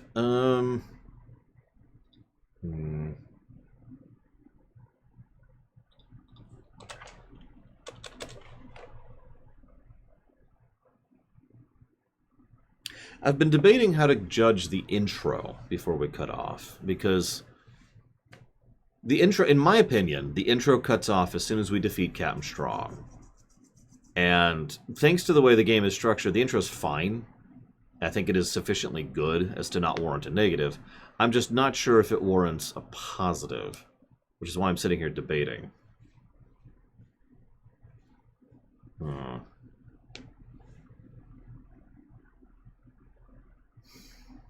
What do you guys think?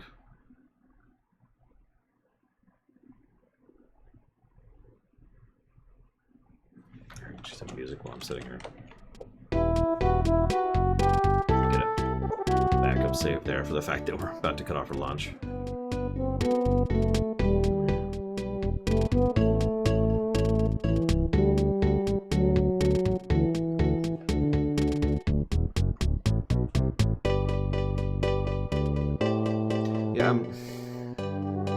Yeah, I don't think story-wise it really gets a positive, personally. I mean, it's not bad. We do get a hell of an exposition dump from Buzz very early on. But the rest of it is fairly smoothly and reasonably well designed. There's always a fairly good hint of where you're supposed to go. There's not much getting lost. That's true in this game in general. There's very few points in Earthbound where it's like, where the heck am I supposed to go? Because they actually designed the triggers to have a flow to them rather than just, oh. Also, quite a few of them can be done in any order, although nothing will tell you that. Pretty much from the moment we rescue Paula, which is right next to this, we have the ability to do most of the game in just about any order, with only a couple of exceptions. The big exceptions being getting out of Threed, going through the desert, and getting to the other continent. That's it. Everything else you can just do in whatever order, which is just hysterical. Because I didn't know that for the longest time. I assumed you were supposed to do things pretty linearly. Anyways. And there's my chicken.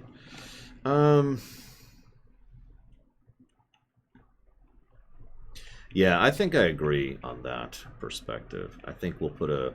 Because I think the intro is well-designed gameplay-wise, especially for an RPG in general. JRPG, I mean, I could say for a game of the time, but that doesn't matter. For a JRPG, but that doesn't matter. Regardless of all other qualifications, I think this is a pretty good intro. It gets you involved, it tells you what and how to do. There's a lot of optional tutorialization, there's a lot of in-game tutorialization. The flow of it is very well designed. I think we are going to give a plus to intro.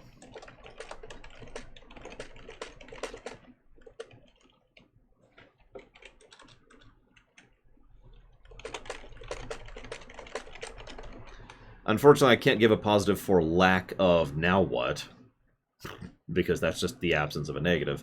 But it is nice to know that there's an absence of a negative for now what, because a lot of RPGs would get that negative, especially in this era, especially JRPGs. Okay, now we will cut off for lunch. I'll be back in about an hour.